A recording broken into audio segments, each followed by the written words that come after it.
The smell of iron emanates from blood, and humanity has always tried to purge it. We have fought, we have created, and we have seen ourselves in our creation, a hazy mirror reflecting what we choose to ignore. In an iron face, we see the best and worst of mankind, the search for connection, the kindness, the grace, but also cold detachment, cruelty, and love distorted through metallic shine. For years we have dreamed of the final version of this mirror, the ultimate simulacrum of humanity. We have dreamed of robots. Universal Flaws of Robotics is a comics anthology collecting 19 stories all about automata. Our amazing team of creators have spun electric dreams of romance, adventure, horror, humor, and more. Dive in and discover that no two robots are built quite the same. Dive in and discover the universal flaws of robotics.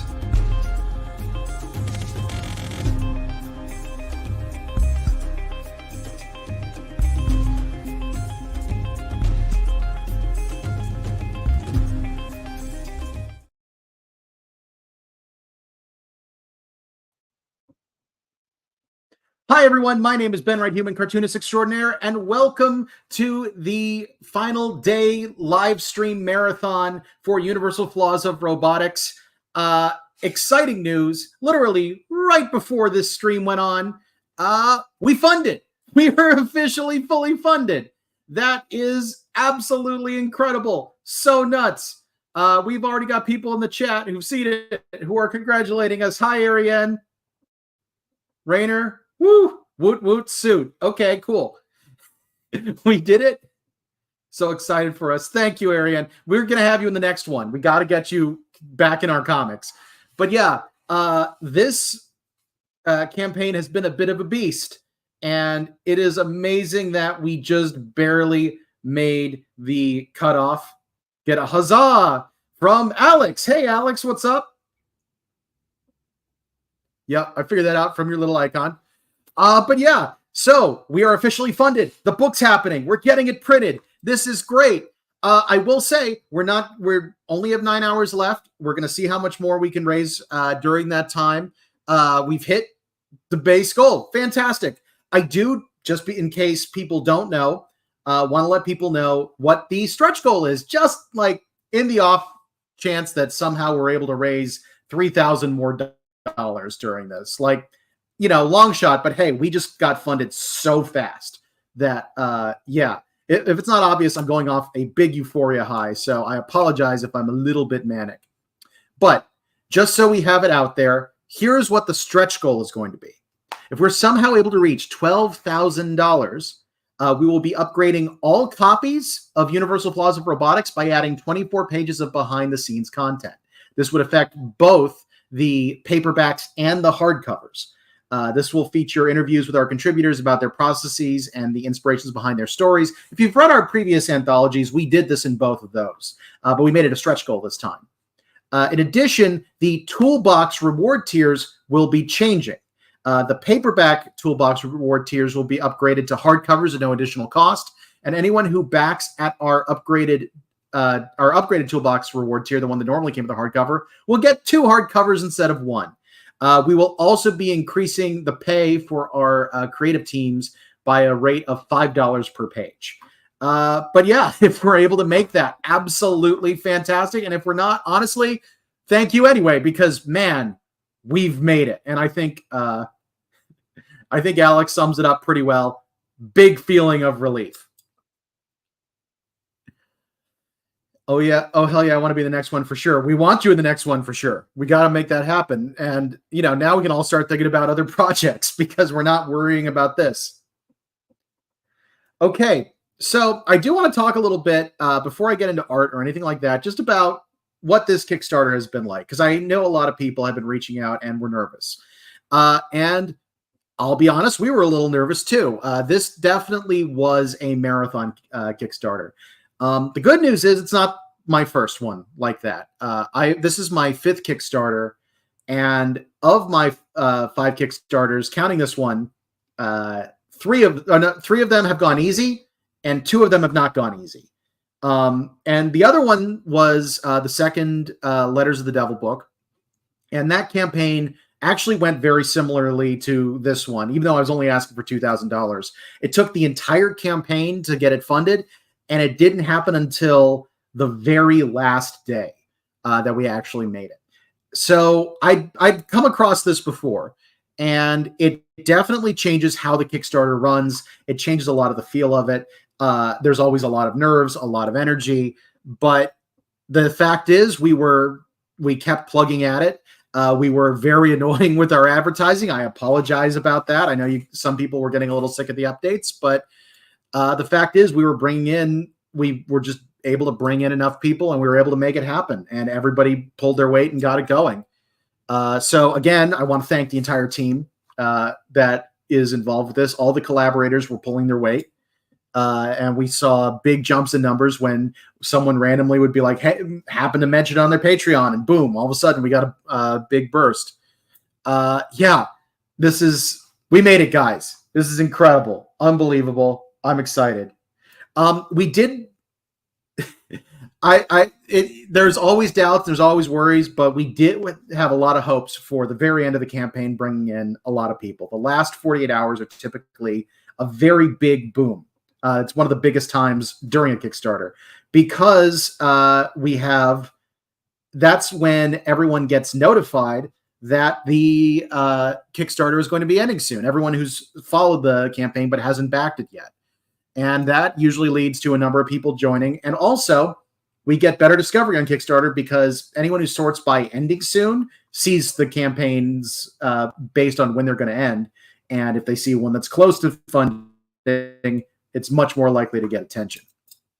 By the way, if you are watching this and you haven't had a chance to back the campaign, it's definitely happening now. So the books are going to be going out. It's a sure thing, and you're not taking a risk. So if you're interested in that, check out the link in the description or scrolling across the bottom of the screen. You'll be glad you did. All right. I am going to settle down a little bit because I am a little bit hyper with everything that just happened. But what I'm going to do is do a bookmark design, because I haven't done one of those yet. We have a couple bookmark designs that other artists have contributed, but I would like to go ahead and do one too. So let's get that up on the screen. It's hard to not be hyper right now. Absolutely true. I'm planning on live streaming for a while, so I need to find a way to calm down.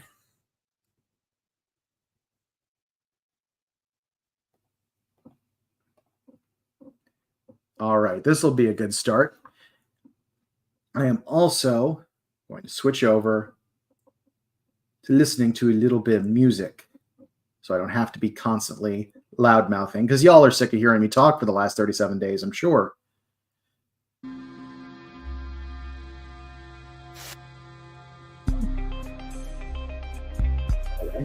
I did want to play the song that we used in the trailer you saw at the very beginning of this. This is Twisting by Kevin MacLeod.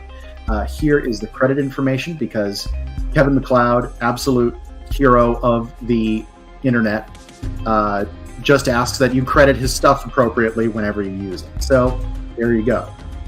There's the information. All right, let's figure out what we should do for a bookmark.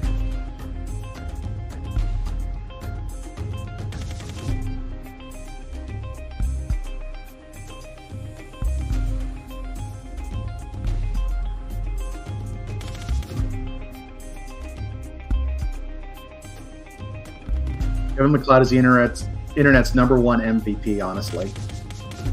You know, it's amazing to me how many people don't know about him.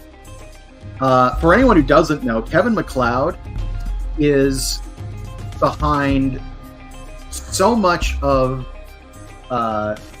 the royalty-free music on the internet. He basically has an entire site called Incompetech that is nothing but royalty-free songs sorted by mood, and like, I think he must have done thousands of songs by this point. And you can use them free as long as you credit him, or you can pay him a nominal amount for a perpetual license. But he is just absolutely amazing.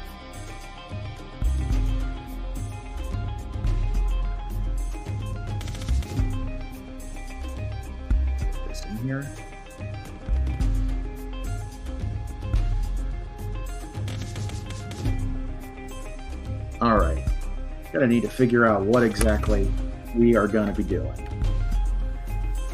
Chat, do you have any ideas for what a robot bookmark should look like?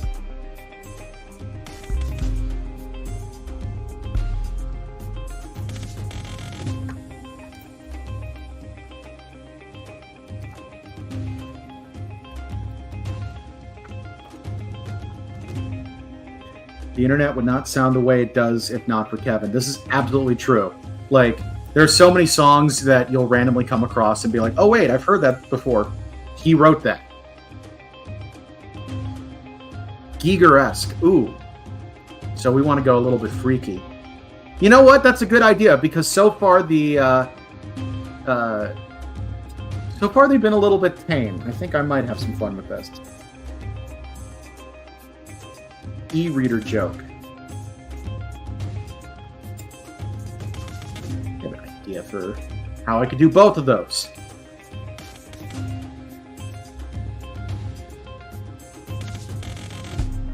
All right.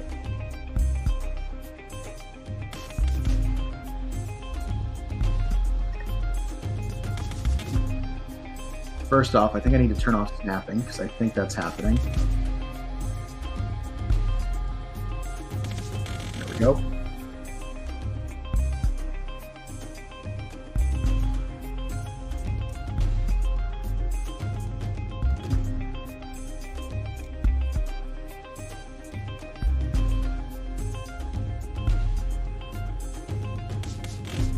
Just for the Giger, it's going to be long forehead. He did do that quite a bit, even outside of Aliens.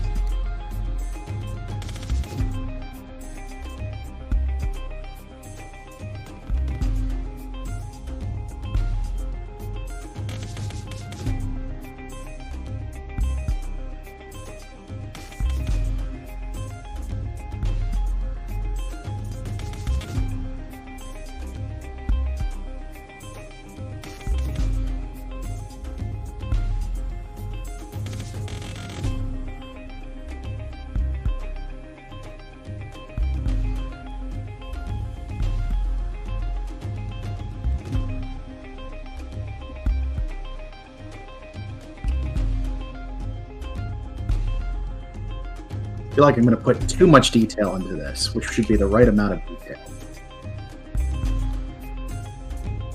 I also just realized, since this is technically probably going to have bleed, I should make it slightly bigger.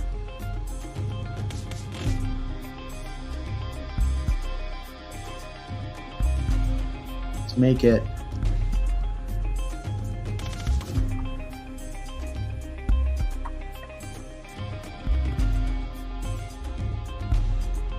all right.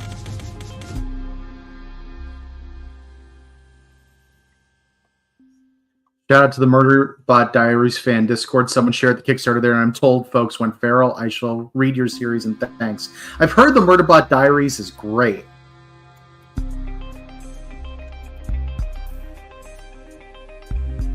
But yeah, that explains a lot, actually.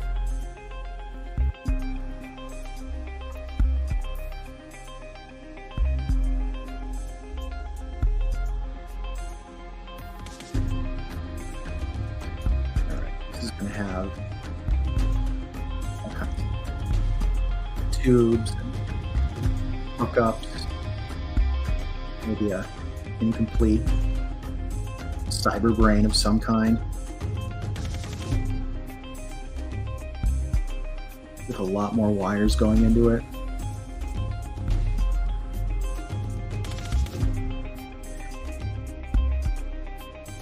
I don't know why, but there's something about a robot reading even an ebook, e-reader, or any kind of traditional media that's funny. Like, you just picture them downloading it directly into their brain.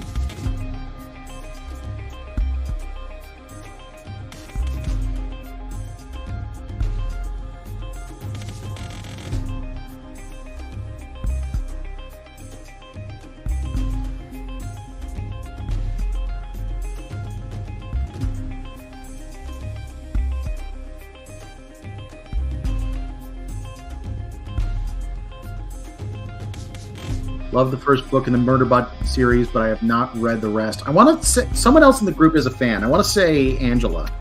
I know it came up. It was, I think, Angela or Kelsey.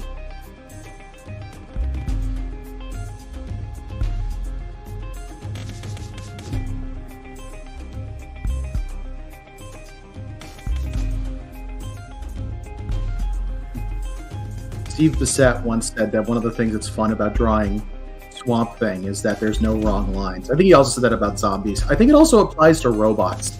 Like, you could put so much random stuff in there.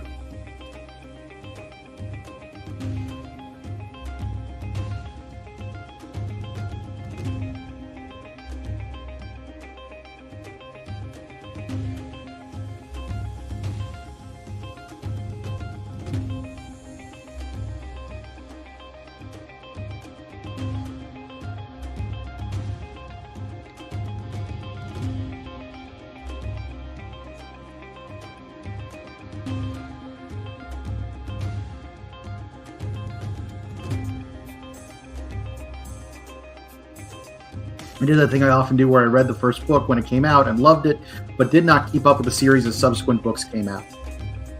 Yeah, it's always sad when you burn out on a series or just don't end up keeping up with it. Like, it always feels like something you should do at some point, and you just don't. Like, there are a few series I really had fun with, and for some reason, just one book didn't jive with me, and I was kind of done at that point. Dresden Files were like that. I really liked the first two Dresden Files, and then I got stuck on a book and was like, I don't know if I'm still interested in this. Which is sad, because I think conceptually Dresden Files is a lot of fun.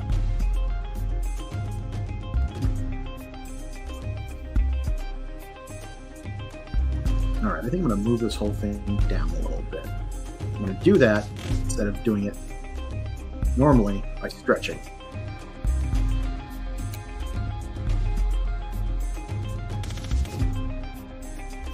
Sometimes it's just way too long, and then there's way too much to catch up on.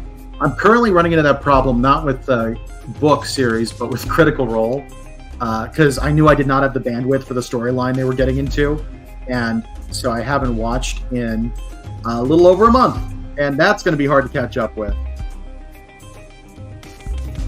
Chainsaw Man, my beloved. I loved part 1, but now there is so much part 2, and I haven't even started it. Entirely depends on what I'm interested in with said series. Yeah, I get that. I think, like I mentioned Dresden Files, part of the reason I think I burned out on that was they were doing weird backstory reveal stuff that just wasn't jiving with me, and like didn't feel like it was expanding the world in an interesting way. I also felt like another good example of a long book series that I just burned out on was Wheel of Time. I was doing the audiobooks of those for a while, and like, I know a lot of people love that series. There was a lot good in that series. It drove me crazy how long it took as things got going later. And it wasn't like that in the beginning, but during, as it progressed, like, you'd be getting books that covered a week of time, and then the next book would be the same week of time. And the first book was like a month of time. Like, there's such slowdown of importance. And like, it wasn't like they needed that extra time because crazy things were happening. It was just getting bogged down. Kind of, honestly, a little bit how I started feeling about Song of Ice and Fire when I was reading those books. I actually never finished that. I need to at some point get back to it. I'm a couple books behind. But after a while, it was like, well, it feels like very little is happening at this point.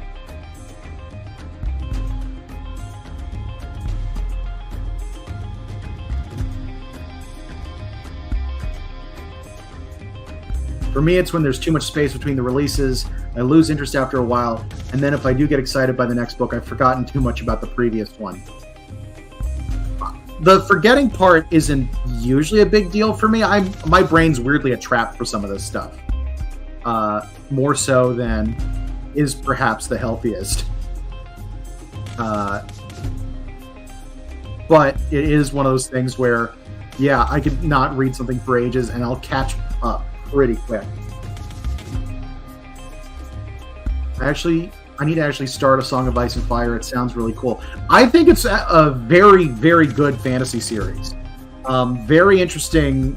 You can tell just how much research George R. R. Martin had done into medieval history, because there are so many analogs you can come across and certain little details that not a lot of people would have normally caught or thought to include in their fantasy world that are historically pretty accurate. And of course, it's a fantasy world, so dragons. But I will also say, I know a lot of people huge fans of the HBO series. I actually bounced off of it a little bit. I watched the first season, and I thought a lot of what they were doing was good, but I preferred to consume it with the books. But if you don't feel you have the bandwidth for a full for the books for whatever reason, give the show a try. Like it is a very good adaptation in a lot of ways. I remember someone describing Game of Thrones to me and just going, "Hey, this is kind of like the War of the Roses." Yeah, I mean, pretty much that was one of the chief inspirations. But like, there's other little things. They have the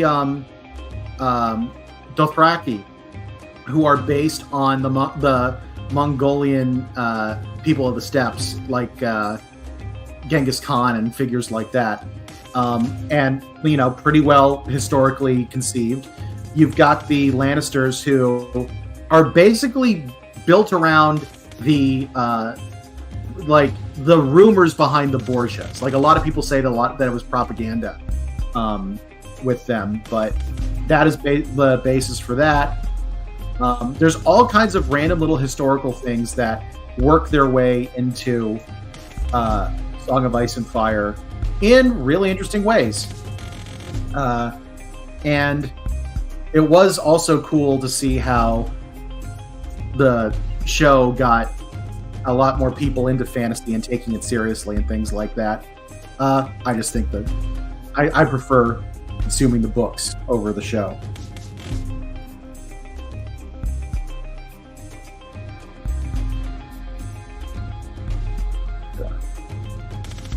Just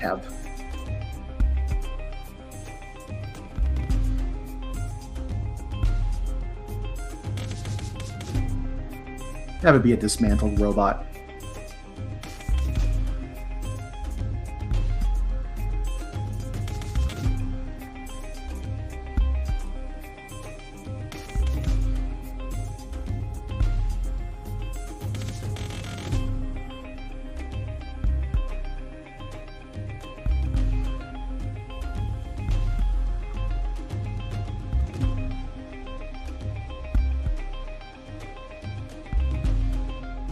Gonna have basically a harness keeping the thing hanging.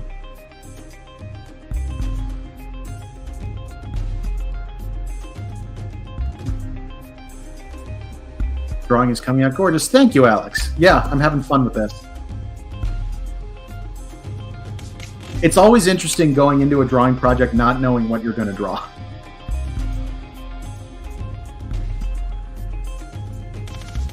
Agreed. I love the details. Thank you. Yeah, I'm just having fun.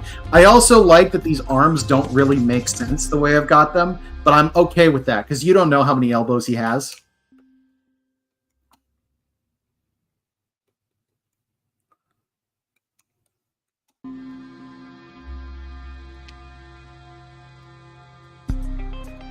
It is also funny that we're making a bookmark with an Android using an e-reader, which wouldn't use bookmarks.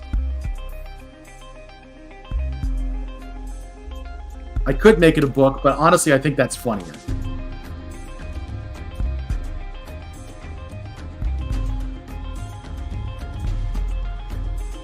All right, I'm tempted to do lazy inking. What is lazy inking, you ask? Is where all I do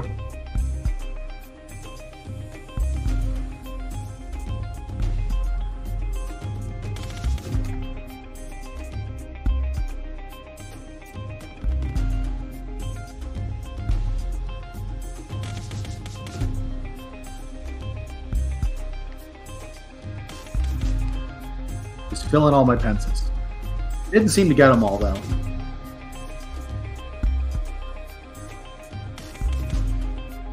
Try that again.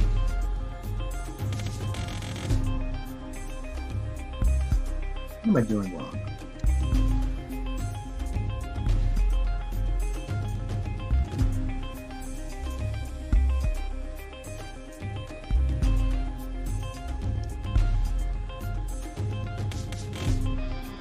Tolerance too high?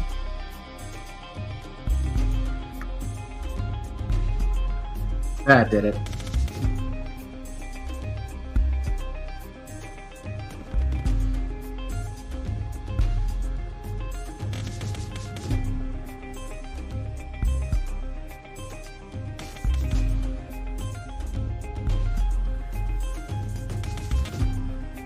Duplicate layer, lock transparency, then edit fill.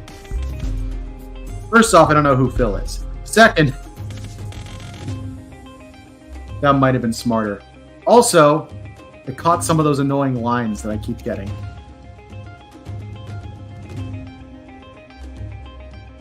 Yeah, I think that was a mistake. I'm getting rid of this layer.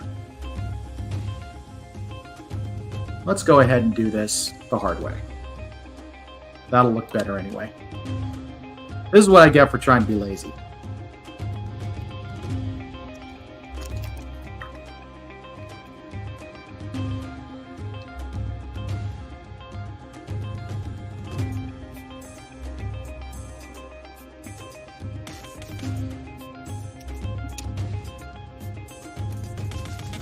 Actually going to start with a thick outside line.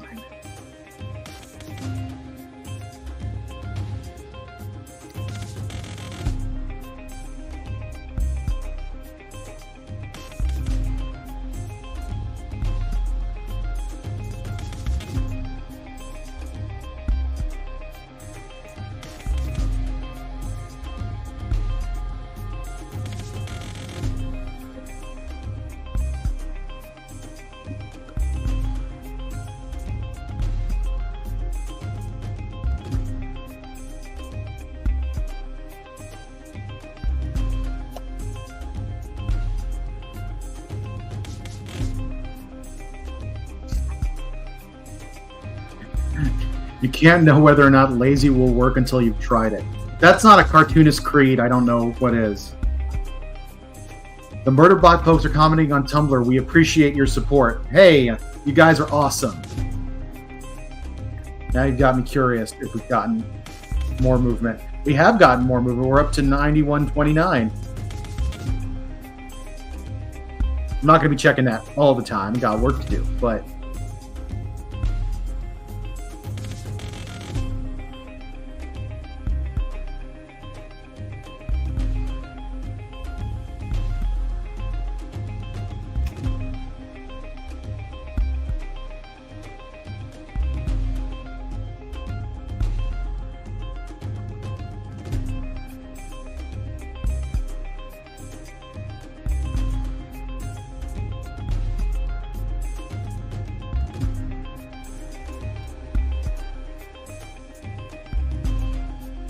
That's the ticket.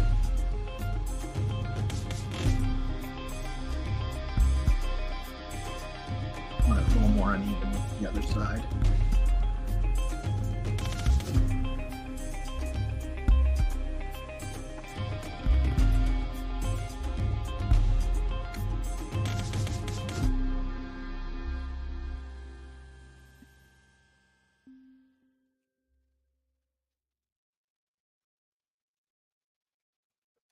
Man, now I really need to read the Murderbot Diaries. It's been on my list for a while.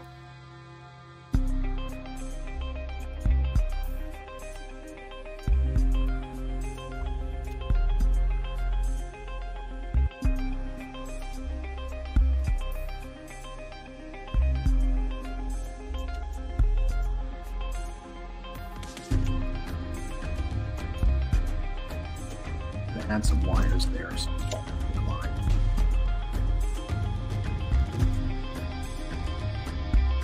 actually, that's better, isn't it?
That's actually, I like those kind of broken joints.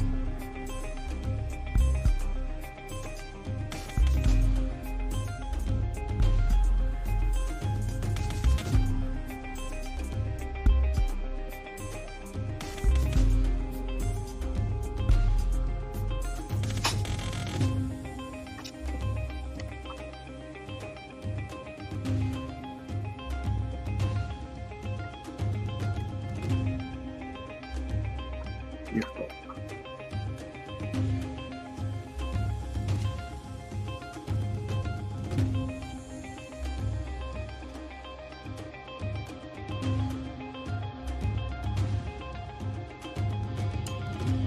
The thumb in there.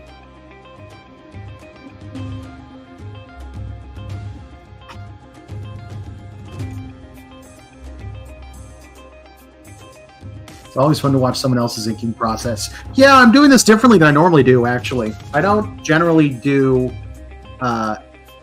outside border inking first, but it felt right here, because I think I'm going to do a much thinner line for a lot of the stuff inside, because I want to kind of capture, like, I want to get a lot of the fine detail that way. So I'm starting just thick outline.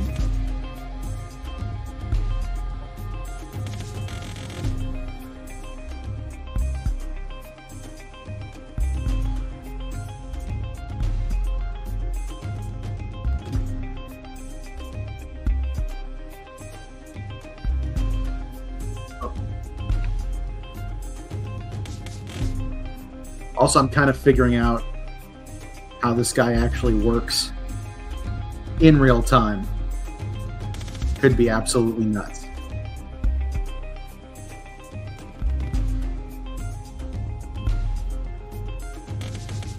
Hope none of my family who's engineers look at this and like, that wouldn't work. Suspension of disbelief. Please, throw me a bone.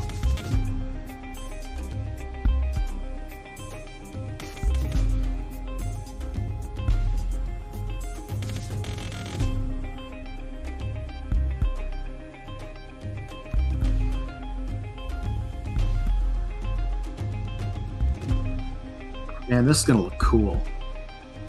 I may also color shift these inks. I'm not sure I want to keep them black, but black is usually a good starting point.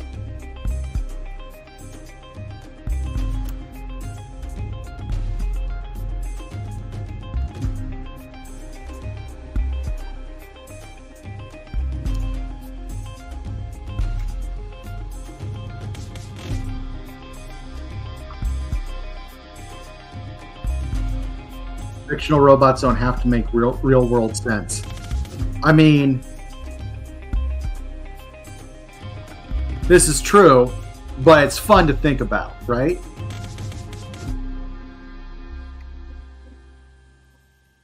I'm also fond of the internal logic. I feel like you come up with, in a lot of ways, if you're paying attention to the, at least the basics of the movement and functionality, you're gonna come up with better looking, more interesting ideas. Like, hey, what if this little bit did that?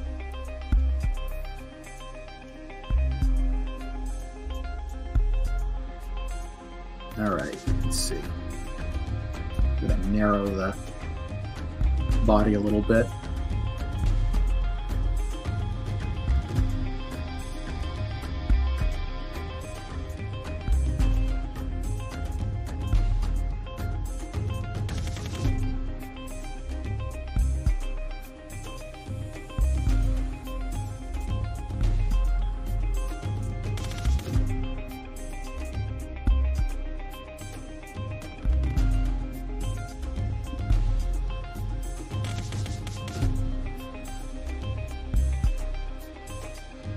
You know what?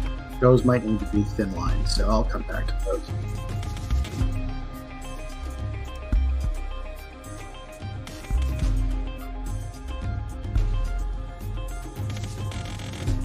Yeah.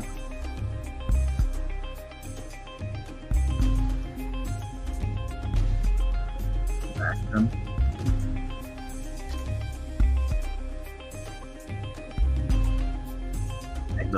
cables, some wires to hang down.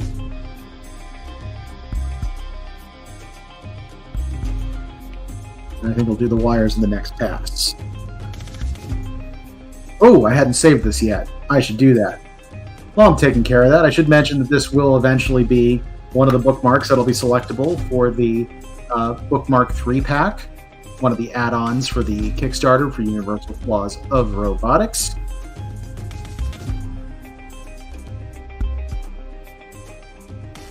I actually hadn't drawn one of the bookmarks yet, so I didn't have a folder for it. Let's add that.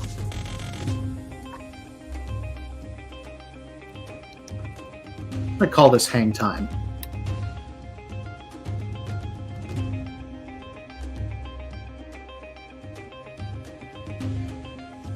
All right, let's get into the fine details.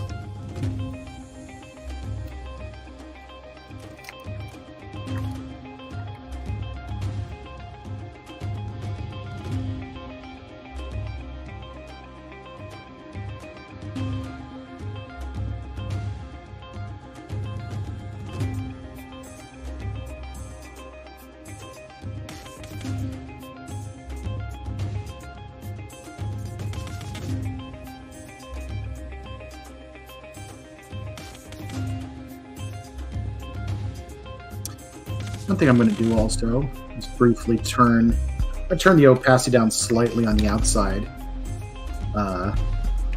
line work, just so I can make sure I'm working in the right layers.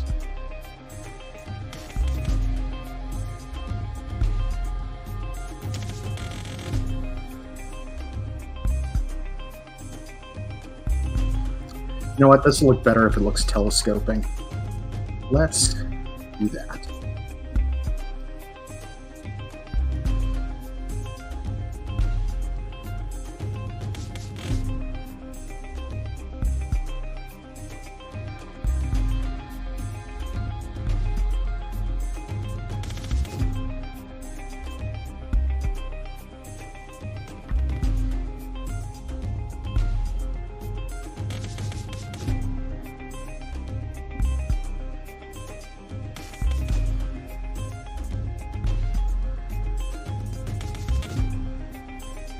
So glad I'm not the only person who makes old inking layers more transparent so I know where I'm drawing.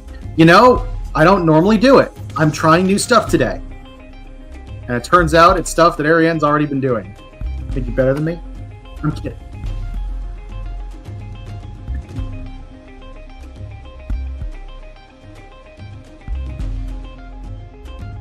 So what I'm going to do with this eye, have rings in it with the implication that it does the exact same telescoping thing. Should be cool.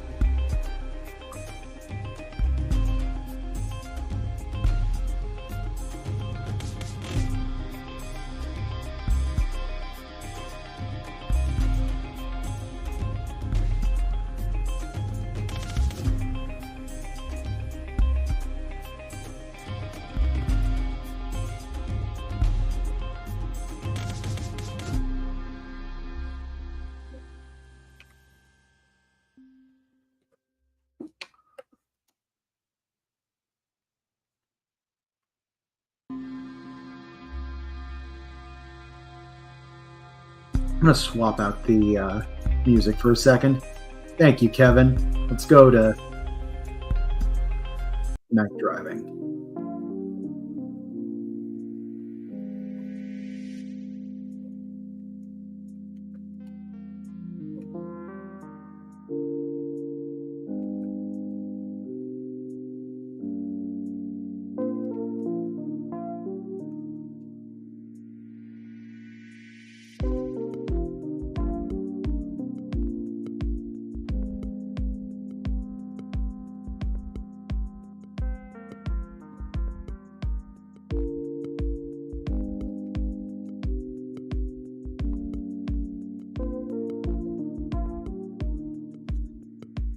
Drawing this kind of makes me think of one of the complaints I've heard before of steampunk, where people are like, you're doing all this stuff that doesn't actually make sense. You're putting gears where it doesn't fix anything or anything like that. And all I can think is, yeah, but it looks cool. That's fine, right?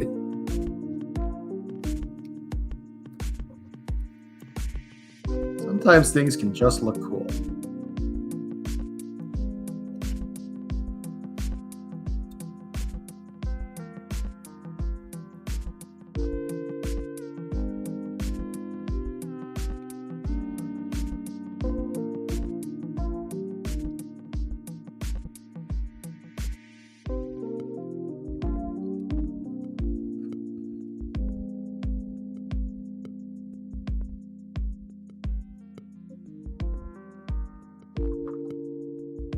One of the other tricks is I may not know exactly what the parts do, but I do generally want them symmetrical.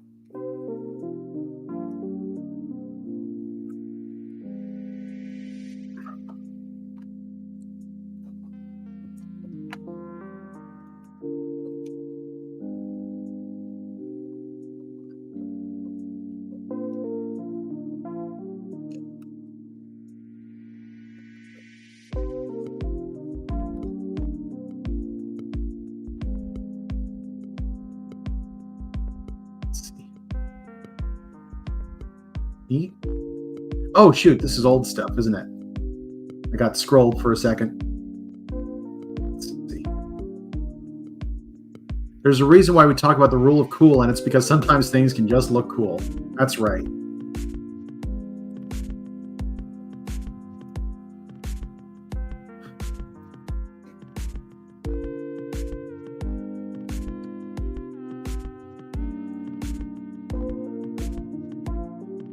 Already thinking of my submission for the next anthology.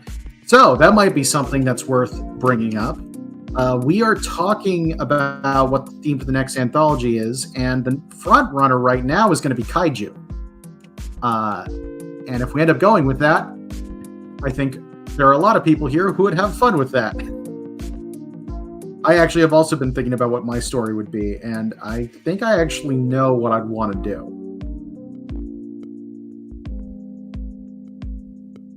And I might, in fact, finally be getting away from kind of doom and gloom, which seems to have been all I can write in anthologies right now.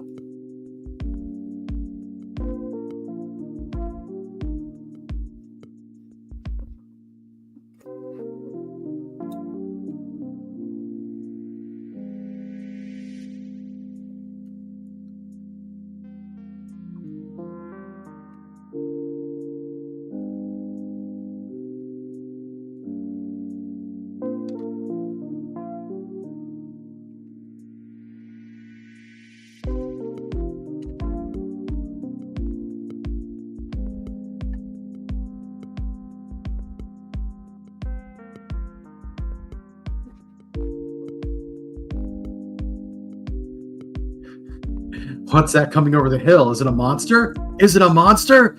It might be a giant monster book. See, this is why we use you for coming up with the pitches for our stuff. Rainer's the one who writes a lot of the blurb stuff. And like, it's a process. He writes the first draft. We do some punch up things and then it comes out. But he always writes the best insane stuff. And it works great. Like the smell of iron emanates from blood, and humanity has always tried to purge it. Like that is, I would not have come up with that at all. That's Rainer.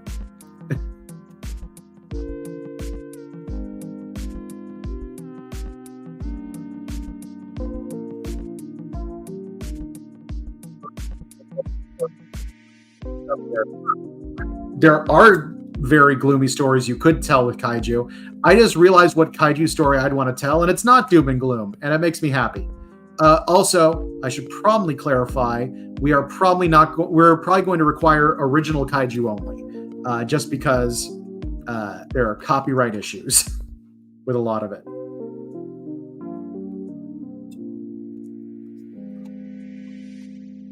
Let's say, even though it's not being used, there is a port here.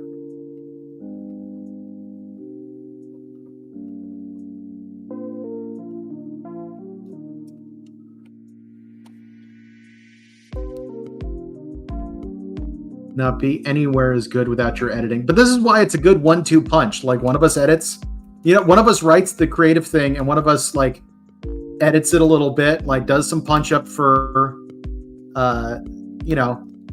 making it the most effective for selling the product, and we go from there.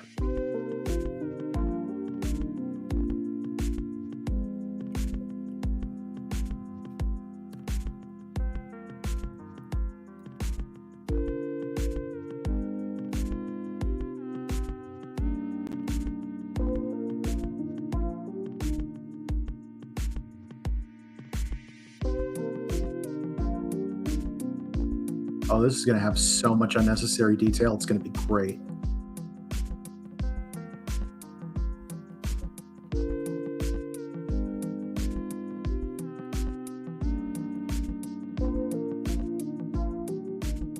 Oh, I know how to make that look better.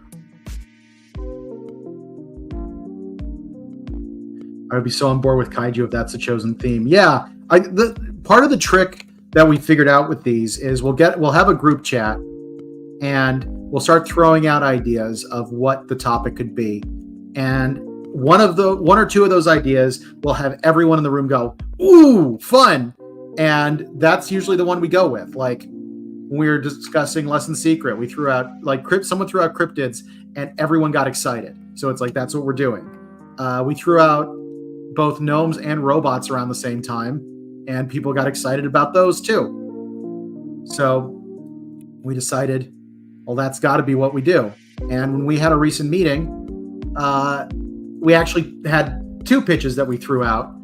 Then they were dragons and kaiju. And sort of the idea is, well, dragons are like fantasy kaiju, kind of. Like you could make that.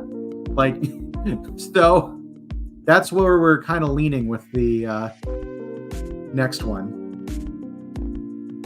Hey, Matt, thanks for jumping in. And yes, thank you. We funded right before we went live. It was wild. Actually, just because it's been 15 minutes? Let me see if anything else has changed. We're up to 91.59. People just keep coming in.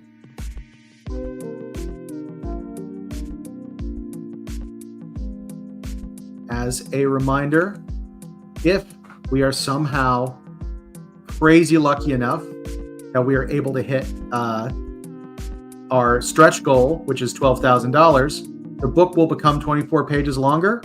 Everyone will get paid more, and anyone who backed at the toolbox levels will get perks that are detailed on the website. For someone with zero skin in this game, I refresh the campaign way too often. You know what? I know what you mean. As someone with skin in the game, I refreshed it way too often. But also, I did have people checking in regularly with me because they were worried that, they were worried about how the campaign was doing, and I appreciated that. We were doing, this was definitely a tough one. I'm not going to pretend it wasn't, but you just keep doing the work. We kept getting the word out there with the links and with doing the live streams, and we actually did an email thing. We put out flyers. We did all these sales tricks, and over time, Squeaky Wheel got the kick.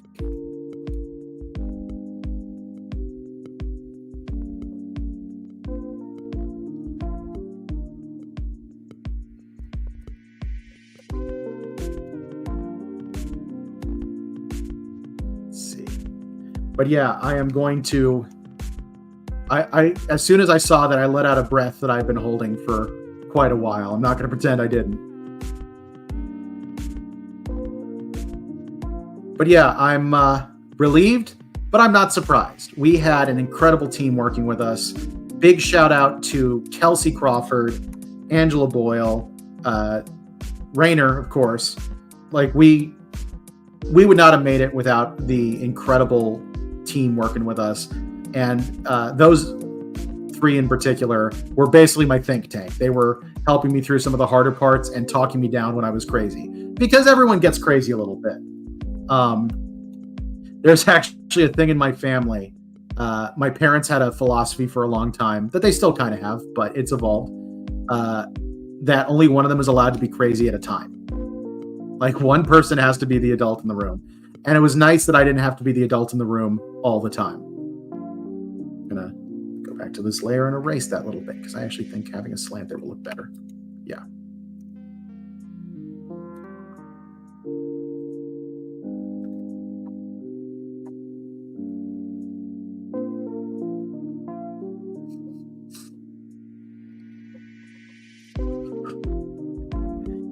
Matt, I'm just imagining your wife hearing that we funded and like, finally, he'll shut up.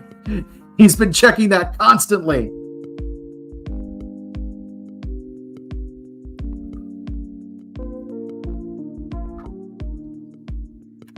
I think. Yeah, it's going to look sick. For this, let's have.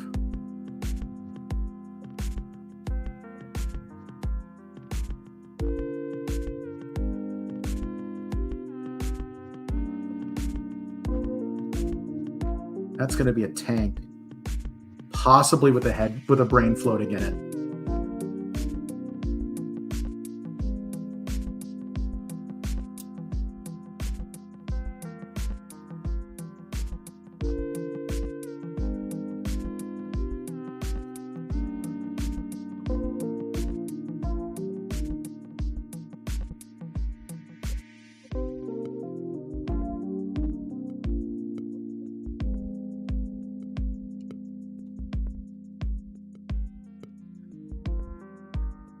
She's just happy that I'm not forcing her to buy her own copy of the books now to help. Well, I appreciate that you considered it. You already bought, if I'm remembering correctly, you bought one of the batch packs, the mass production packs anyway. So you already got a lot of books. Thank you. I'm sure they will be put to great use.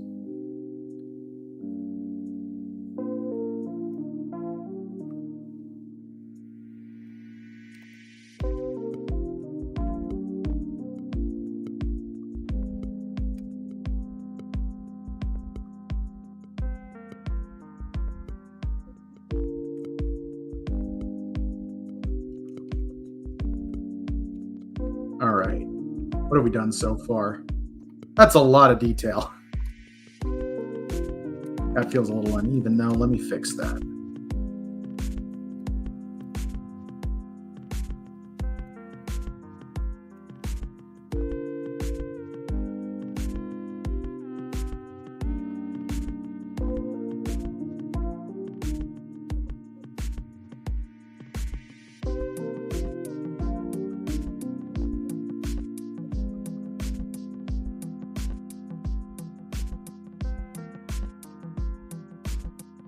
There we go.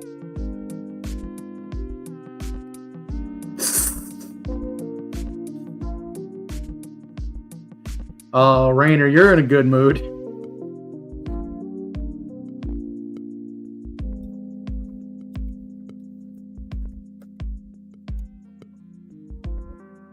Not that I blame you for being in a good mood. I love that you just randomly started singing "We Are the Champions."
There we go.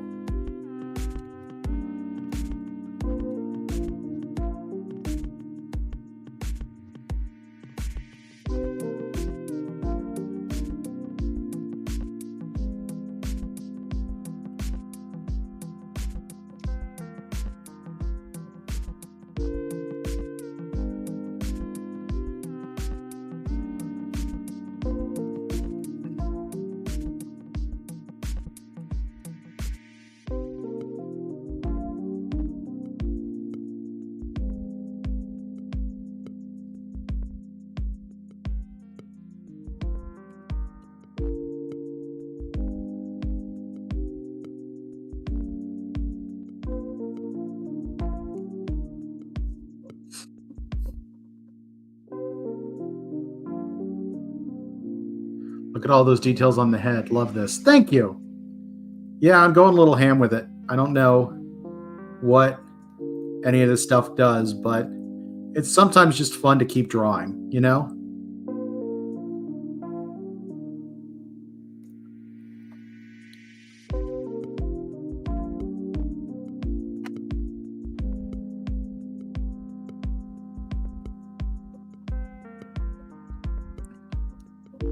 The one problem with the keep drawing philosophy is when you're doing an actual comic, because there you have to worry with continuity and consistency. It's one of the reasons I don't do a ton of complicated tech in my comics. Because, you know, there's so much complicated tech in a cosplay comic. I mean, honestly, there can be. But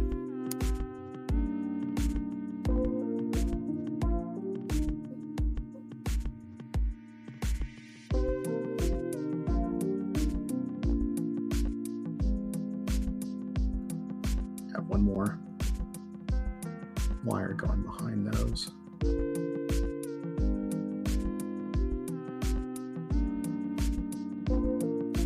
Come on. There we go.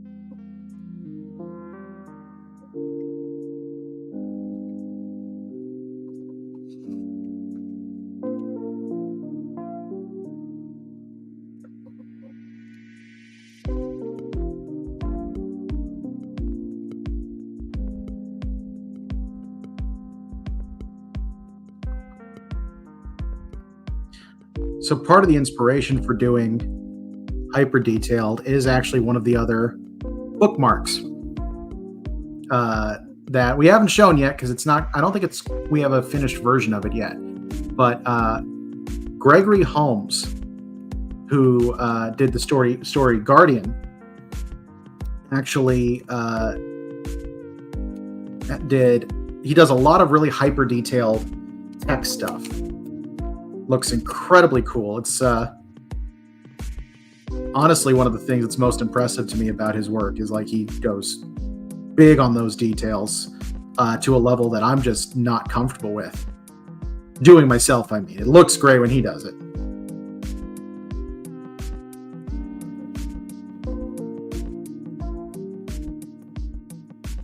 I have sort of knuckle joints there. We need to have that finger make sense, and I just realized that.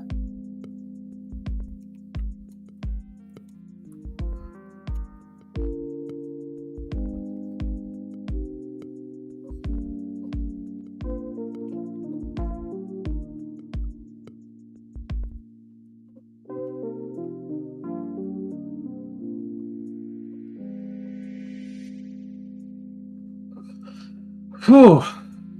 That's one hand. Get the other hand.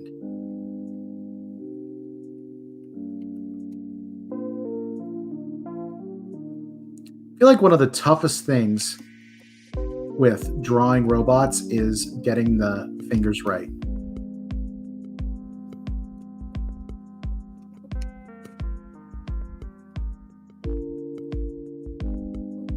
You always have to be careful with anything that has a little bit of uncanny valley to it.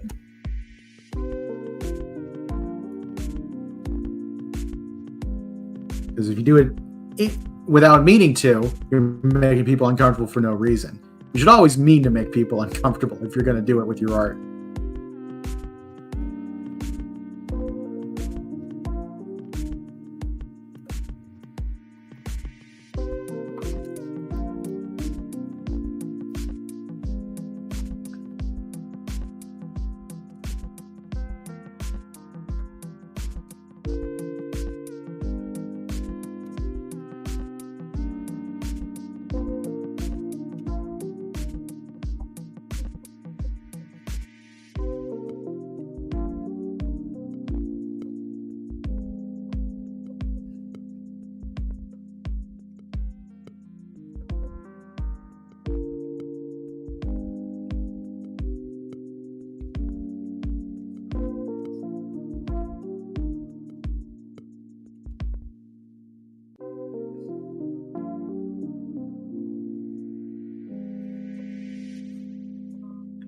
Uncanny Valley is a tool that should not be used frivolously. Yes, exactly.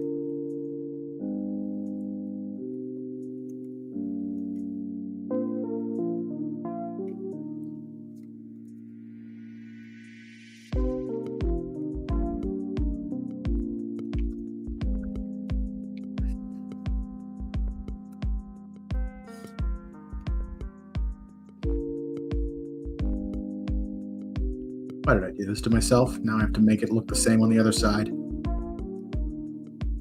Good enough.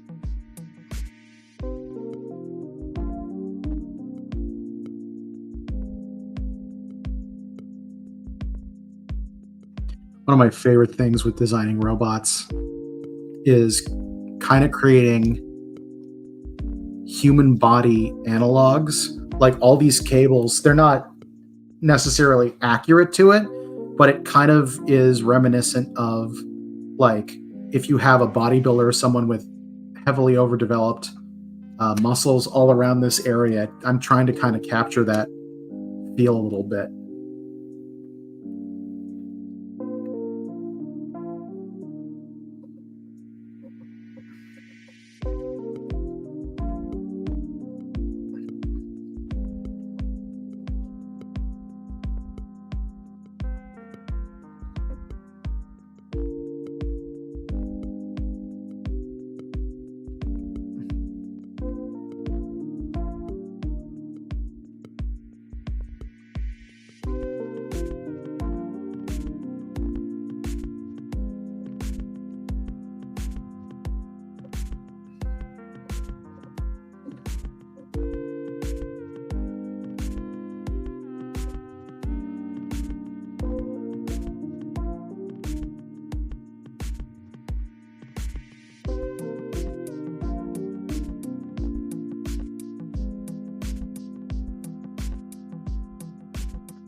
Gonna adjust this part a little bit,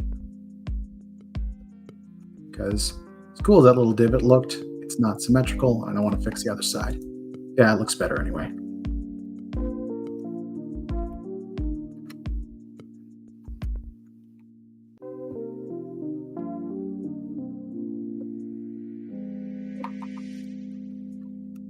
Now let's get some of these droopy cables.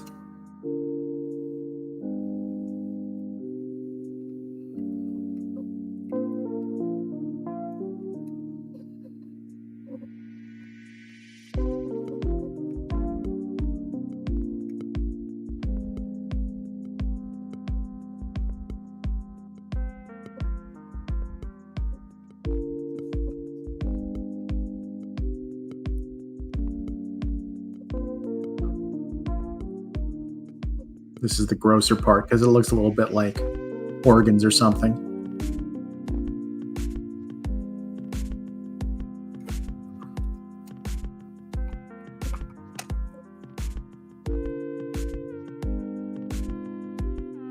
Which, of course, is the point. Got to be a little bit creepy with this one.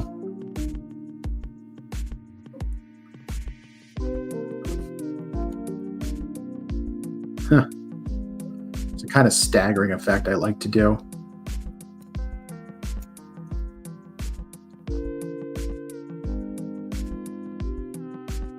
For some reason it makes things look just better. They're hanging, makes it look more random.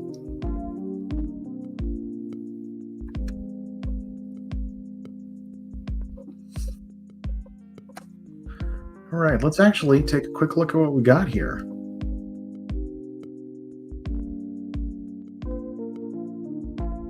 That looks awesome.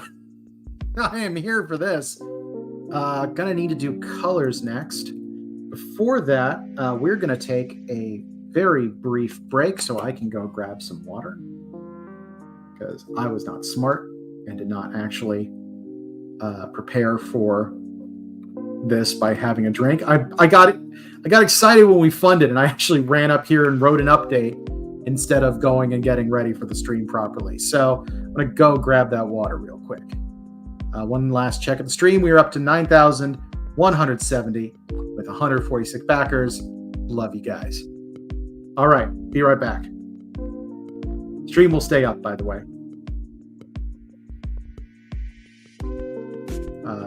Once I figure out how to. Give me 1 second.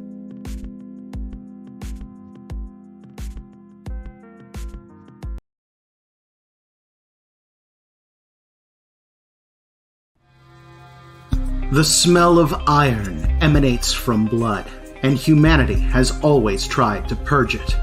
We have fought, we have created, and we have seen ourselves in our creation, a hazy mirror reflecting what we choose to ignore.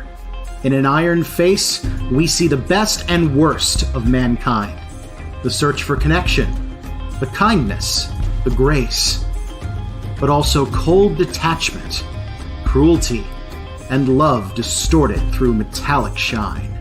For years we have dreamed of the final version of this mirror, the ultimate simulacrum of humanity. We have dreamed of robots. Universal Flaws of Robotics is a comics anthology collecting 19 stories all about automata. Our amazing team of creators have spun electric dreams of romance, adventure, horror, humor, and more. Dive in and discover that no two robots are built quite the same. Dive in and discover the universal flaws of robotics.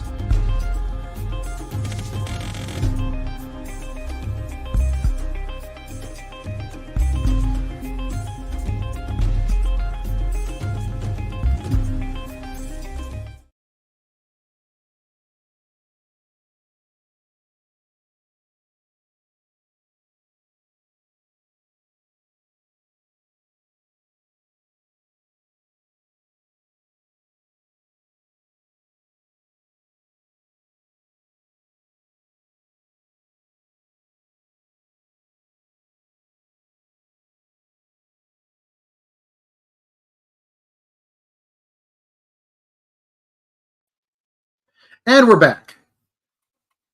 Appreciate you guys giving me that time. I got my sippy cup.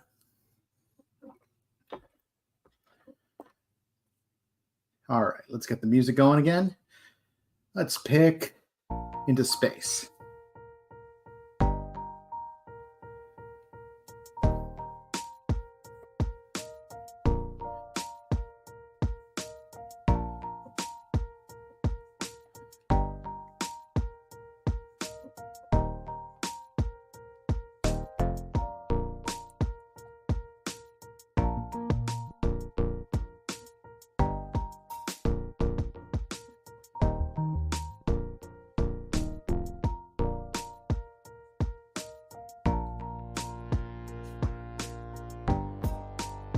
Do I want to bother with the trapping layer?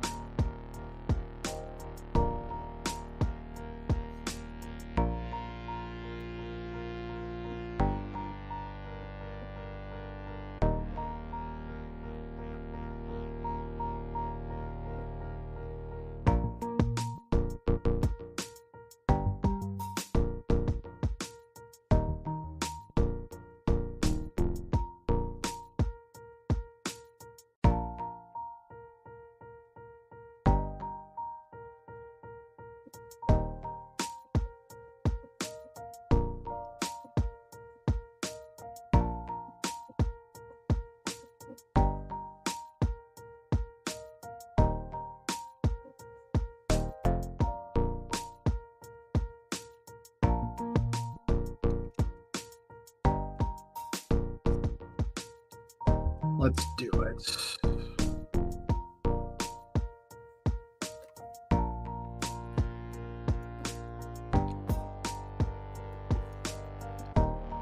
Fix all the weird spots.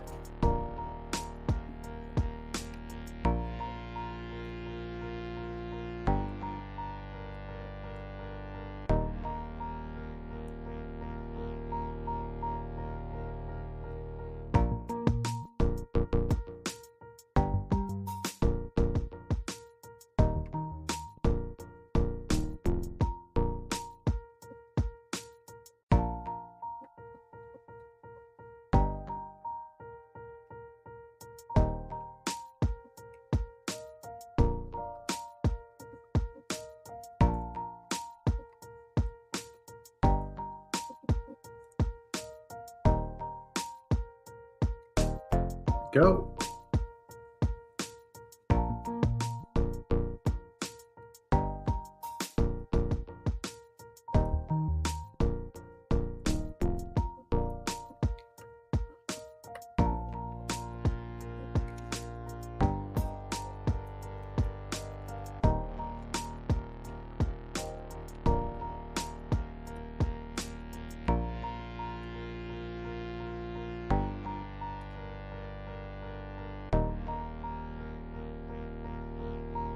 Beautiful.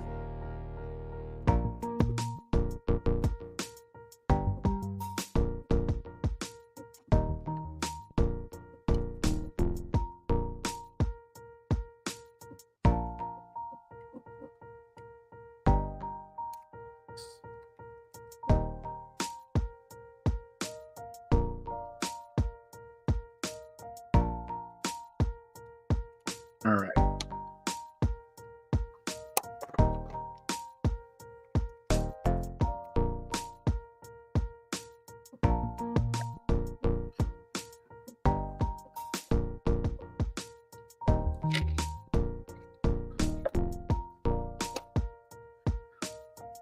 Let's start with the background color.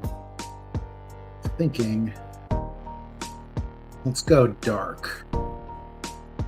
Maybe reddish.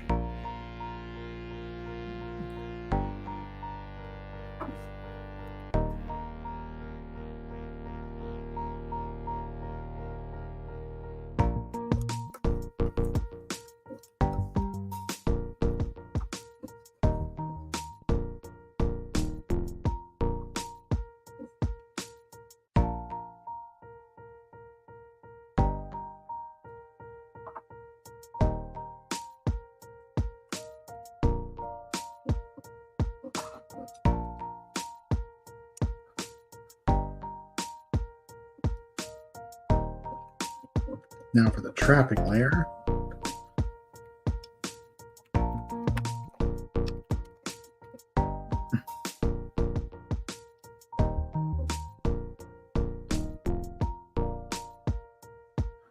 Almost a rusty color.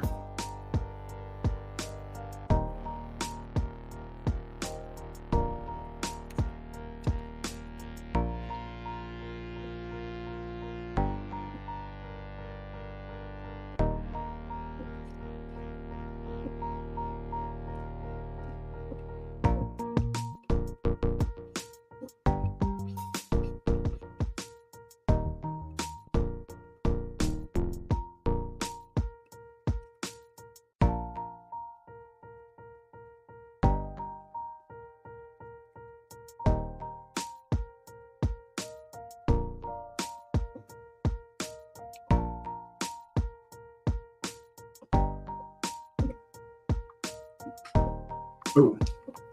You need to remember that that piece is separate.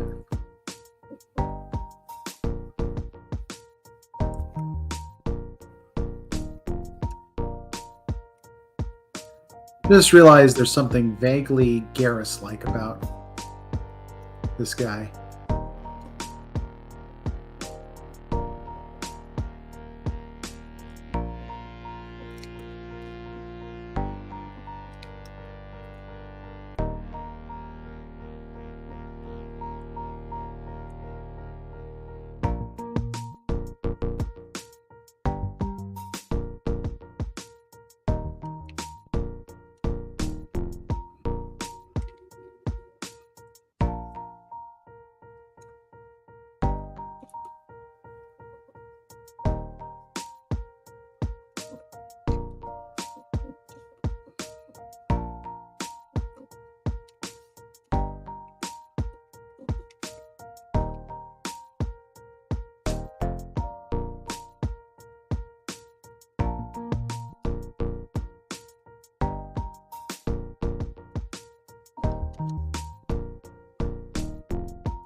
hands get more use, so they're a little bit more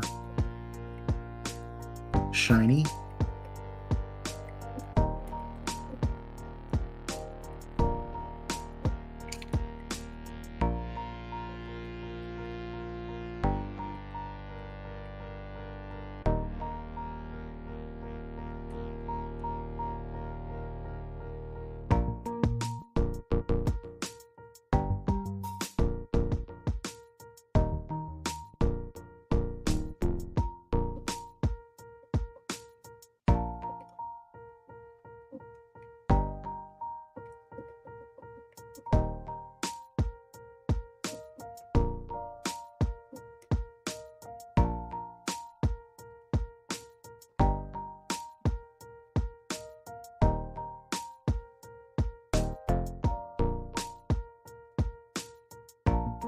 It's going to be a good highlight color.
Let's make the entire inside here this color, and then I'll do the wires a separate color.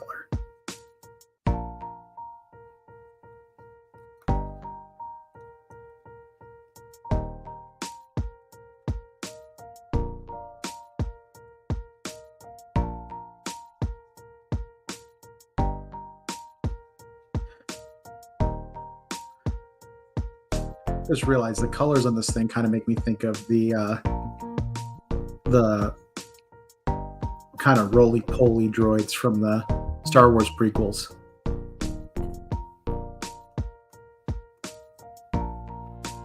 Sure, someone can tell me the name of those.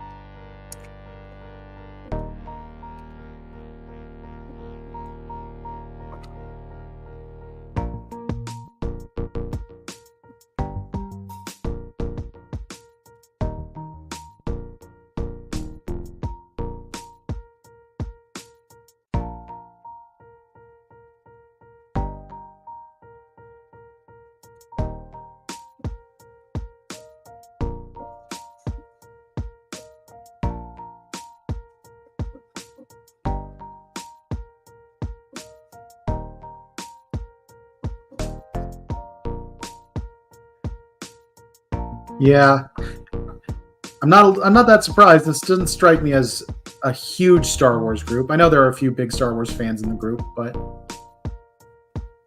it's all good. I actually recently played Jedi Survivor, and those things, some of the enemies you fight, they're honestly pretty tough.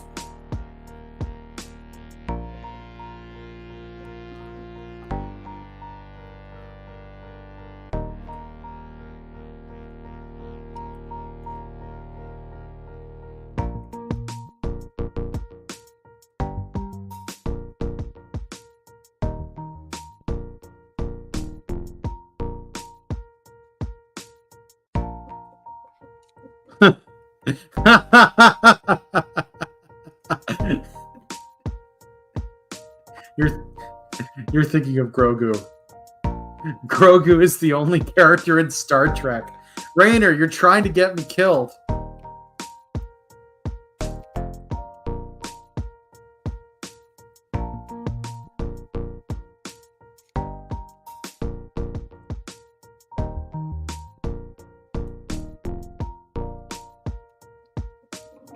Now he's looking a little brutish.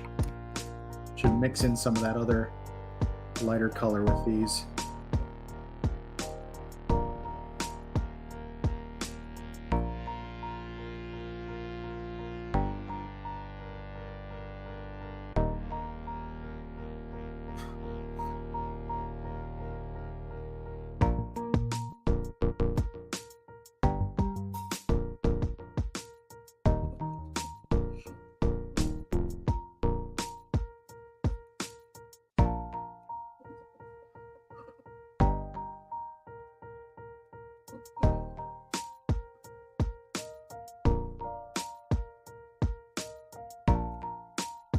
Oh no. I know you're just doing this to get a rise out of me specifically, the Trekkie, but also Grogu is what happens when a Tribble becomes the psychic thing from episode 1. Prove I'm wrong. I mean, if you knew what a Tribble looked like, then you know what you were describing were Ewoks.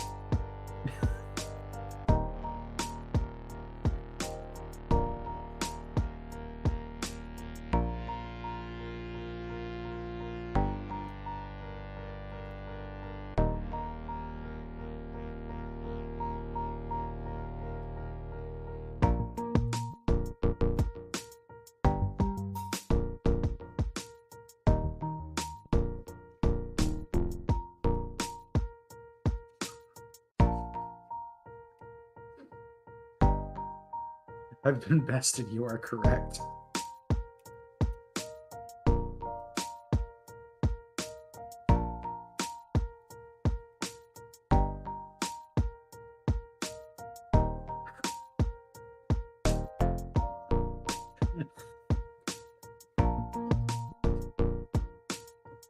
I've seen the best Star Trek movie, Ewok Adventures. Grogu is what would have happened if the guy from Charlie X had left that one yeoman as an iguana. This one is just evil. I love it.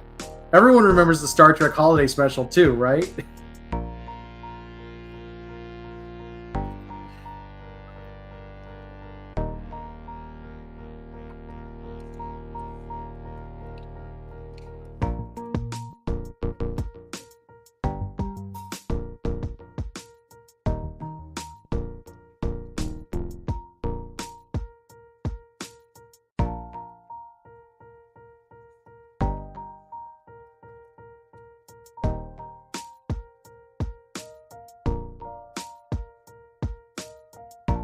Using gray for the technology that's not part of his body. Hopefully make it stand out more.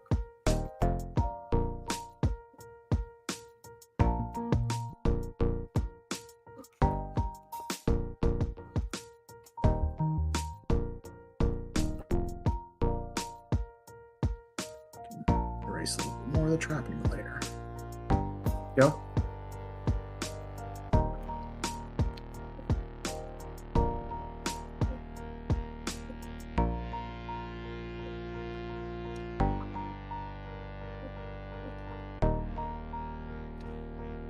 Check something real quick.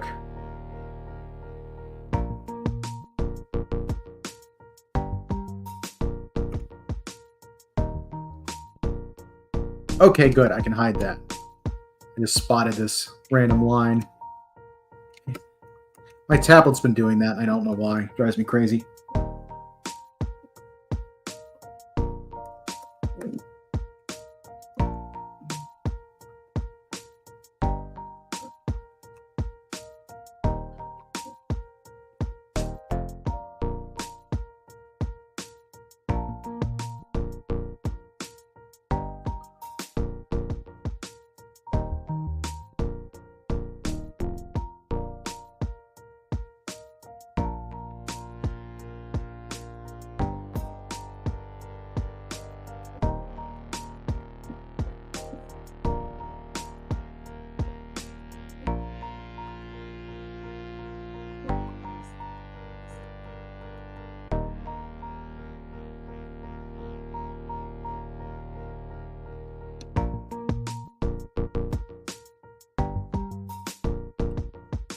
All right, and the cable's down here.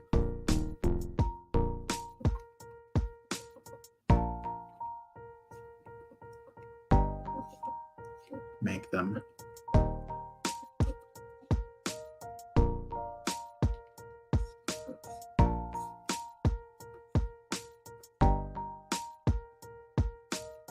black.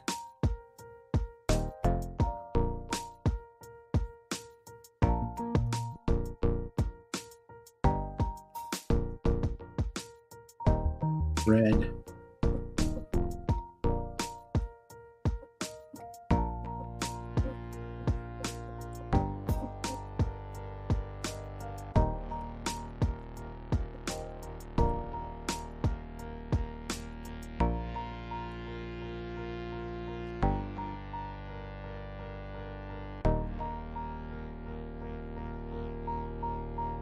Blue.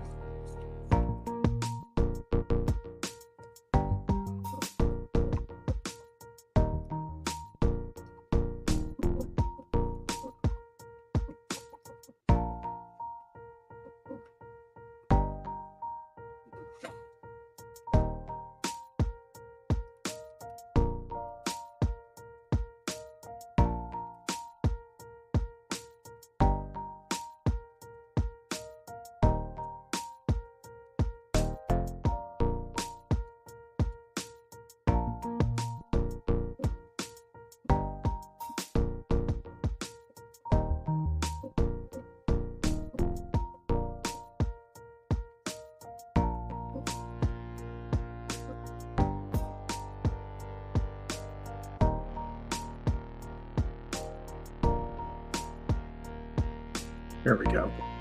Computer lagged for a second, got scared.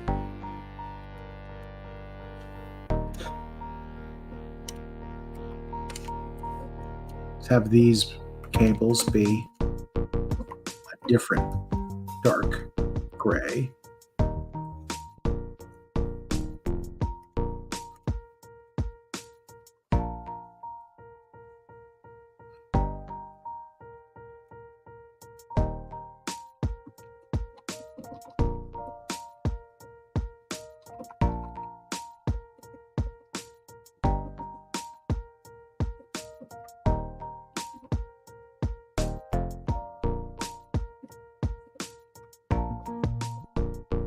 I think everything that's not directly his tech is going to be some form of gray.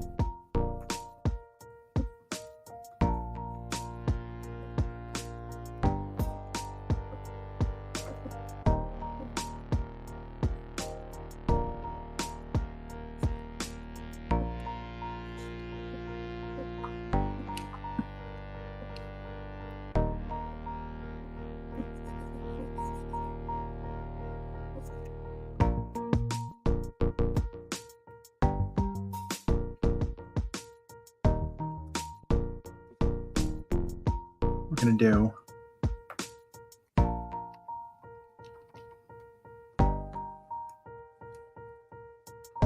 crop hookups. There we go.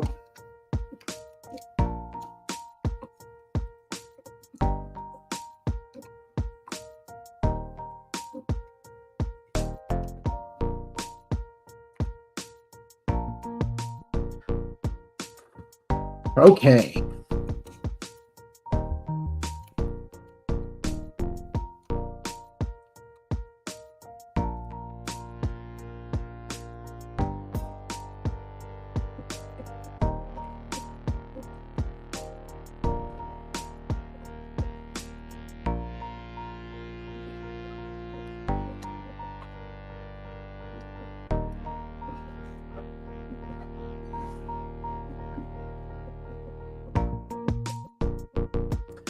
About to get into shading. I need a minute.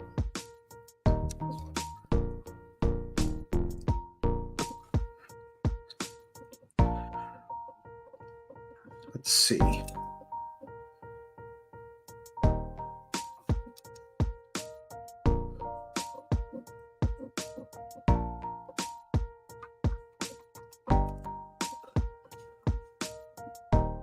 Just clean up.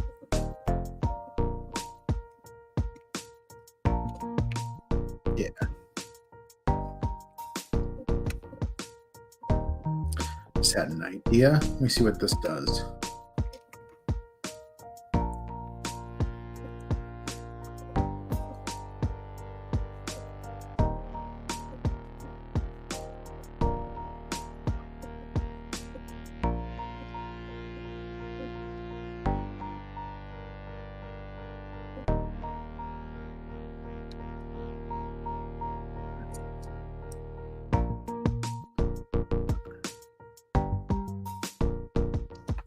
By the way, it looks like we might be getting joined by Kelsey Crawford soon. So look forward to that.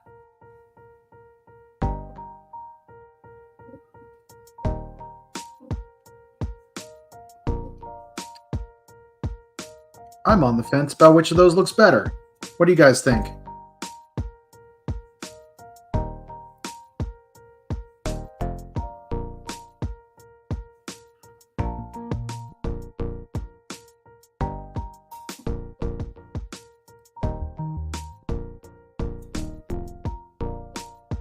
I'm leaning towards the darker trapping layer.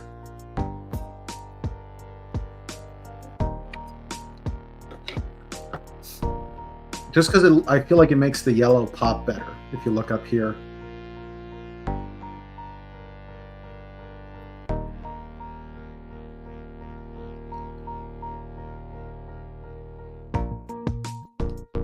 The darker one looks more robot-y to me. I will keep the darker one for now. Let's see what that does.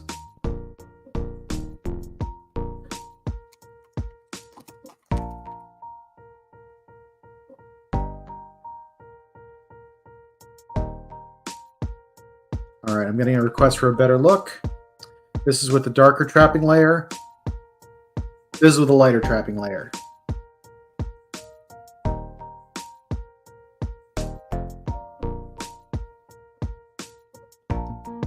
I like the lighter one more, mainly because it gives me the impression it's looking at a screen. That makes sense. I'm planning on doing a separate lighting layer that might actually change that. So we'll keep playing with this. But I think for now I am going to leave the darker one up and we'll see what it does.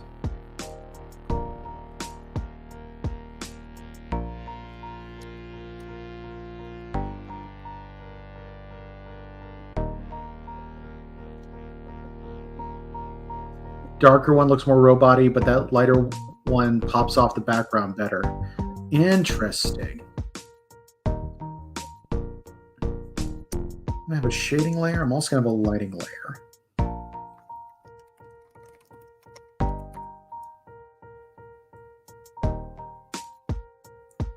Turn it down to 50. Now let's see. My light's going to be blue. The reason is that's what color I'm making a little screen down here.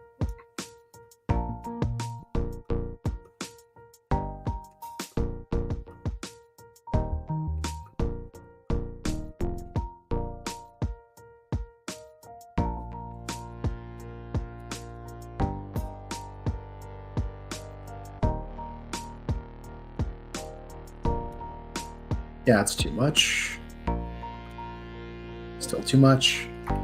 50 is correct. Good to know.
All right, switching to shading.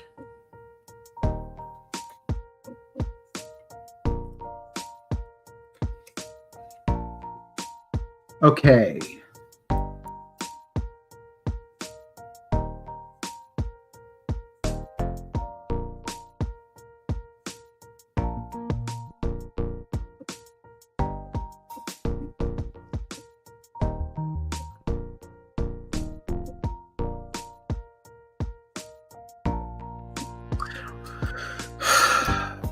So, complement of blue is orange, right?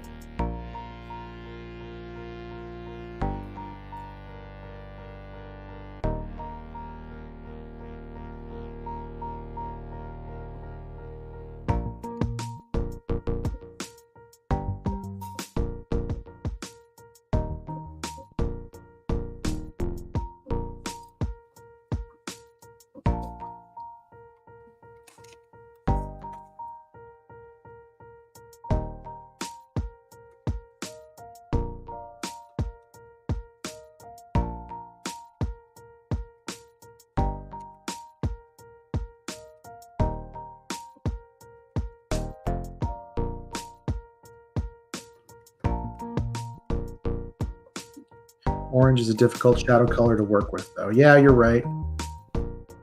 I'm going kind of brown instead, which I think might also work.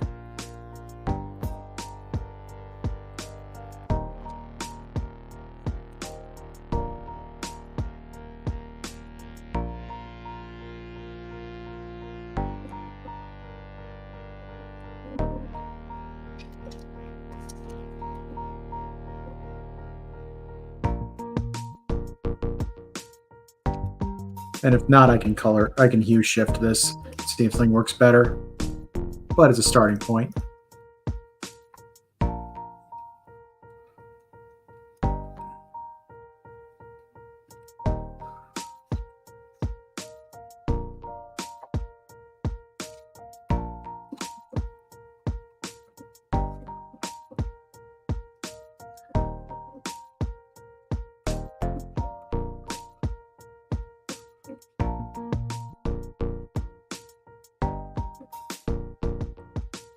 No.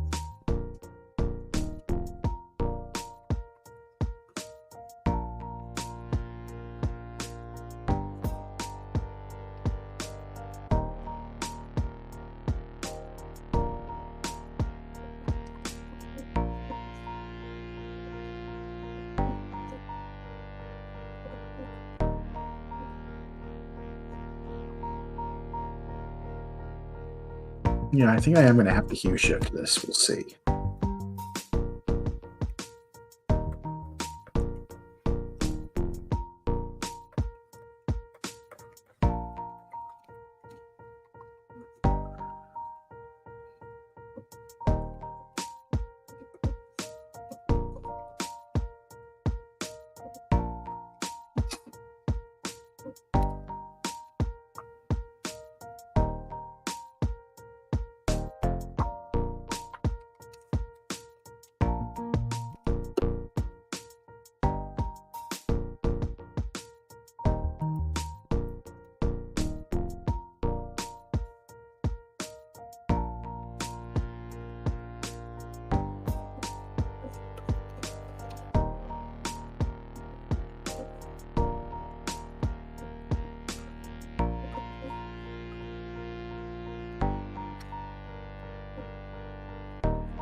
All right, let's see what happens if I hue shift the shadow.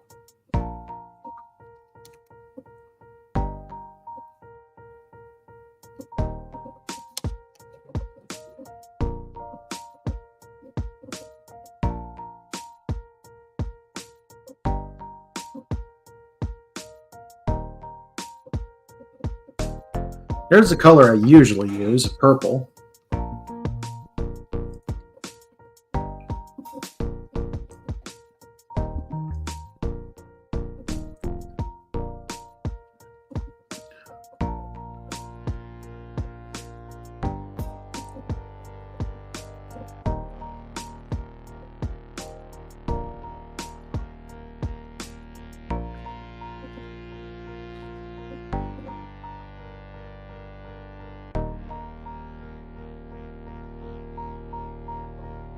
You know, I think that orangish brown is doing me some favors. I am, however, going to supplement it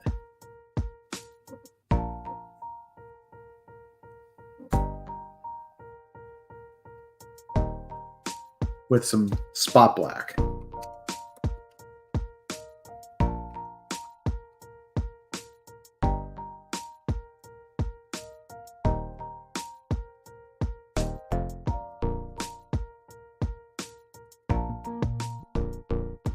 Turn it to 75.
A little really dark red in that black would look nice. I might color shift it, see what happens.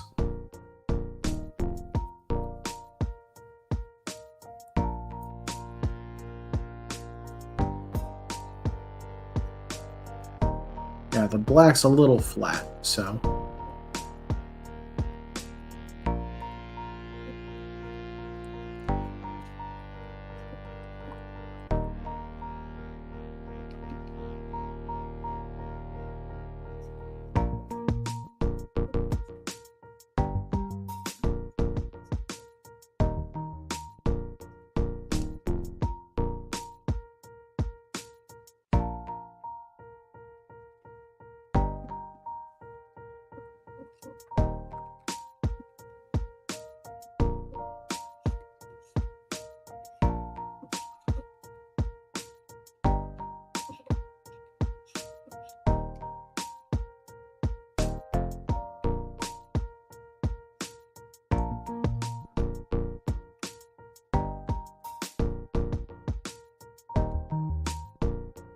All right.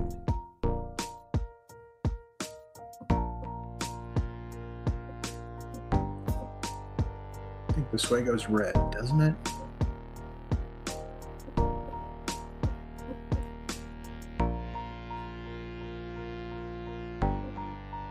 Actually not seeing difference. I think it's too black. Let's see. There we go.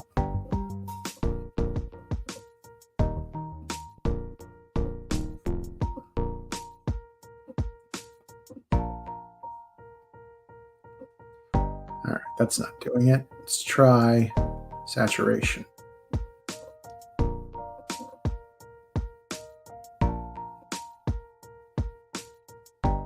Still not. Okay. I'm gonna have to do it another way. I think it's because it's the starting with black is making it a little tricky.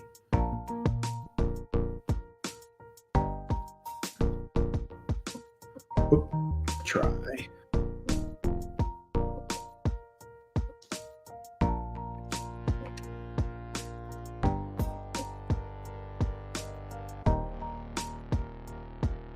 Do an underlayer. So I'm only at 50.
I'm going to adjust the background now.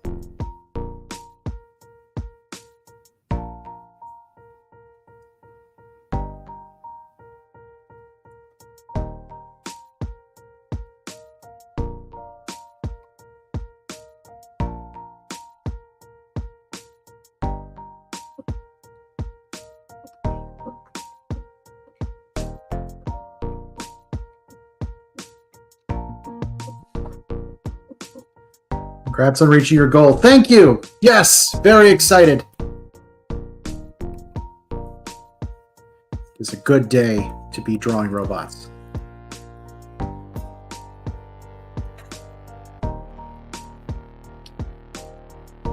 Turn you down. How about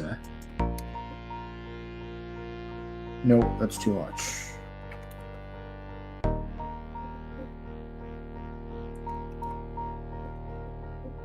I think I like it best at full force, I think.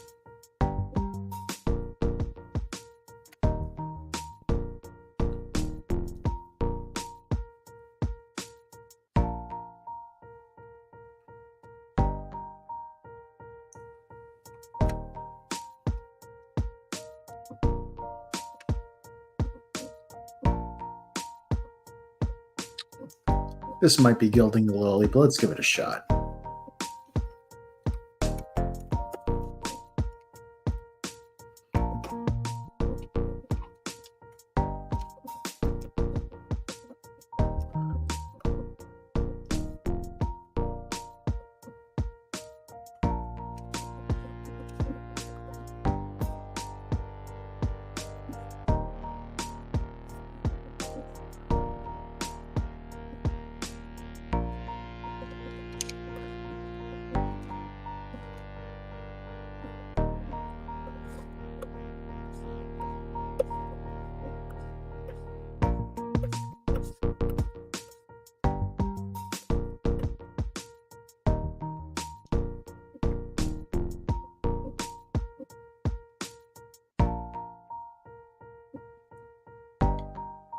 What did I just turn off? I turned off the ruler bar. Turn that back on.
Beginning to think that this pattern I'm trying to put in the background might be unnecessary. Thought it was a cool idea. Might be making more work for myself.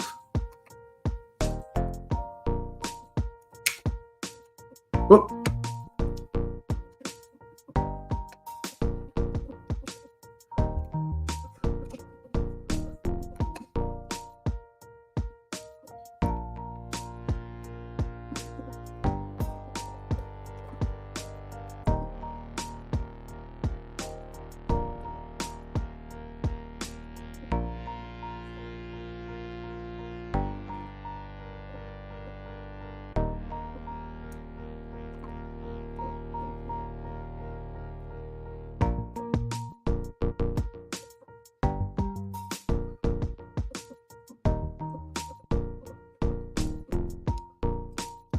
Pattern might still be cool, but look better if you can change the color. Possibly. I can give that a try in a bit.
Let's see.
You know what? I'm turning off the background entirely so I can see this better.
Man, my computer is lagging right now.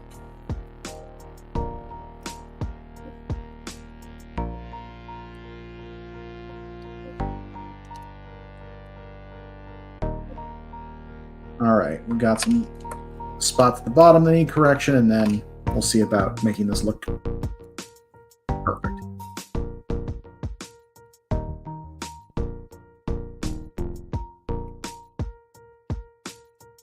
Let's have crossover from there to there.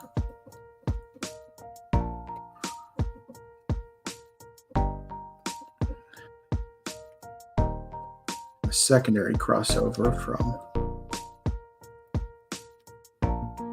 there to there.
Have an actual split here.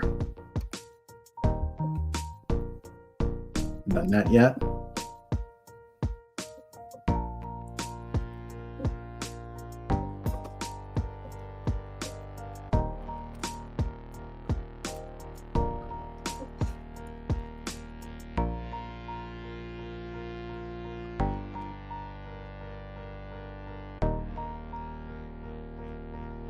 Hey, we've got a guest. Hello! I finally made it. And I'm not the only one here. I also brought a Bree. There's a Bree. She might not cat be here tax. long. Oh, there we go. Yep. Temporary cat tax. Temporary cat tax, yes. Oh my gosh. It has been a day, my dude. I hear that entirely. Yes. I was getting ready for the stream, got the, hey, you funded a congratulations thing, and was like, well, I now need to write an update real quick. Yes. I got the notice when I was at the doctor's office, actually. Nice. And it took all of my willpower to not scream in the office. Yeah, I get it. Hold 100%. on. I am actually going to mute the microphone so I can do a celebratory scream. Do it. And not blow out the microphone. Do it.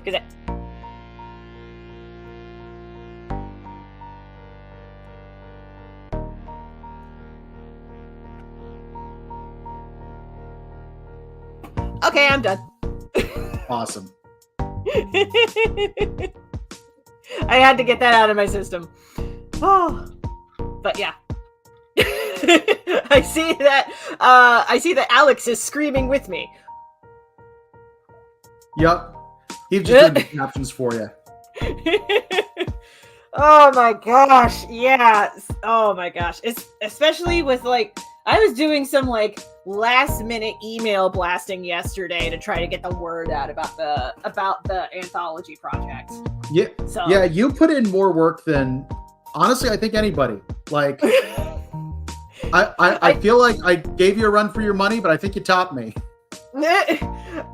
Oh man, I still need to look at the reference link breakdown to see like which links got the most money in, but I definitely put in a lot of work. I'll tell you what. Yeah, I learned a lot. Yeah, same. Like one of the things we're definitely going to need to talk about when we're doing the post-mortem is what worked and what didn't. Mm-hmm. Yeah, and even with the what worked, there were lessons learned about how we can do it even better the next time. Yeah. Yeah, because like emailing people directly did work and it did help. I learned when directly emailing people that if you're going to be like emailing comic shops in particular, it does still help to send like an advanced reader copy of the book if you can manage it, because then that way the retailer can have a better idea of the book you're asking them to support. Yeah. That makes a lot of sense. Yeah, so that makes a big difference. Sorry, I'm distracted that everybody in the chat recently has been like cheering about Bree making an appearance. Yes.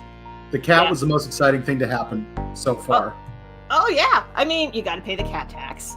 But yeah, Bree wanted her cuddles because I had been gone for a good chunk of the afternoon. I had to go to the doctor. I had to make a quick stop at the post office, pick up some cheese.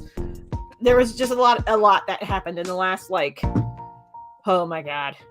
Even just starting this morning, it's been a whole lot of just making phone calls with people and getting that stuff done. Here in a minute, I am actually going to grab a, you know what? I'll just grab it now. I'll grab it now. Hold on 1 second. I'll be right back. Wait a minute. What's wrong with that? I'll leave that there.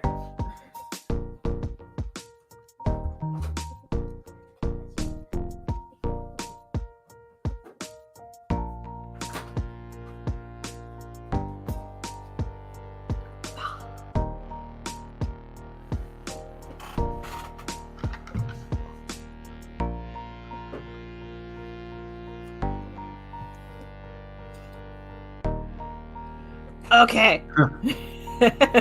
Rainer says, I was at a food truck waiting for food and let myself fist pump and say woot once without explanation. I love it. I mean, you're in line at a food truck. There is no explaining any behavior. Okay, It's true. I have grabbed me a mango wheat ale. I found out about this there's a little bar in downtown Toledo called Ye Old Dirty Bird. And first of all, great name for a bar. I was about to say, great name.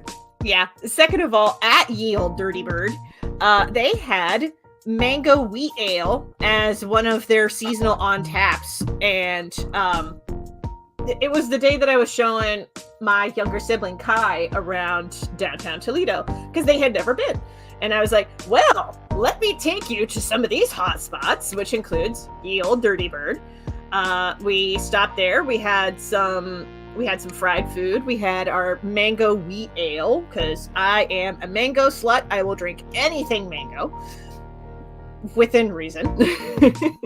But I really liked the mango wheat ale that was at Ye Old Dirty Bird. So Kai and I looked it up to be like, can we get this at the grocery store? And the answer was yes. Golden Road Brewing has Mango Cart mango wheat ale available at Kroger if you're in the Midwest. If you're not in the Midwest, I'm sure there's other, because Kroger is a 9-headed hydra. Yeah. They're a grocery corporation, so they have sister subsidiaries, and I'm sure those sister subsidiaries will have it. So, but yeah, I have a friend who a little while back gifted me a bottle of sparkling wine that I've been thinking I might crack open. I mean, I'm not going to do it right now. Like, it has been a very long crowdfunding cycle already. It has. You know, tell me something. You've done a lot of crowdfunding. Yes. A scale of 1 to 10, how stressful was this compared to your other campaigns? Oh my gosh. This was, I would peg it at about a 9.5. The only other crowdfunding campaign that I was a part of that was as stressful as this was when I was helping Never Ending Inc. with their first campaign. Because it was their first campaign. They had never done it before. They basically needed my assistance to help get it off the ground and set the goal and keep in touch with folks and everything, and also then fulfill on the character commissions that were placed through the Kickstarter campaign. But that was, I would rate that at like a 8.5 to 9 out of 10 in terms of stress levels, because it was a brand new thing. We were just getting off the ground. There was a lot that was tried and had not been perfected yet. And it was one of the larger crowdfunds that I had been a part of up to that point. This was more intense. There was a whole lot of expanding into new forms of outreach that I had kind of done before, but never to this extent. Yeah, we got creative on this one. When I'd say mostly because previous forms of outreach weren't working as well as we were hoping. Right. Yeah. Well, with social more so media than like being what it is right things now. are tough because we were doing new stuff. It's like, nope, the usual stuff was not working. Yeah, exactly. Yeah, thank goodness that Kickstarter gave us that deadline extension. Yes, that was one of the things that was most unexpected on this campaign. For anyone who doesn't know, this campaign ended up running a week longer than it normally would have, because Kickstarter, it turns out, will give campaigns extensions if they're a week out and aren't at goal yet. So that extra week made a huge difference for us. We made about 10% of our goal in that week, and I think that was the difference between funding and not funding. Yes. The deadline extension does not apply if you've already hit your base goal. So, you know, because I had mentioned this to a couple of other cartoonists who were also doing crowdfunding on Kickstarter, and they were like, weird, that option's not available on my campaign. And it took me a minute to realize, oh, it's because your campaign already funded. That's why that option's not there. Also, I need to be clear, it's not an option physically in the campaign thing. You have to apply to Kickstarter. Yeah, you have to outreach to Kickstarter directly. Yeah. Yeah. There's no button on the creator dashboard to click and be like, please extend my deadline. No, you have to like reach out to Kickstarter support and ask. Yeah, and they'll look over your campaign. They'll give you a yes or a no. We reached out early, which they said we can't do it now, but reach out again when you're a week out. And so we did, and then they gave us the extension, and we're very grateful for that. It really meant that we were able to get this to happen. Yeah, like we needed that extension because we finally hit our goal today. Yeah. And that was with like a lot of outreach and a lot of work. Yes. So much outreach. I could probably bring up my spreadsheet tracking all of the folks that I reached out to and how and when, because I kept a running spreadsheet and I arranged all the businesses alphabetically by name. That's probably something we shouldn't show everyone on the internet, but no, I'm not going to show it on the internet, but I can tell you how many contacts I reached out to. Gotcha. I can give you a number, at least. What do people think of this? I think we might be close to done. It's looking pretty good. I will say, hold on. I'm gonna full screen it for a second just so we can. Yeah.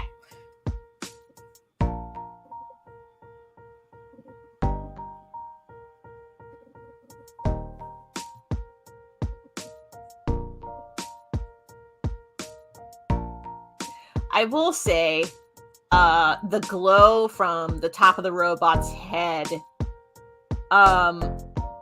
kind of splits my attention between the top of the head and the tablet that the robot is poking at. I could reduce that top glow. I don't know if there's a way to like have different areas of glow to help guide the viewer's eye down towards the tablet. I think maybe this might be the easiest way to do that. Hold on. Okay. Oh, switch it to Art Eraser. Wow, excuse me. Apologies for all of the burping that is going to commence because of this mango wheat ale, but it has been a very long campaign. I am going to celebrate with a drink, and you can't stop me. Understood. I just realized this is also rare for you. You don't drink that much. No. Yeah. No, I deliberately do not drink alcohol very much. How's that reduced glow look? Better. Still more? Hold on. Here's no glow at all. Hold on. I'm going to look away for a second to kind of reset my expectation. And then... Okay, yeah, that's much better. Okay. The other option, no glow at all. You know, I kind of like the no glow on the top of the head. Cool. Yeah, I see what you were going for when you were adding that glow, but I do prefer the not glow on the top of the head. I was originally going to put a floating brain in there. I decided, nah. Maybe that could be another robot variant. That's true. Excuse me, I heard a Discord notification go off. Oh, that was Greg. Just saying. Oh. Everyone's celebrating in the Discord. Good. Yes, I saw all of the messages when I was at the doctor's office just waiting. Oh my gosh, yeah. Yeah. People have been going nuts. Let me take a look at the Kickstarter. It's kept going up. Yeah, we're at 9,432 now. Oh, I have on my window 9,155 raised. Oh, Refresh. We just got another backer. 1 minute ago. That's why. Yeah. We're now at 9,232. Hell yeah, and 6 hours to go as of this live recording. By the time you catch the replay, sorry. Yeah. I will say, if you happen to come to this late, we are actually still check the link just in case, because we do have a few rewards that we've actually set up. You can keep pledging after the campaign ends.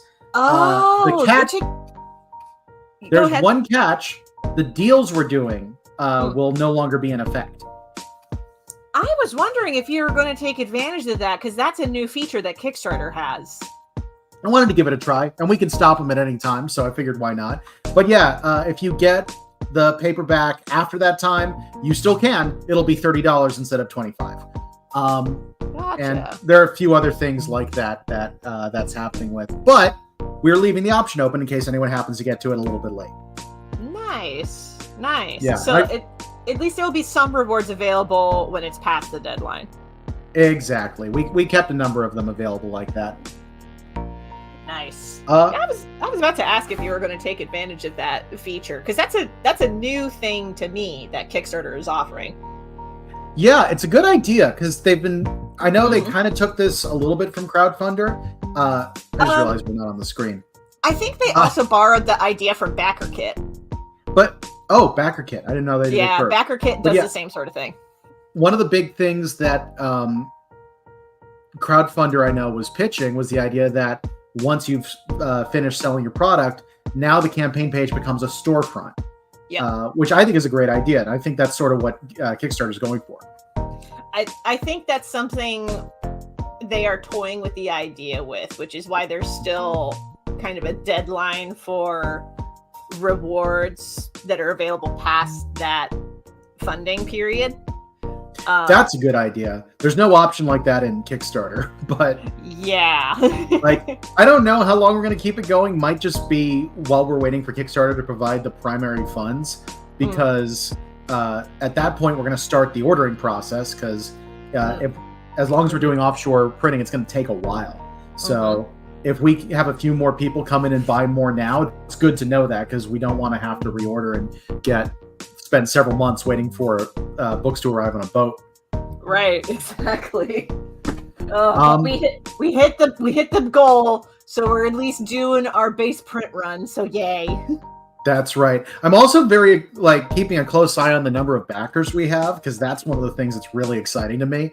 Yeah, this is like a incredible amount of backers. First of all, thank you everybody who is backing this campaign. This is the most number of backers I have seen on any campaign that I have been connected to. Thank you. I will say, yes, great number of backers. Technically incorrect, because Less Than Secret had more backers. Really? Less Than Secret had 209 backers. Oh, wow. Okay, so I forgot about that. I'd be interested in seeing if we can top that. But wow, that's sorry. That's one of the things I'm keeping an eye on, because monetarily, this is the most we've ever made on a campaign. It is. Yeah. This is we're close to 3,000 more than we made on Less Than Secret. But yeah, it's the average pledge has been over $60. It's been great. Rainer does mention, yep, 50 less backers, but the backers are pledging more. That's right, because Less Than Secret was only a $15 book. It was much smaller. It was in black and white. This book is huge. It's so exciting. Yes, I'm very excited about this book. I'm not gonna lie. Yeah. I did throw this out earlier. I do want to remind people, even though there are only 6 hours to go, so I think the odds of it, admittedly, not the greatest, but we do have a stretch goal if we're able to hit it. Okay. I remember that we did have stretch goals. I just wasn't sure if we were going to hit them. I think it's a long shot. We'd need to hit 12,000. Oh yeah, 12,000 in 6 hours. Considering how much it's ramped up, I'm throwing it out there so people know that it is an option. What would happen at 12,000? All copies of Universal Flaws of Robotics, that's digital, paperback, and hardcover, would get 24 extra pages of behind-the-scenes content. If you've backed either of our previous Kickstarters or have gotten our previous anthologies, you know the type of thing we're talking about. Basically interviewing creators about how they made it, where their inspirations come from, that kind of stuff. That is a stretch goal this time, because the book is so big that we needed to set that as something that we reach for. Right. Yeah. In addition, if you backed at the toolbox level, which is the level that gets you a bunch of extras automatically and things like that, there is a special perk depending on which one you got. If you got the paperback toolbox, you are automatically going to be upgraded to get a hardcover. Ooh. No extra cost. Exciting. In addition, if you back our hardcover toolbox reward tier, we will give you 2 hardcovers. Ooh. So if we're able to get there, that's great. And of course, the reason that we most want to have this happen, all the creators get $5 a page more. Yes, the pay bump. Yes, the pay bump is the big thing we want to do. But obviously, if we don't make it, we're still a successful campaign. But we do want to let people know that option is there, and we still have something we're shooting for in the last 6 hours. As nuts as that may be. If we manage to make 3,000 in the next 6 hours... First of all, y'all are bananas. yeah, that's pretty much it. But, if we did hit that, then those are the perks that get unlocked. And the stretch goal beyond that, no. That's... Oh my god, I forgot we had a third one. We don't officially, actually. We originally had 2 stretch goals. Yeah. But we decided the first stretch goal was going to unlock hardcovers, and we made the difficult decision that we were going to unlock hardcovers early. Part of that was people were being so generous with their backing that shipping is actually going to cost us a lot less than we thought it was going to. Because just the way people were buying back-end stuff, or were pledging extra and stuff like that, we are saving almost $1,000 on shipping. And at that point, we're like, well, that was basically the cost we needed to save to get hardcovers. So let's unlock that early and move everything down. The only stretch goal stuff we have beyond the one I listed now is that we know that if we did hit 15,000, there'd be another pay bump. Yes. We'd figure out something else nice for you guys, though. Heck Yeah, we gotta reward the people who are making this possible because first of all, y'all are bananas, but second of all, y'all are awesome. Yeah, I actually did put in the very quick update I wrote before I went live. I was actually late starting the stream because it literally a few minutes before the stream we got the update. I'm like, I have to write this. Yes. And I did throw out there in the words of Kelsey Crawford, "You are awesome." Aw, thank you, my dude. I appreciate it. Yeah. Oh man. I also I feel a little bad because we're gonna have 3 updates today probably, and I know people get a little sick of us doing all these updates. Honestly, we're in the final 24 hours of a campaign. If they don't expect that, then they're not familiar with Kickstarter campaigns. I will say I've been looking at a lot of campaigns lately, just because it's one of the things you do, like when you have a campaign running, you look at the competition just to see what other people are doing. Sure. And one of the things I noticed is how many people aren't updating. Huh. Which I found very surprising. That's one of our main ways of doing outreach to people. I just realized this music has been driving me crazy for a while. I'm turning it off because we're talking. Okay. It was great when we were drawing. Yeah. I mean, you got to have something playing when you're drawing stuff. By the way, highly recommend if you are looking for new music to play in the background of your stuff. Louis Zong. Is that who you were listening to? Yes. Yeah. Yep. That particular track was from his album Rat Taxi. So yeah, what Louis Zong does is he makes soundtracks for fake video games. Ooh, that's fun. But as long as from what I understand, as long as you give him credit in the videos or live streams that you make, as long as you give him credit, you can use his music for stuff. Ariane says, it's so funny. I was about to mention the music. Yep. But yeah, I highly recommend Louis Zong. He has a ton of really good albums. He also did some music for Brian David Gilbert at one point. Oh, fun. Brian David Gilbert actually commissioned him to make a whole ass album for one of his videos. Well, I'm always interested in finding more indie people to support. Heck like yeah. one of the things that we were talking about earlier, because I have a Kevin MacLeod song that I uploaded as well and was working to before, was just how awesome Kevin is.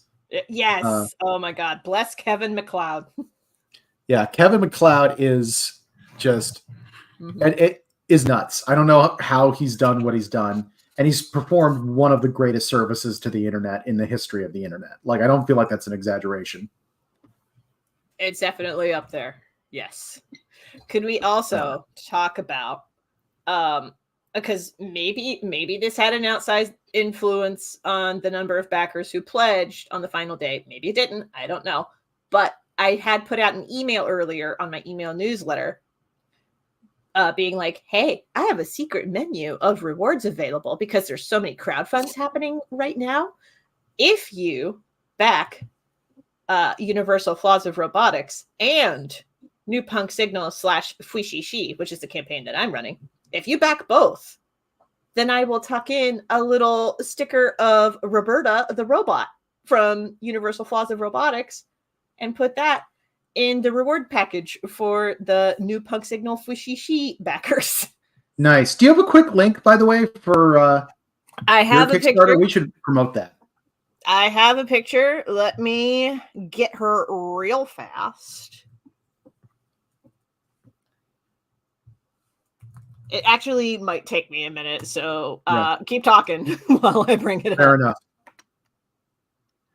But yeah, I was kind of laughing when your Kickstarter went up because I went to back it and I saw $100 and I'm like, wow, that would have been nice.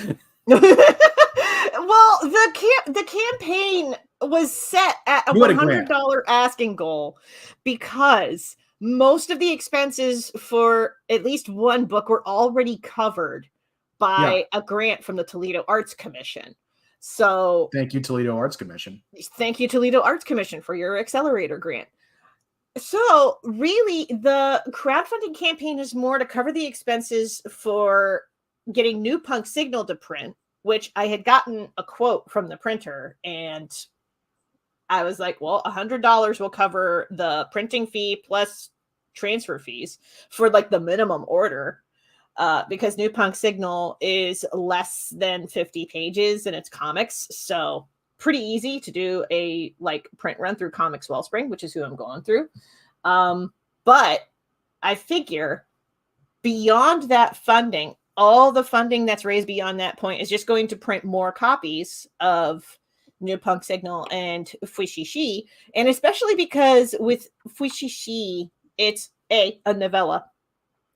B, the grant only covers up to a certain number of copies to get printed. Anything beyond that would have to be through Kickstarter funding. Mm-hmm. So that's why I figured a Kickstarter would be a good way to do that. Also, Kickstarter has a broader reach of backers. So there was that too.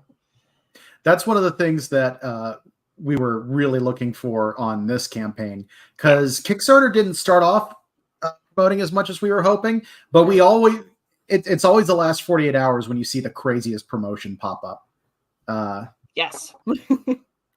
Although I think our numbers are still, I want to say, about 26% of our pledges came from Kickstarter, which is lower than normal. Like, we've had as high as 40 before on some of my campaigns. Yeah. But yeah, a lot of people discovering us now, I think, discovered us through that. Oh, I think you might find this funny. I can't remember if it was you who was into this or Angela, but according to Rainer, some of the big push we got is someone shared our link in a Murderbot Diaries Discord. Oh my God. You're the Murderbot Diaries fan. I knew it was you or Angela. I couldn't remember who. Hold on. I got to mute the microphone a second. Hold on.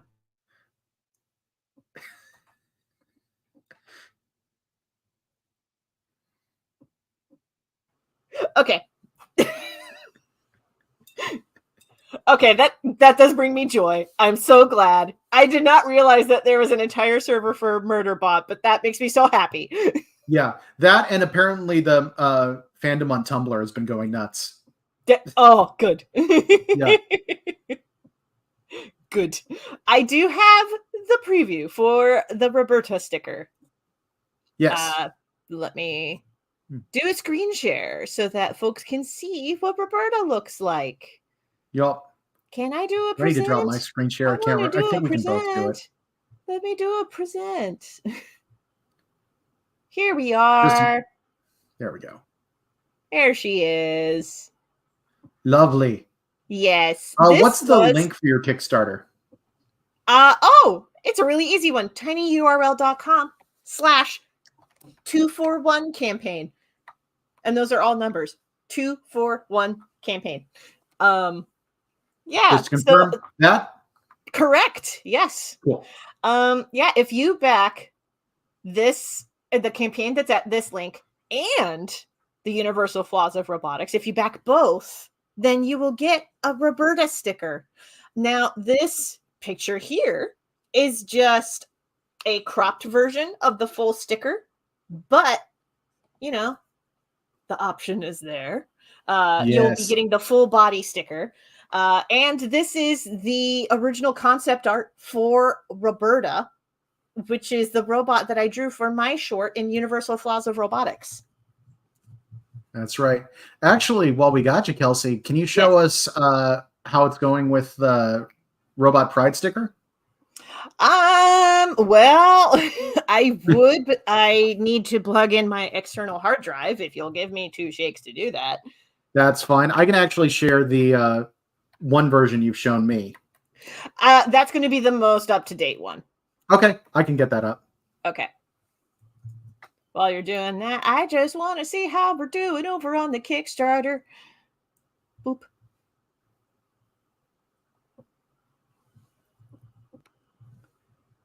Okay, we're still at 9,232, which is still very nice. Thank you all so much. It's fantastic. 102%. Yes. Yeah. every $90 I was looking going, yes, because that's about 1%. Oh my God. One of the things that was funny is how many people were telling me they were constantly refreshing, including people not in the Kickstarter. Wow. Like I had one friend who's like, my wife is getting mad at me for how often I'm refreshing this Kickstarter. Oh, I love the support. Yes. That's amazing. Oh, I forgot I had brought up the spreadsheet for the number of stores that I had reached out to, or the number of outlets that I reached out to promote Universal Flaws of Robotics. Do you want to hear the number? Yes. So the number of people I reached out to by email to promote this campaign was 130.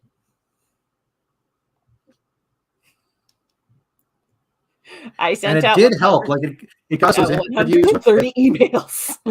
Yeah, that got us those interviews with the Words, Pictures, and Worlds podcast. I get the writers of Words, Images, and Worlds. I kept getting it wrong.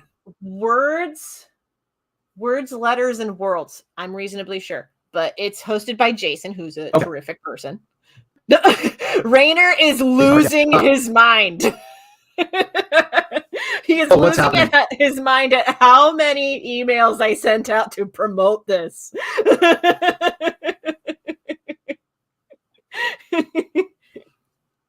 It was a lot. It was a lot. I actually technically emailed more than that, but there were some emails that bounced because it turned out that contact information was outdated. So it was technically more than 130, but of the ones that I had sent out, 130 were successful.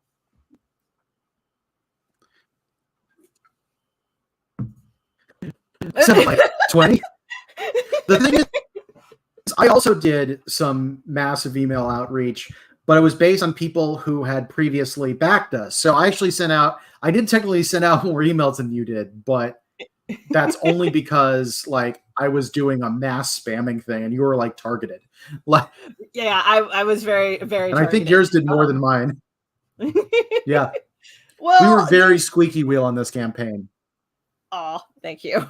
I appreciate that. But still, hey, Rayner, shout out to you for sending out 20 emails. That is still 20 more emails than what normally would have happened, and it still helped. And also, that shout is out one to of you, the Ben, things for sending out as many emails that you did.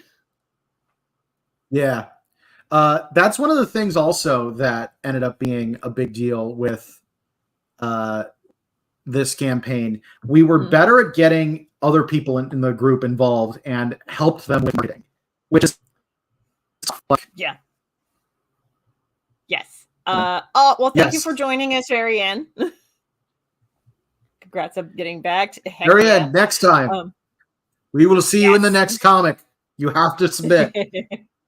Yes. But yeah, like it was interesting because you and I do all kinds of advertising and promotional stuff. And that's not easy for everybody. I'll admit it's not easy for me, but I do it. But it is one of those things that, by the way, here's the pride sticker that we have for now. Look at this pride sticker. Look at this robot. Sticker. So good. Oh, I love it too. It's so cute.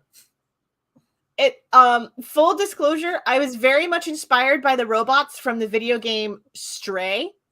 And yes, that is the game where you play a little tabby cat with a backpack who runs around this world that's occupied by robots.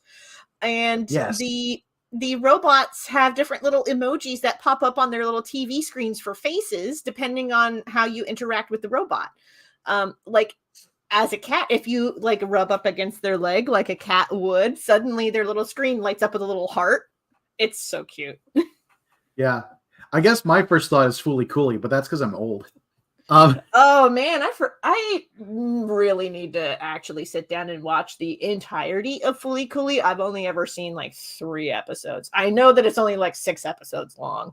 Yeah, I was about to say you've seen half of it. I've seen half of it. But yeah, with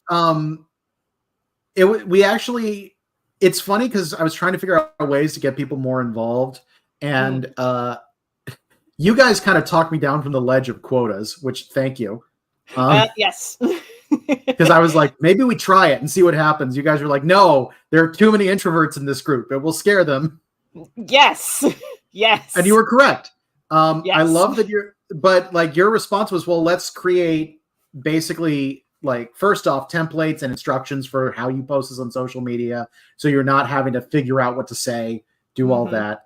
And then you also suggested like having hangouts in our Discord to talk through what you're doing and like do some of the promotion and business stuff. That was a great idea. Yeah. I wanted to not be the only person doing it. And I know that there were some who were in the Discord who are very much new to the comic scene, who were never taught these kinds of things. So I wanted to share the resources that I could, and also encourage people to be like, hey, here's some templates for sharing on social media, and also some templates for when you're doing email outreach and emailing like librarians, comic shops, bookstores, comics influencers, comic reviewers, like basically anybody who talks comics. Here are some templates for how you outreach to these people. And I would encourage you to outreach to these people because I don't want to be the only person doing this. Yes. Yeah. Which, thank you everybody who was in the Canon Right Discord server who helped out with that. Y'all are awesome. And that helped immensely. Yes. Yeah. But I figured it was also. Go ahead. I was gonna say, it also was always really satisfying anytime I like was going to different places and found something that someone else had done, particularly on the internet. Like some of you went ham on the social media, and it was really helpful. Also, I wanted to say I was inspired to like talk about the idea of, hey, how about we have like email writing parties or like little virtual get-togethers so that we can like body double while we send out promotions and stuff. I was inspired by that because I had signed up to do get out the vote letter writing type of events. And there's a lot of virtual meetups for those, to be like, hey, we're going to do a virtual meetup so that we can have body doubles while we fill out these get out the vote letters. And I was like, how about I translate that to what's going on with promotions for Canon Right, and just kind of carry that energy of like, hey, we're going to be sending out letters. Yeah. It's a great idea. It worked. And I'm so glad that I'm so glad that I shared that idea. And I'm glad that there was at least some kind of template to copy from beforehand to be like, oh, so this does work in this sphere. How about we carry that over into this sphere and see how that works? And it worked. Heck yeah, it worked. Yep. It's definitely something we're going to do going forward. Yes. Especially since, like, man, I know so many people find this stuff terrifying. I also find it kind of terrifying, but I did customer service for 5 years. So I kind of got like, I can do it. Right. Yeah. But yeah, it's one of the parts of making the sausage that people don't want to admit they got to do. Yes. Yeah. Yeah. People don't really want to do the whole like email outreach for, or even like cold email outreach. Like, oh, I've never reached out to this store before, and now I'm expected to talk to them about this book that I put out. Like, yeah. There's a whole lot of that you have to like step over if you're going to try to promote a crowdfunding campaign, especially one as big as Universal Flaws of Robotics is. Yeah. One of the things also that ended up being funny is trying to coordinate certain specific things that would go into the social media and get that stuff. Getting people to remember to add a hashtag was wild. Like, just everyone forgot to put UFR comic on stuff. And it's like, I get that hashtags don't have the same effect they used to. Specifically for us trying to find our own each other's posts, it's great. Yeah. Yeah, it does suck that social media decided that hashtags are not nearly as important as they should be, which is wild to me because hashtags are a recent addition to Blue Sky. And that's basically how you find anything on Blue Sky, unless you know somebody directly. Yeah. Rainer, I'll be honest, I ran the Tumblr and I forgot on 75% of posts. Oh, we know. We don't have to be mean about it. It's Rainer. I'm messing with him. Okay. But yeah, it's why whenever I did the repost, I added UFR comic. Yeah. Let's talk about Tumblr for a second. Yes, Tumblr was because that was an outlet I was not expecting to do so much heavy lifting. Yeah, like I keep having friends tell me I need to get on Tumblr, and I'm always like, I've tried Tumblr and I bounced off of it. Yeah. Rainer at one point suggested, let's create a Canon Right Tumblr. Let's try blazing some of the stuff because blazing's been working well for me. Let's see what happens. Mm-hmm. And it worked great. Yeah. It did. Yeah. One of the things that was, it was unexpected how well it was, how positive it was. There were even good comments where people were like, thank you for, blazing this. It. Like, this was a good use of blaze. And I'm like, you're happy you got an ad? Like, yeah. Which is so unusual for Tumblr. But it's also it looks like Rainer might be joining us, by the way. Ooh, awesome. Well, while he joins, I'm going to grab a cookie. I'll be right back. Do it. But yeah, like if anyone's watching this who came over from Tumblr, thank you. Like Tumblr's been incredible, and I'm really rethinking not having it as one of my regular things. Hey, Rainer. So yeah, Tumblr has been fascinating. And the reason I wanted to do Tumblr in the first place was thinking about why I engage with media. Yeah. We're in an interesting place where, like, obviously everyone's fandom comes to this together. Like, you have your audience, you come together. But, like, in the modern day, with something like a Kickstarter, I kind of want to know what I'm backing. And I came to the realization that with our policies and everything, people were not seeing the comics. So you're by collection, like, even if you know some of the creators, you don't know all of them. And Tumblr was just a way of, like, let's actually show people the work. And people appreciate it. There was I think we ended up showing a lot of stories. Like our normal policy is you're only allowed to see excerpts from stories and things like that. Yeah. But because we were having outreach trouble, we're like, let's try posting whole stories. Mm-hmm. I think we ended up doing 6? Yeah, something like that. So about a third of the stories in there. There are 2/3 of the stories you still haven't seen. Yeah, I was about to say out of 19, that's actually a pretty decent ratio in terms of promotions. Yeah. And it was absolutely wild. It's got me rethinking doing Tumblr. I actually realized why I bounced off of Tumblr in the first place also. Mm-hmm. When I first started Tumblr, I didn't really do any social media. I'd been on Facebook for a long time, like since college, and that was it. I think I got my Twitter and Instagram after I got Tumblr. And I was looking at Tumblr not as a social media platform. I was looking at it as a blog. Which it kind of is. Tumblr it kind of is, but like that was my original website, basically. I was using that before I built an actual website. And I didn't like it as a website for how it was organized. And this campaign kind of made me realize, well, if you treat it like social media instead, it's way better. Mm-hmm. Yeah. I'm a huge Tumblr proponent. And the reason for that is number one, for comics, it's one of the few social media where I can just post a full-ass comic. I'll be honest, I was posting my most recent comic to Instagram and Blue Sky. No, it was too much work. No one's going to read a 30-page comic on fucking Instagram. That's like panel by panel, like how you have to go from post to post. Mm-hmm. Awful. And then Tumblr, the other thing is like something like Instagram, someone can share something to their story. That's a thing. But really, it's all the algorithm. Like, that's how I see 90% of things on Instagram. It's like, what has Instagram decided to show me? Tumblr's just like, if someone likes it, people will see it because they liked it. And that's incredible for people like us, where it's just like, okay, we did pay a little extra money to show it in front of people's hands, but like, on some of those 300, like some of these comics, like 300 people were like, yes, I want to show this to my friends. Some of them we had specific people, someone who shared my name, shout out to Rainer, tagged like 15 friends being like, you, and you need to see this. Yeah. And like, that's how I fucking want it to work.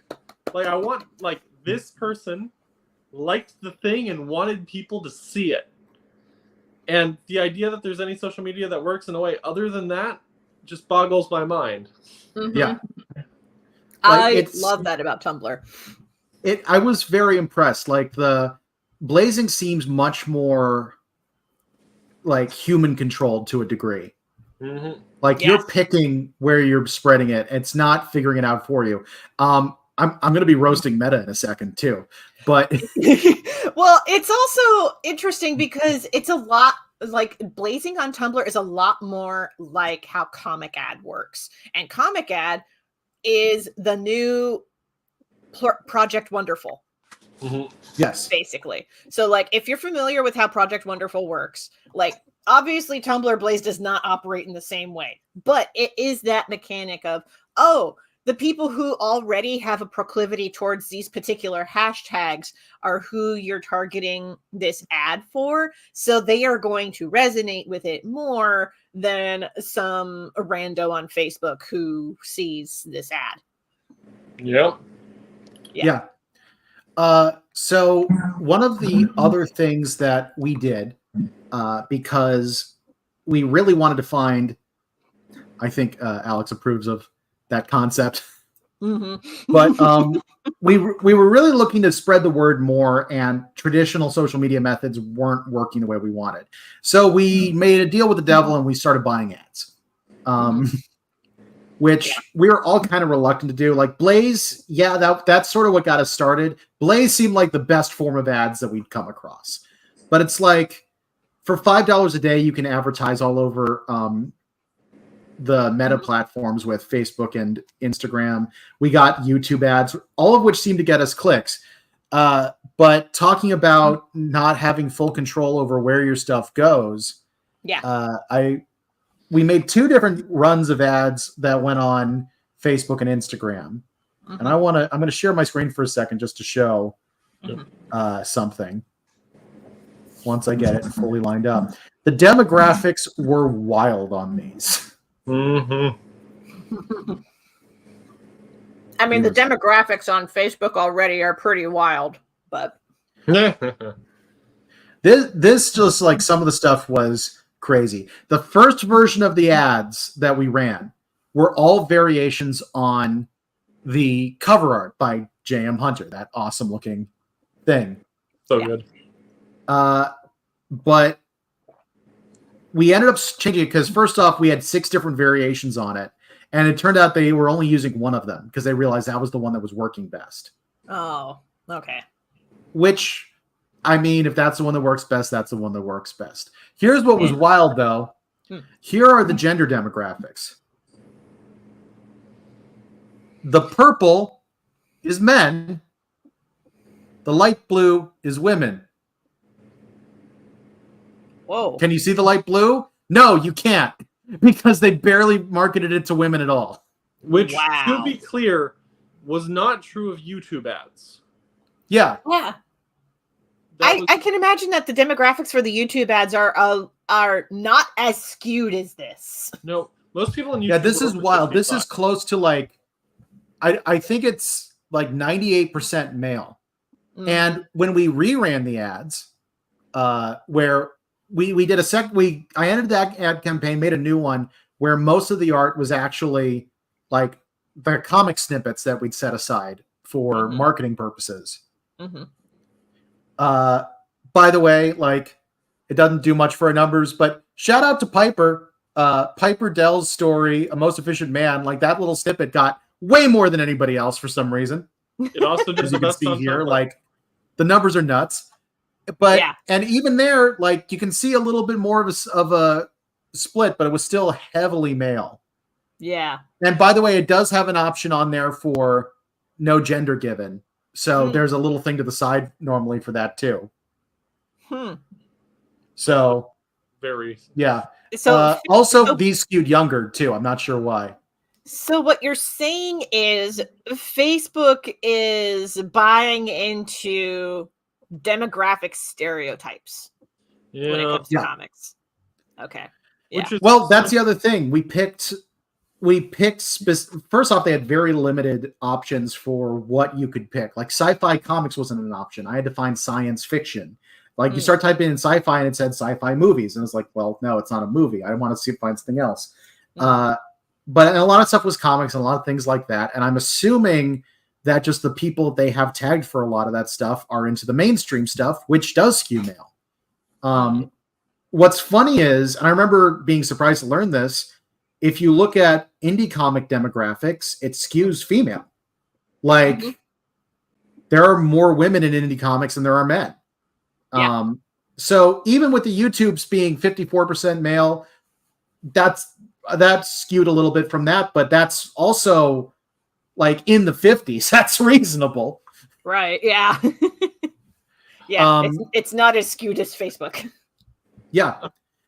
It's just kind of wild that they had it go that crazy, and that's entirely based on algorithms. Like what they're doing is they're spamming these messages out, and they're seeing what people are responding to, and then they are phasing out the ones that people aren't responding to as much. Yep. Sorry, and I think they're doing it a little too quickly. In comparison, YouTube with the ads, that skewed 44% female, 55% male, 0% user identified. And then for age, 0% 13 to 17. And the largest one, 65 plus, was 29.5%. Okay. Yeah. And Okay. also, I think it's partially because we actually had a really good click rate. I'm trying to find it, but it was like I only watch. You know what? I'm only gonna watch what percentage of YouTube. 1.8% of people that saw this ad clicked it and went to the Kickstarter. Wow. If you can believe it, it was higher on Meta. Really? Yeah. We had, between the two campaigns, let me do some quick math. We reached 16,000 accounts total, a little over. Dang. And we had a total of about 2,000 clicks. Okay, yeah. Wow. Now, I say that so we have some bad metrics regarding some of those clicks. I think we've only have a confirmed $35 pledged from Meta. That's skewed because we only figured out custom referral links partway through. Like that's a new feature in Kickstarter that we weren't using originally. And the original run of ads I didn't have that. So we can't actually tell which ones came from Facebook. Yeah. But at the very least, like that was changed for the second campaign, which was 800 of those clicks, and we got $35 from that. So, Tumblr, we definitely need to use those referral things. I thought it was separating Tumblr because at first it kept saying icedragon19.tumblr.com, and then the amount of backers from there. And then I had a bunch of people on Tumblr be like, I just backed this, but I'm like, you did? Because this number didn't go up. And I realized after talking to some folks that it was only registering one Tumblr as a specific website, and then all the others was listed as direct traffic. Huh. And yeah. I suspect the reason is that one Tumblr, which I know who that is. Hi, Haley. But the part of the trick is that one Tumblr post probably used a direct link to the Kickstarter. Yeah. And the others probably use our tiny URL. Yes. Those were like just direct.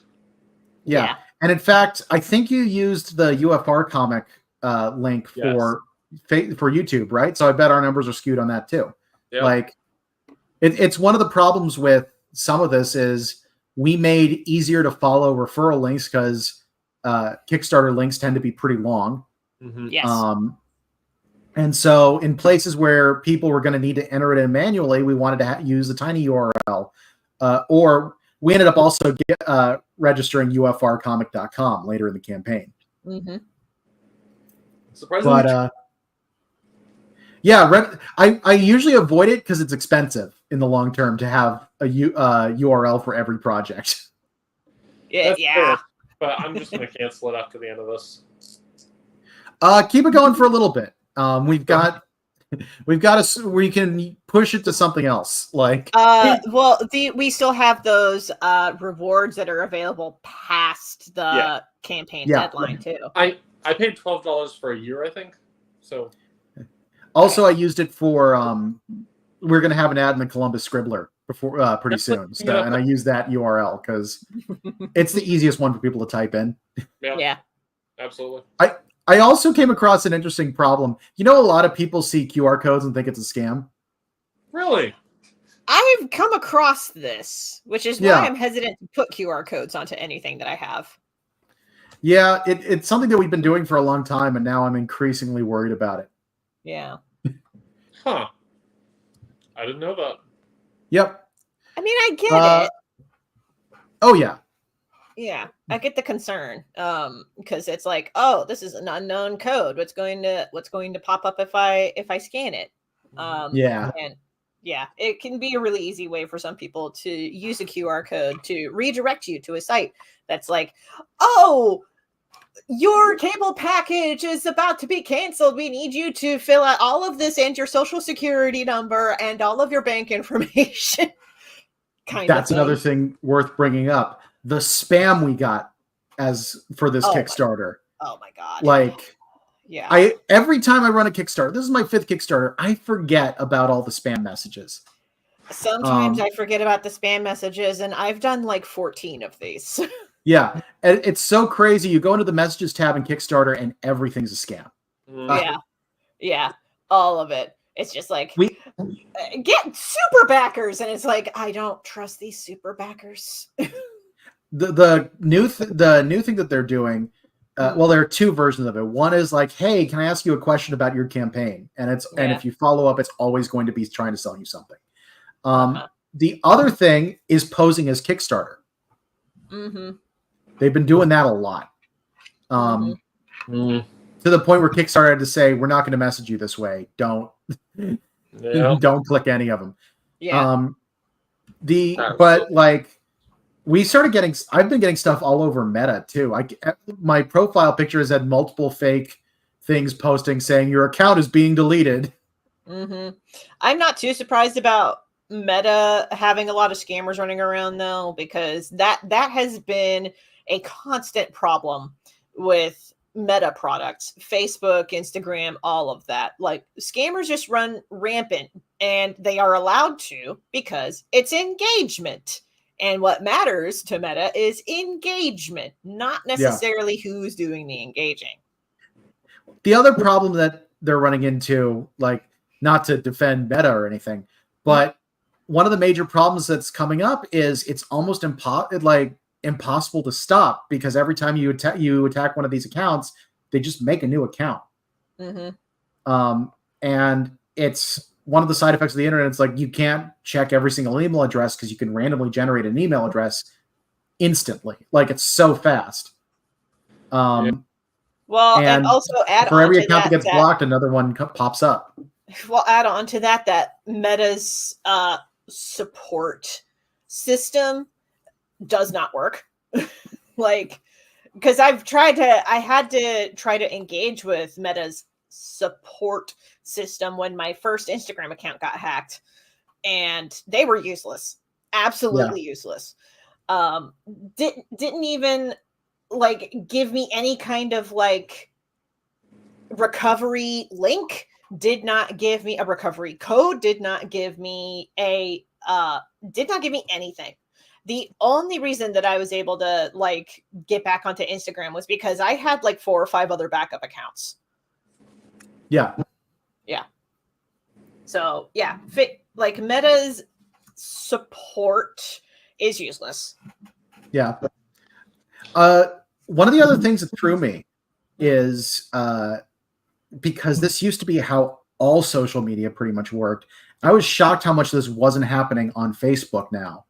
Nobody was sharing links. They don't Or expect like you to. sharing posts. They don't expect you to. That's why Tumblr is like the thing is like, does Facebook have a share thing? Yes. Does Instagram have a share thing? Yes. Is the culture to use them? And do they incentivize using them in the UI design? No. They want you to see what you are shown by them. Yeah. Question, does Instagram have a good way of sharing? Like, you can't like share onto your account something someone else did unless you're adding it to your story. Your story. Okay, yeah. Story's the only way to share anything but done by somebody else on your account on Instagram. Otherwise, you are expected to basically be an ad generator for Instagram. Mm-hmm. It's frustrating, but Facebook still has a feature where if you click share, you can share something to your profile, which is the only way I ever use social media with some of these things. Like, Facebook's not really like good for sharing anything that would directly outlink outside of Facebook. The incentive for any Meta project is to keep you glued onto the platform. It does not like when you try to share a link to something outside of the platform, which is why Tumblr and YouTube are still some of the better outlets for promoting indie projects, because both of those allow links outside of the platforms. It is one of the things that is also frustrating about Instagram. Like, Instagram is one of the social media platforms I can actually have fun on. Like, I will occasionally scroll Instagram for pleasure as opposed to just work. But that's surprising. Honestly. It's not like, well, it's because I dislike most of the social media platforms. It's one of the few that I'm like, okay, there's a picture, I can work with this. Okay. But I hate that links don't work on it. It's such a basic feature that needs to be able to, you need to work to promote anything. Not with Instagram. I'm honestly really excited for something I was told about a couple of days ago, which because comics isn't not comics. The internet is in a weird location right now with what is the fuck? I've been hearing about the Fediverse more and more, which I thought was a metaverse thing at first. It's not, thankfully. Yay. Which is just, the idea is you can plug in a plugin on your website and it automatically posts to the Fediverse, which is the back end for a bunch of social media like Blue Sky, Threads, and Mastodon. So if you do that, people can follow your website on any social media that uses the Fediverse. Okay. Right? Yeah. I mean, it makes sense. Kind of has the same sort of function as co-host, if I'm thinking of that right. But, just with a different set of code. It does make sense that it would allow for sharing on Blue Sky, though, because Blue Sky basically has the same sort of bones as pre-Musk Twitter. Yes. So, I mean, Blue Sky is the only social media platform that I am willing to engage with that is not YouTube or Tumblr. And even YouTube, I'm hesitant to call it a social media platform because it functions a little bit more like a search engine, but even the search engine part is like not perfect. Yeah, Ben, if you need to walk away for a bit, you can. We can hold the fort for a bit while you do what you need to do. Talk amongst yourselves. I just need a break. I've been streaming we're in 3 hours now. Yeah. Do what you got to do. I still got some energy. Farewell. Yeah, you guys have some fun. Yeah. See, I find it fascinating that you call YouTube a social media, as I would not think to do that. I know. I normally would not either, but there are some social media functions that are kind of stapled onto the side of YouTube. commenting and likes and subscribes being a form of engagement that incentivizes people to stay on the platform, that is a very social media-esque functionality that is on YouTube. That's But YouTube also has that functionality of, oh, I need to look up a tutorial for how to make this kind of a seam on a dress. And YouTube is very handy for that sort of thing. Not as handy if you're trying to find a specific video by a specific creator, but yeah, because like there's been times where I've tried to find a specific video essay by Folding Ideas, and the search engine is just not good for that. So I have to like go to Folding Ideas' channel specifically to find what I'm looking for. Yes, there was a video by ProZD talking about looking. Have you seen that one? Mm-hmm. I have. Who's not us? He searched for his own video, and like it was always like the fifth one down, even if it was like YouTube title ProZT, and then like the top one would be like unrelated. The second one would be like someone talking about the video. Mm-hmm. Like it's absolutely hilarious. That's just yeah. Yeah, it is bonkers how the YouTube search engine works sometimes, especially if you're trying to find something specific. Mm-hmm. Yeah, I don't tend to go to the YouTube search engine for anything specific that I want. If there's like something very particular that I want, it's like, oh, I have to remember who that YouTuber is, go to their channel and dig that way, which is not ideal. I mean, it's the same thing on Tumblr. Tumblr search is functionally useless. So when I want to find a Tumblr post, go to Google. I Google the Tumblr post, and then it shows up. Yeah, which is really saying something. And even Google is kind of a crapshoot nowadays because of its trying to immerse itself into AI, which I understand why. That doesn't mean it works most of the time. Yeah. Yeah. But that, that's getting into tangent territory, and that's not really what this is about necessarily. But circling back to, social media has been very weird in terms of using it as an outlet to promote indie work. So, I mean, I have an entire anti-attention economy manifesto that I've written. So absolutely. I've read it. It was fantastic. Oh, thank you. Thank you for reading that. I appreciate it. I heard, you know what, let me just Google this before I say it to make sure I'm accurate. Okay. Well, while he's checking that, I'm going to plug our anthology one more time, tinyurl.com/UFR comic. We are still running for another 5 hours if you wanted to check out the campaign and perhaps get a copy of our robot anthology. Anyway. Absolutely. So The Onion, classic. Yes. The Onion's going back in print. I saw that. They were posting about that on Blue Sky. Mm-hmm. That makes me so fascinated to see where the rest of this industry is going. Like, I know, right? Like, I just didn't think that was ever going to happen. I wasn't sure. It is very interesting to see that there are some publications that are going back to print after being online for so long. It makes me wonder if they have do they have distributors that they've made deals with to get the work out there? Like, how is that outreach happening? Yep. I'm not going to say the whole thing, little spoilers. Okay. But I will say, you know it, Kelsey.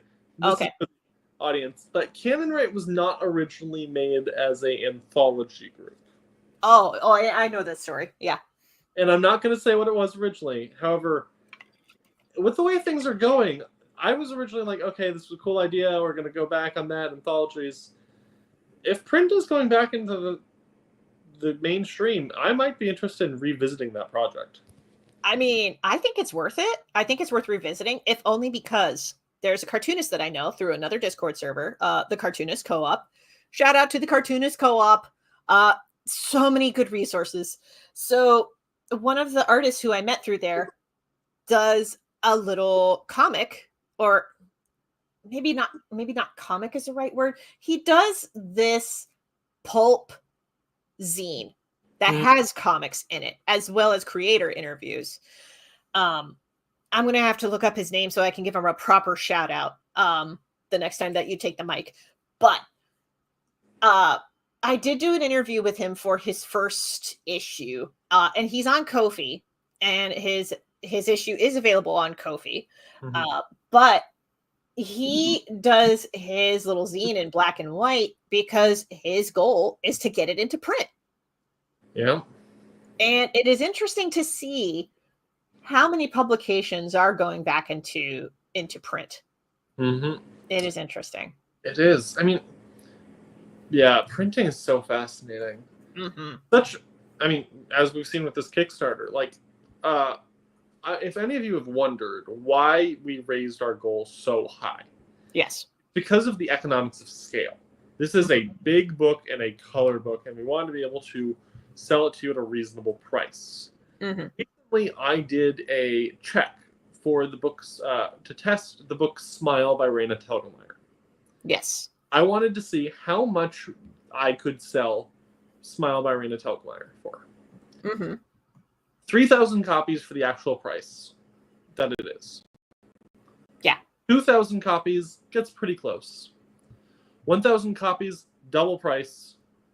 500 copies, I had to sell a $9 book at $45. Oof.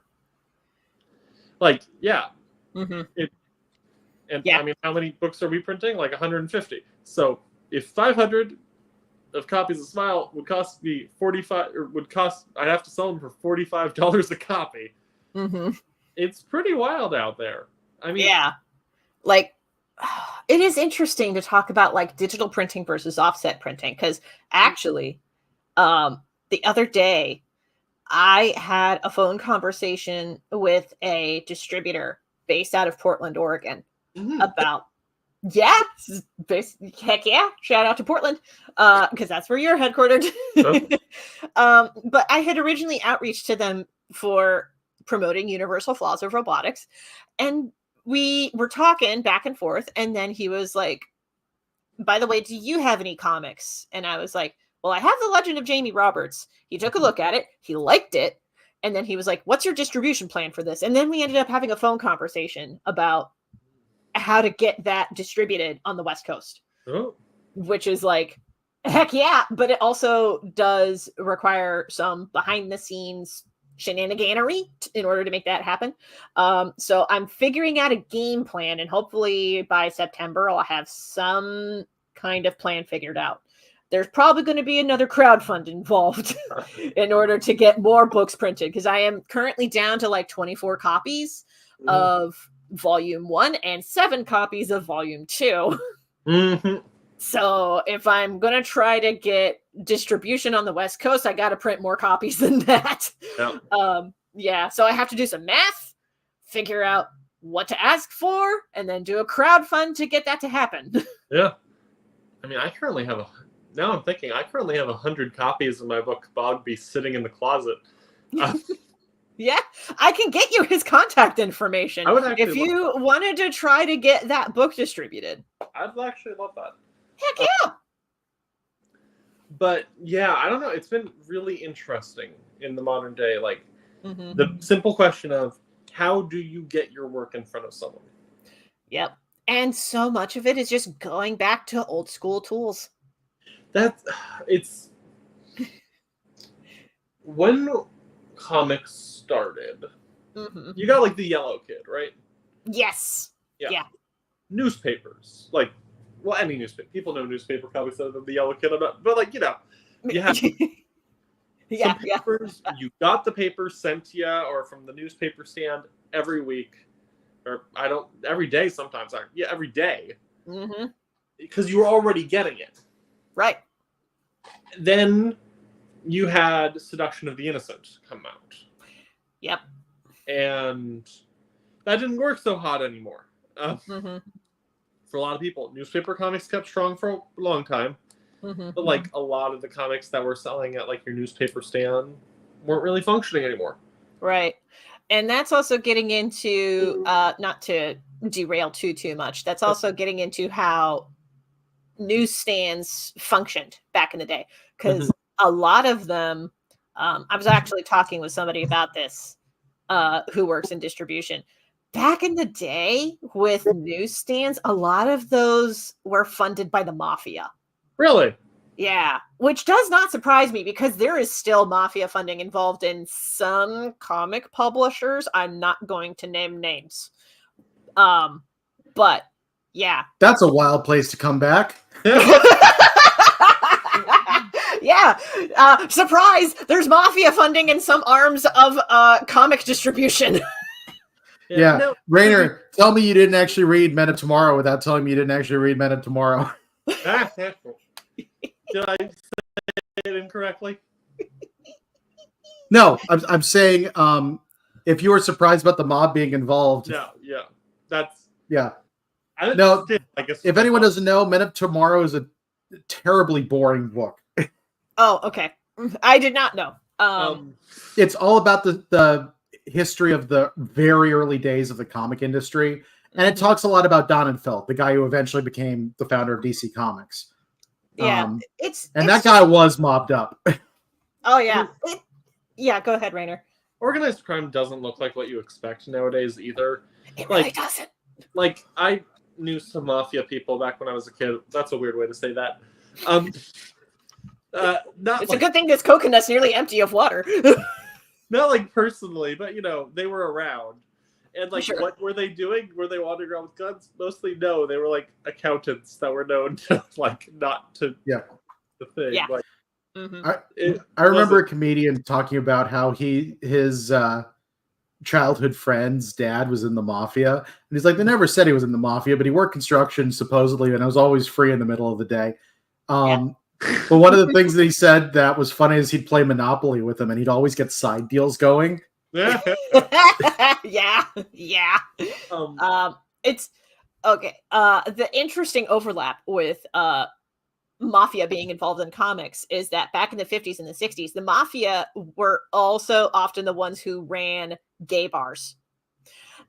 And so that signals to me that the mafia is there for any kind of like non-mainstream interest, at least back in the 50s and the 60s, because mainstream funding was just not there for super indie interests.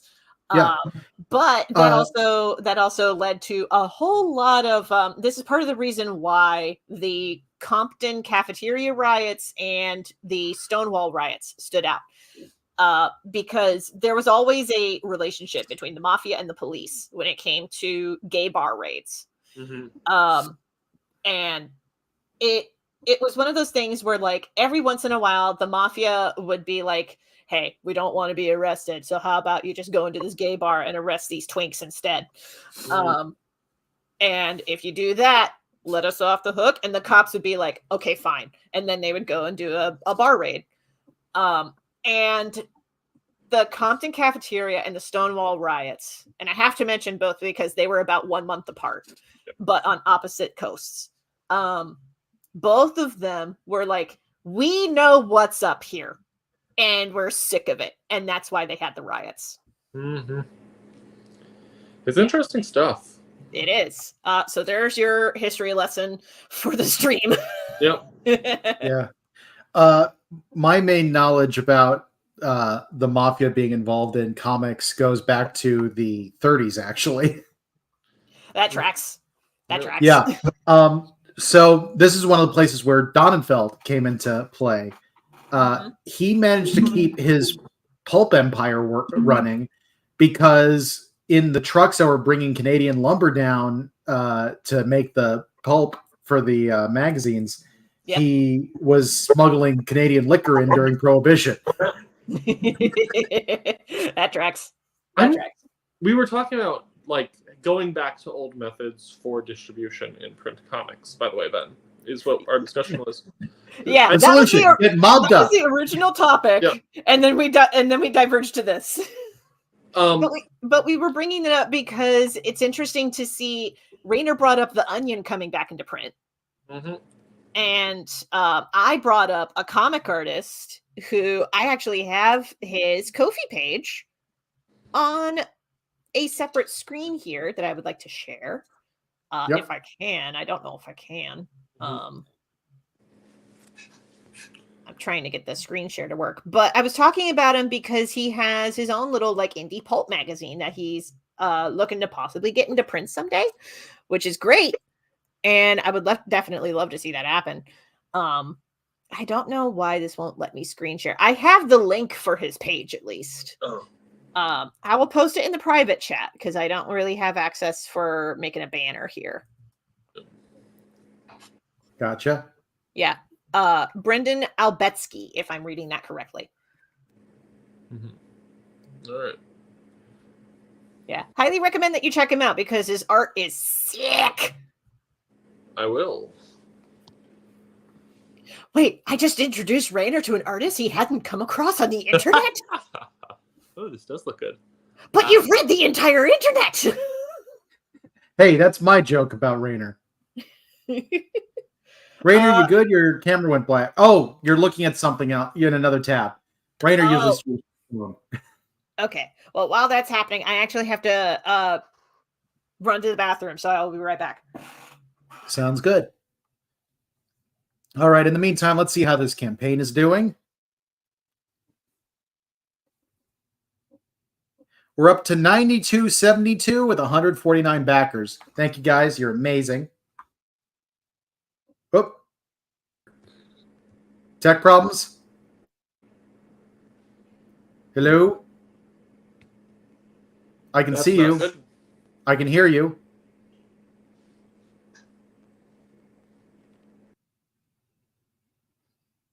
All right. Technical difficulties, folks, while we figure all this out. Let's take a quick look at what the breakdown is on this particular Kickstarter. 92.72, 103% funded.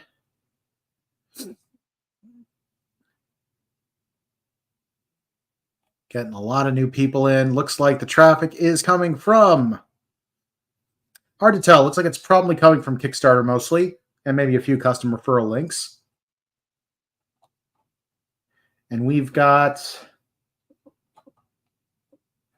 vast majority of you seem to be wanting the paperbacks.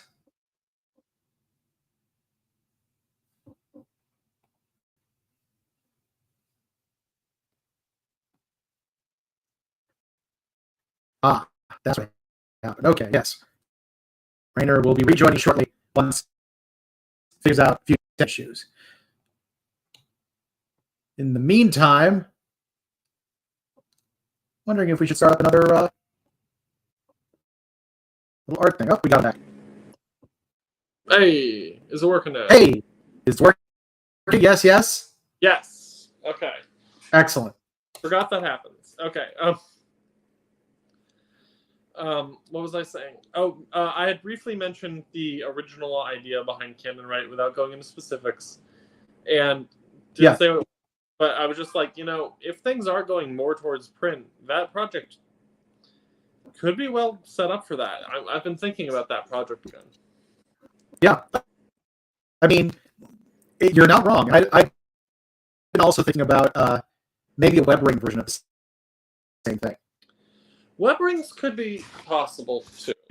All right, we will. That's something we should talk about in private anyway. I'm saying stuff. Yeah. You are being super robot-y for me, and I can't tell if it's something on my side. Oh, really? Ah, that's annoying. It was not happening before I joined, which makes me think, or rejoined. Which makes me think. We'll find out when on my end. Back on the stream, because it looks like they're almost back. All right. Yeah. So what happened, by the way, is that I clicked off, this was actually a Discord. Technically, I'm currently doing StreamYard on Discord, and when I clicked off, it brought me just back to normal Discord. So I was still technically in, but I could not bring it back to this page without reopening it. Then I was both there and asking to come in. It was very odd. That's odd. I'll probably report that to them that's a bug that happened. That seems more like a Discord bug. Yes. It's fun that we can see Kelsey making tea. Yeah. Oh, there you go. It stopped being robot-y. Stop being robot-y? Yes, but I just heard a huge delay between you talking and your lips moving. Ooh, that's not good. Hey, Kelsey, do you notice a delay or hear a robot-y voice?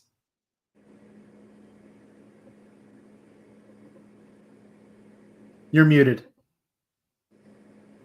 I thought I noticed a delay a second ago. What's going on? I was just... We're just checking. Rainer's noticing delay, and I wasn't clear if it was him or us. Oh, well, you're caught up now, Ben. Yep. So. Yeah. Okay. So it was All right. probably on my end. Who knows? Tech problems. Tech issues. They're kind of resolved now. Tech issues. Yes. Oh, but going on the story, because this is just something to stream about. So you had Seduction of the Innocent, which then made it so that comics were things. And then it was, what was it? Spider-Man 96 was the first comic? Roundabout there, yeah. It was the first mainstream example. Yeah. Yes. A bunch of comics like Robert Crumb and what have you started selling at head shops. Mm-hmm. Then you had comic shops, and Spider-Man, I think 96 was the first one to be like, hey, we're just not going to be in newspapers in newspaper stands because with this code we have to not be able to tell our stories the way we want. Mm-hmm. So that worked great for a while. But then web happened, and that was amazing because now you could directly give your audience to your people. Mm-hmm. Like without anything. You didn't have to have a shop, you didn't have to have the comics code, none. Yeah. But then the internet kind of got bought out by a series of tech conglomerates. Yes. And then it basically became like, if you're not on these 5 websites, you are invisible. Yeah. Not helped by net neutrality being repealed for the longest time. Net neutrality has been reinstated. Well, and I feel like that's why there's suddenly an uptick in the resurgence of old web practices like NeoCities exists to fill the gap that GeoCities left behind. And bless NeoCities for that. Absolutely. Yeah. Also, because this is a discourse that I saw happening on Blue Sky for a hot minute, because there were people on Blue Sky being like, webcomics only being on Webtoon and Tapas sucks. And it's so hard to find any comics that are self-hosted. And to which the other half of Comics Blue Sky was like, NeoCities. Check out all these comics.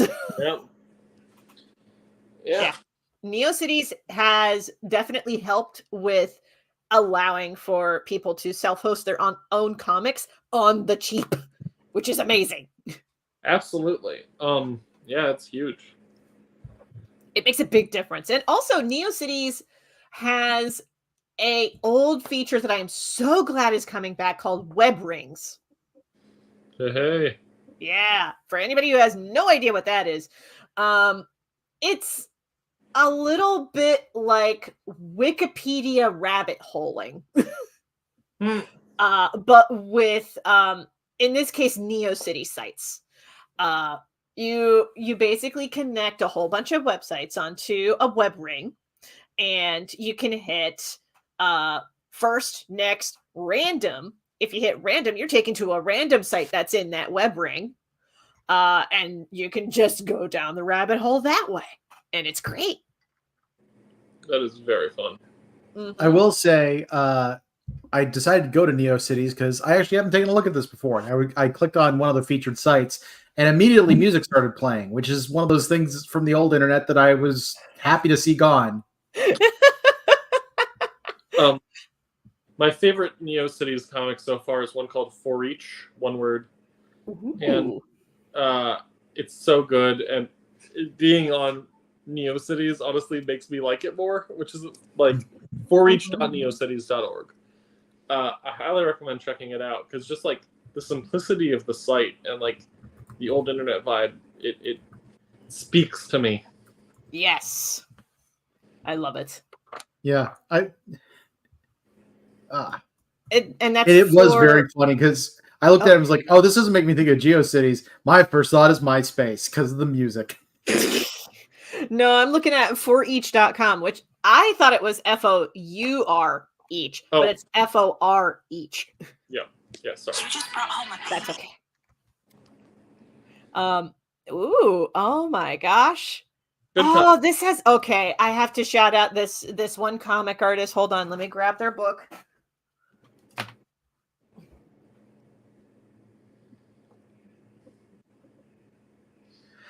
While we're waiting, I'll go ahead and throw out another pitch. We are celebrating the successful funding of the Kickstarter for Universal Flaws of Robotics. There are still 5 hours left in the campaign, so if you wanted to back it yourself, the campaign has succeeded, so things will definitely get fulfilled. You can go to the link in the description or at the bottom of the screen. We are currently at $9,272 with 149 pledgers. Yes. Backers. That's the word. Woohoo! Okay, so I have to shout out this artist because looking at foreach.neocities.com, the art style is very reminiscent of this.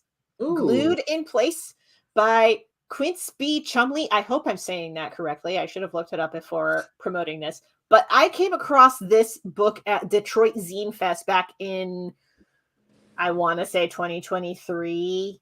But I want to shout out this book because the art style has the same sort of vibes as For Each, the webcomic.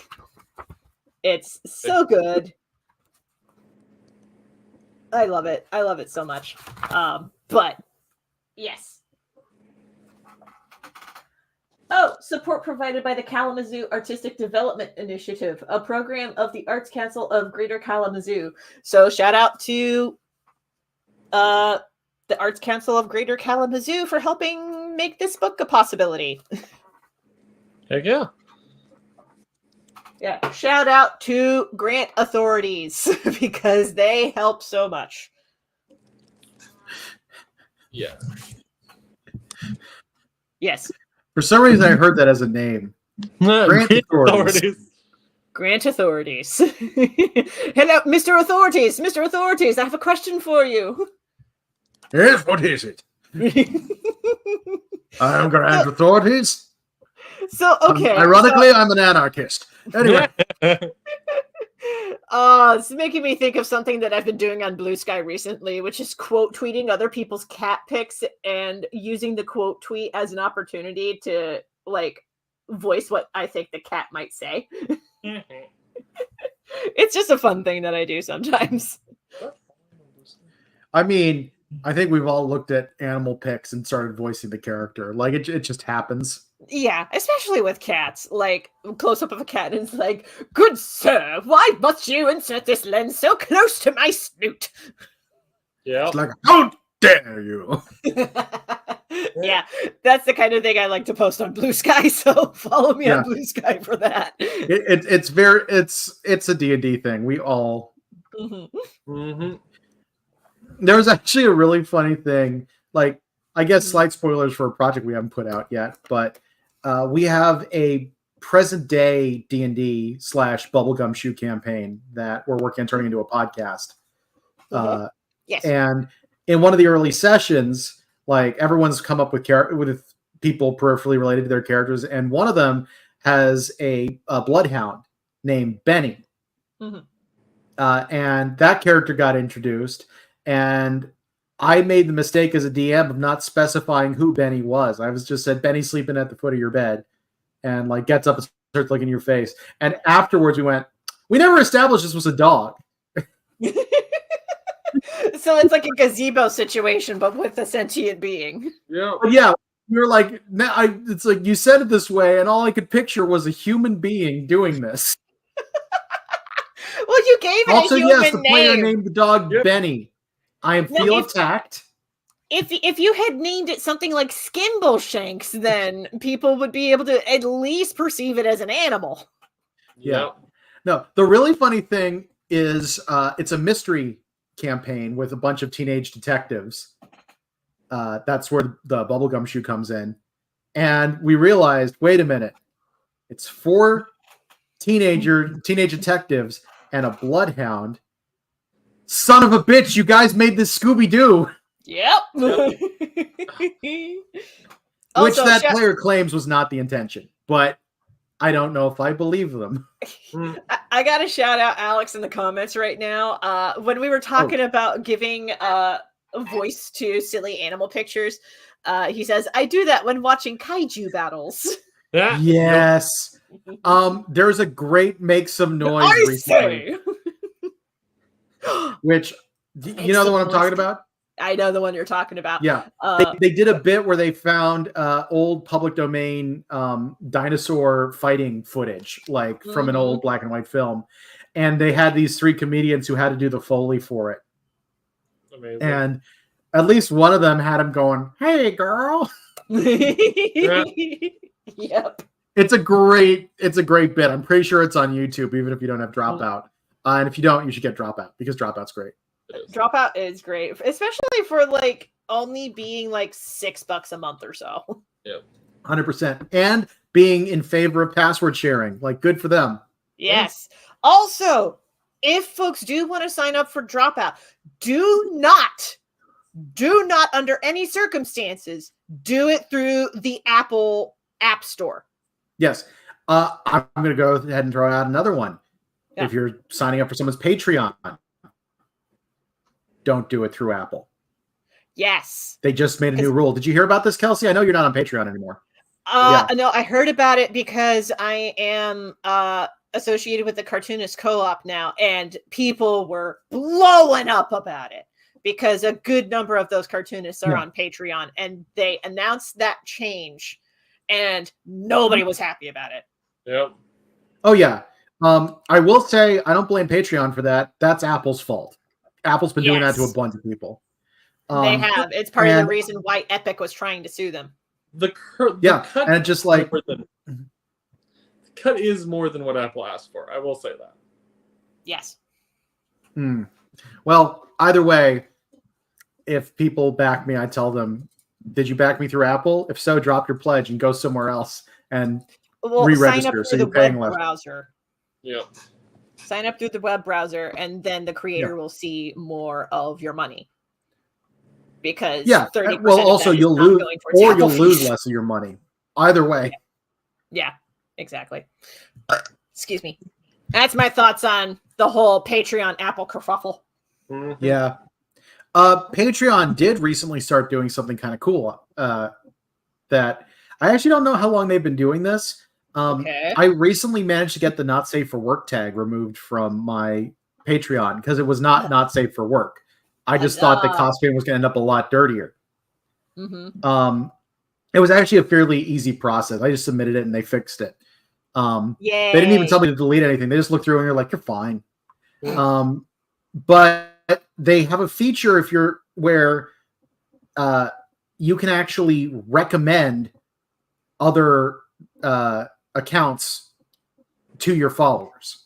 Yes. I've been getting a lot of emails being like, Danielle Corsetto recommends these creators. And I'm like, I'm not on Patreon. Okay. Yeah. I just follow Danielle Corsetto's public Patreon feed. Yeah. But I will say part of the reason I brought up the not safe for work thing is it turns out you can't share not safe for work accounts. What a surprise. I know. Patreon's a little weird about that. Yeah, that's another thing that people blow up about in the Cartoonist Co-op a lot too, is how Patreon, like, they support big air quotes, not safe for work stuff. Support. Yeah. Now, the big thing a lot of people don't realize, if you do a Patreon, is people won't be able to search for you in Patreon if you're not safe for work. Mm-hmm. And that's a nightmare. Yeah. I actually was helping a cartoonist a little while ago, very peripherally. Like, it was like a friend of a friend giving advice because they were telling me about this person figuring stuff out. And one of the things I said is, you do not safe for work stuff, you might want to consider coffee. Yeah. Even they then, ended up going with Patreon anyway. I think maybe they also have a coffee, but even was then, like, okay. Ko-fi, you have to really do it in a really like circular kind of way. Yeah, we could talk with Jade about that at some point because she has a Ko-fi and she does a lot of not safe for work stuff, but she also has to go about it in a very circuitous way. That would be interesting. Yeah. No, I've talked with Jade on my channel before about why it is that we both left Patreon, because we both left Patreon for very different reasons. Because I was a safe for work artist, she was a not safe for work artist, and at the time that she had left, I don't know if this is still the case. It probably is, knowing the behind the scenes stuff for Patreon. But all of this is to say, support indie creators. Be cautious of how you do it on Patreon. But with the not safe for work creators, Patreon was asking for the creators' driver's license or other photo verification for their ID, but not asking it for patrons.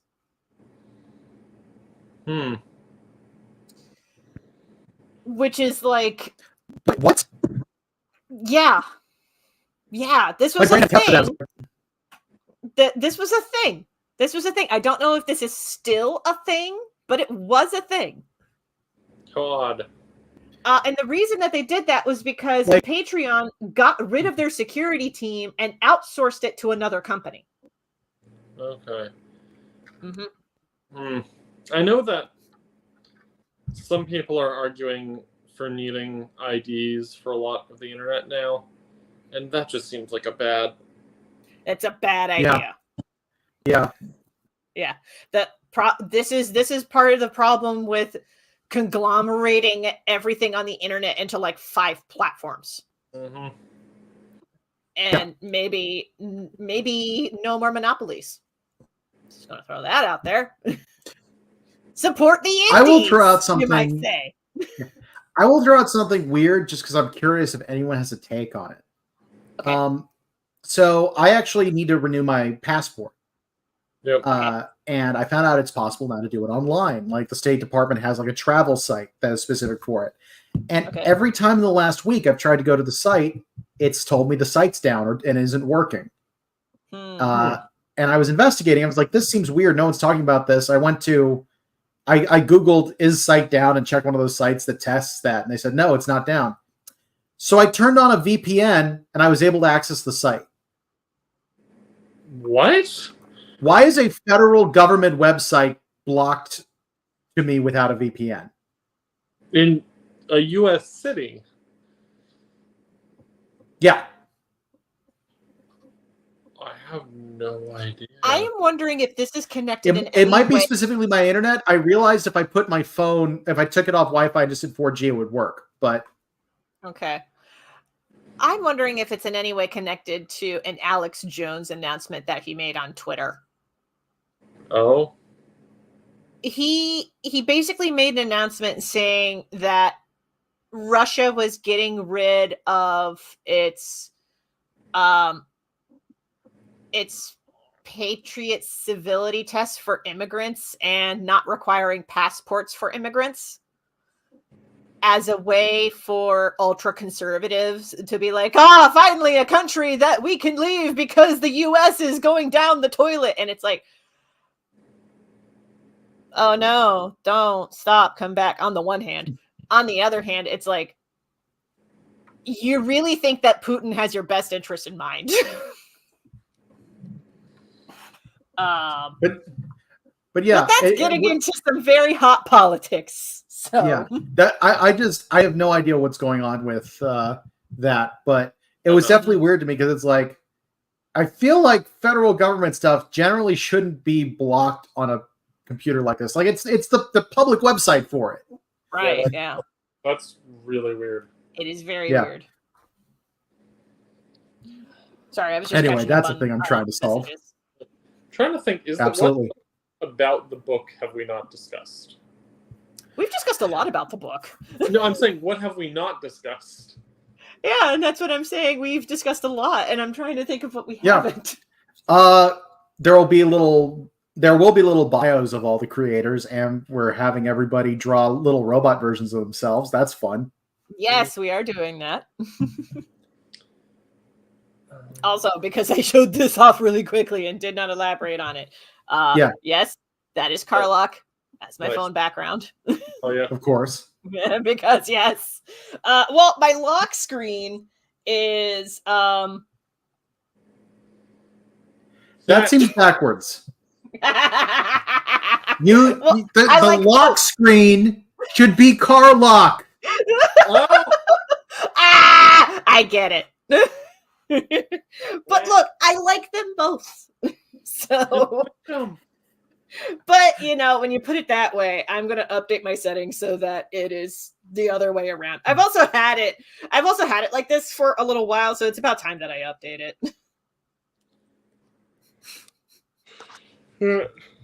I'm going to turn off my camera while I take care of a couple things. Fair enough. Yeah, I'm trying to think if there's anything else specific about the book that we haven't really talked about, or about the Kickstarter for that matter. Yeah, Kickstarter. We talked about. I mean, we've talked about a lot of the stuff in other streams. Maybe we mentioned what some of the add-ons we've got are. Yeah, talk about the add-ons. Yeah.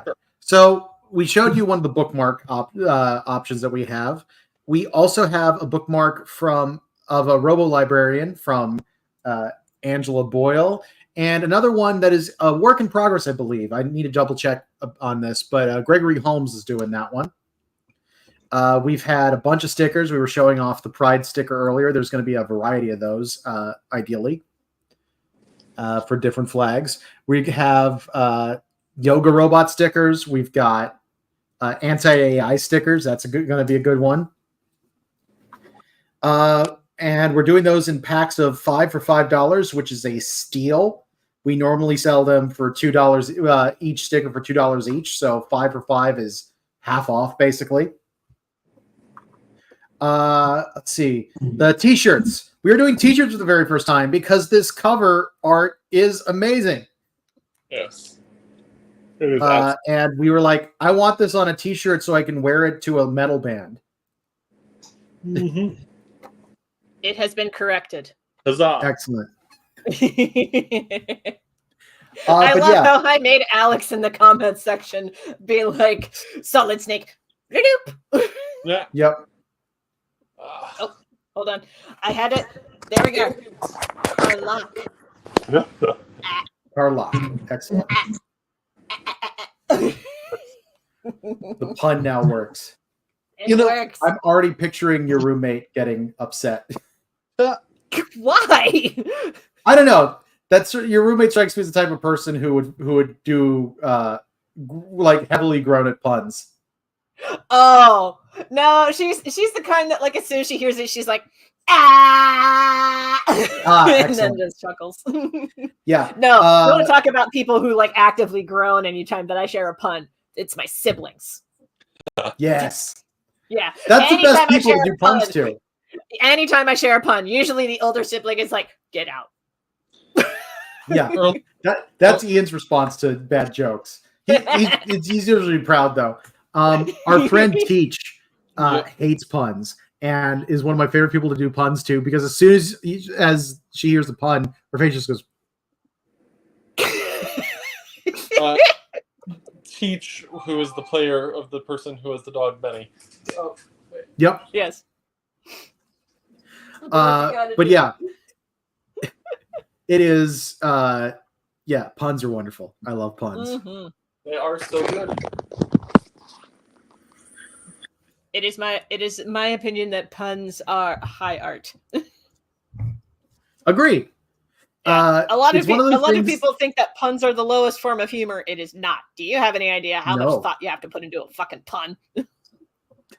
Like one of the things that cracks me up in Japanese humor, puns are considered highbrow because it's a lot harder to make a pun in Japanese than it is in English. Mm-hmm. So it's just I always thought it was funny. It's like, oh, so I'm funny in Japan. Yeah, it's I can see that because I started learning Japanese through Duolingo. I recognize that Duolingo is not perfect, but Yeah, It's same. I've been doing it for 2 years now. Yeah, it's the most easily accessible way for me to learn the languages that I want to learn. So that's what I've been using, and I've been learning Japanese, and it's finally like, oh, some of these letters are actually starting to click, and I can actually read these. Holy crap! Which was not a thing I ever thought that I would be capable of, but now I can flip through the first volume of Dr. Slump that Chloe got for me when she was in Japan. I can flip through it and be like, oh, I know this letter. This is or oh, I know what this character is saying. This is like Yuri or some other word, and being like, oh, I can actually read this. Holy crap. When one of the things that was interesting for me doing it early on was I'd studied Japanese before. And I never did well with it, so I always lost it without using it. But I'd previously learned hiragana and katakana, like the two most common writing systems. And I'd forget them, but I could relearn them pretty quick. So when I got into Duolingo, I started relearning the symbols, which I really should have done vocab sheets with it too, because seeing that grid is an easier way for me to learn it than actually just reading it all the time. I've been keeping a little journal. To write stuff down. The other big thing is, after a while, I realized I wasn't paying attention to the symbols. I was looking at the English characters, so I had to figure out how to turn those off.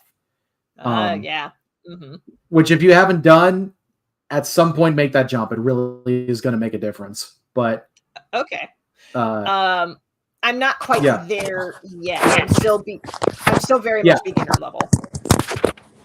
Yeah. But one of the things that was also funny about it is now, because they keep changing how the Japanese course works. Like, I know it's one they've actually struggled with.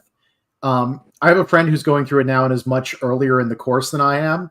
And they're teaching her stuff that I didn't learn because they've changed what happens in the early courses. They've also started putting kanji exercises everywhere. They have. That's stressful. I'm doing them, but they're stressful. It does make me want to revisit the Spanish track, because I was using Duolingo to learn Spanish for the longest time, and then I revisited it fairly recently, like within the last month, and I'm like, oh, this is a very different setup than what it was before. Yeah. And it's like, the funny thing is, the more that I learn Japanese, the more that Spanish is coming back to me. It's weird. I noticed the same thing. Because like, I had a problem where back in school, I had a problem because I went from Japanese to Spanish, and I realized my Japanese pronunciation started becoming based on Spanish, because certain things are similar but are like I realized I was basically speaking Japanese with a Spanish accent. But one of the other things is, when I started doing Duolingo, my Spanish started coming back to me too. It was weird because I was a terrible Spanish student, but it's like I started being able to think and like form sentences better from another language. Yeah.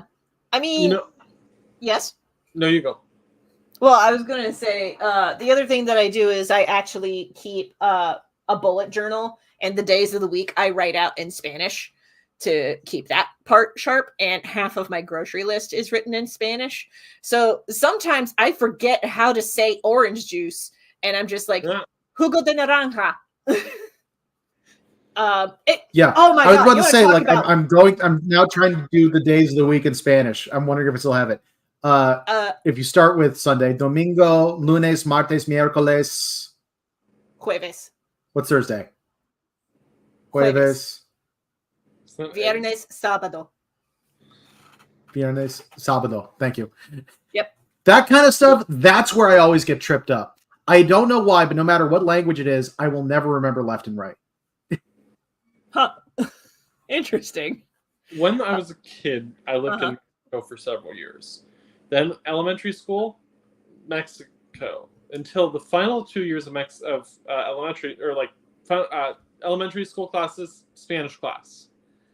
Then final 2 years of elementary school, I went to an elementary school that did not have Spanish, just French. And somehow, those 2 years of French wiped every piece of Spanish from my brain.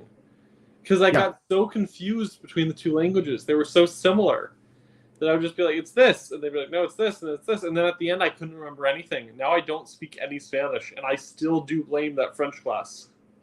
I can see that. The weird thing is that there's a lot of French that I'm like, I don't know how you would make this leap in Spanish if you were a native Spanish speaker. Like, the word for apple in Spanish is manzana, but in French it's pomme. Yeah. Okay. I just got very confused. Yeah. I mean, I understand. I understand because it's like a wholly other different language. It is still very strange. Yeah. And I did only live in Mexico for like 2 years, from ages like 2 to 4 or whatever. So, is that right? But like, you know, I'm not from there, so yeah. Well, fun fact about my older sibling, because my family, one of my parents was in the military, Air Force active duty, and at one point he ended up in England. But it was right around the time of mad cow disease. And it is because of mad cow disease that my mom and my older sibling cannot donate blood in the United States. Really? Yeah. Because if you were exposed to the mad cow disease virus at any point, that is the suspicion is that it is still in your system. Oh. And so you can't use that. You can't use any donated blood from somebody who was like exposed to that virus. Don't know the logic behind it. But then again, the American Red Cross is very particular about who they accept blood donations from. Tell me. Yeah. Yeah. Speaking to somebody who was in Mexico when they were a toddler. Bunch of other reasons too. But we don't have to get into it. Yeah, but prion diseases are serious, so I do get it. Yeah. Yeah, it's just interesting because like I'm probably the only person in my family who can give blood, and the last time that I did it, they couldn't find my vein, so I was like, I'm not going through that pain again. No fun. Yeah. No, it is not. It is not. Yeah, it's been a while for me too. I remember the last time I tried to give blood, they wouldn't let me because at the time I was on a medication and they weren't sure if that medication would disqualify me. So to be safe, they didn't take my blood. Oh, okay. Yeah, I was bummed. Yeah. I always liked giving blood when I could. What were you going to say, Rainer? I do not recall. Oh, okay. Yeah. Although, Rainer, shout out to you. I think it was you who came out with that banger of an opening for our Kickstarter page. We were talking about that earlier. That one was fun. Yeah. Just the topic of blood made me think of it because that's one of the first lines of our Kickstarter. Interesting though, because a lot of individual word changes Ben made completely changed it in ways that I think really work. It's fascinating how those things work. Yeah, some people are good at writing first drafts. Some people are good at punch up. Like, it's a good duo to have. Yes. You know, honestly, when I was watching that, I was watching this one YouTuber who I've only seen a couple of videos from, so I don't know if he's like good, but the couple of videos I saw were very good, which were Redneck Shakespeare or Southern Shakespeare, I think it was called. Okay. It was this guy with this Southern accent doing Shakespeare speeches. And, you know, it's interesting because if you listen to people doing authentic readings of Shakespeare, like in the original accent, it's sort of like a cross between Southern and Irish with a little bit of Australian there. Okay. See that. But so Southern being part of that suddenly made it read way more correctly in my brain. And when I was writing that, I honestly was listening to his rendition of Franz Roman's Countrymen over and over again. Really channeling that voice. Yeah, like I just wanted that, like, okay, how do you add power to your words a little bit? Nice. Nice. Yeah. It is true that like I've seen some interesting things talking about how the English accent has changed. Mhm. A lot of people, a lot of what I've seen actually has suggested that it's closer to a lot of American accents because they basically evolved after the colonists had left. I think if I remember this right, the closest accent is actually a deep Appalachian accent. Yeah. Yeah. I've met people with deep Appalachian accents, but I grew up near people with deep Appalachian accents. Yeah. I know part of the trick with a lot of if you want to do Middle English, like I remember learning the Canterbury Tales, the opening section we were supposed to memorize in school, and I'm a memorization nerd. Like it's one of those things where it's like I'm given the assignment, I'm like, yes, awesome, I can do this. But it was written out, and it's like, here's the trick: pronounce every letter. Yeah. Not wrong. When you're reading it, and then you do it, and you're actually pretty close to the accent. It's one that the prelude, the short assault of the throat of Mark, compares to the rota, like that kind of thing. Yeah. Yeah. Anytime that I want to channel deep Appalachian voice, I just channel my grandpa. I just channel like, I was out in the field checking the tomatoes and the hay and the cows and over by the creek. Like that's my grandpa. Yeah, good one. Yeah, or channeling my grandmother. But like, I didn't know a whole ton of people who would say this, but like, apparently, "warsh" is a deep Appalachian thing. Because my grandma would say that all the time. She would be like, "Well, I got to do the warshing." Yeah, that's also big in Maryland, in the Baltimore area. I have a friend who talks about that a lot. Yeah, it's just a thing. Virginia dialect is also interesting because it has some of the same roots as like old Virginia dialect has some of the same roots as Canadian because of the immigration. So you'll actually get some of the aboot. We're talking about it's that version of a Southern accent. Like, yeah. Amazing. And I've been listening to a lot of Canadian YouTubers, so I catch like the aboot and sorry. And the fact that they leave out the L in Gandalf. Yeah. They'll just be like Gandalf. Yep. My trick with accents is usually pick an actor or a person you know who's doing that accent and you copy that person. Like that's just the easiest way to do it. Yeah. Like for when I need to do if I need to do a Virginia accent, there is a specific teacher I had in high school that I just pretty much directly try to copy and just think of his voice. And I don't know if I could do it anything but this specific deepness because that's how he talked. There's man, the history of this stuff is so fascinating. There was a man, I think his name was William Caxton. Does that sound right? Is this the Mid-Atlantic? No. This was in the 1400s. And he tells a story. I'm paraphrasing this from memory, so don't quote me on this. Okay. But he went to London and he asked a woman for some eggs. And she's like, I don't speak French. And he was like, some eggs from a chicken.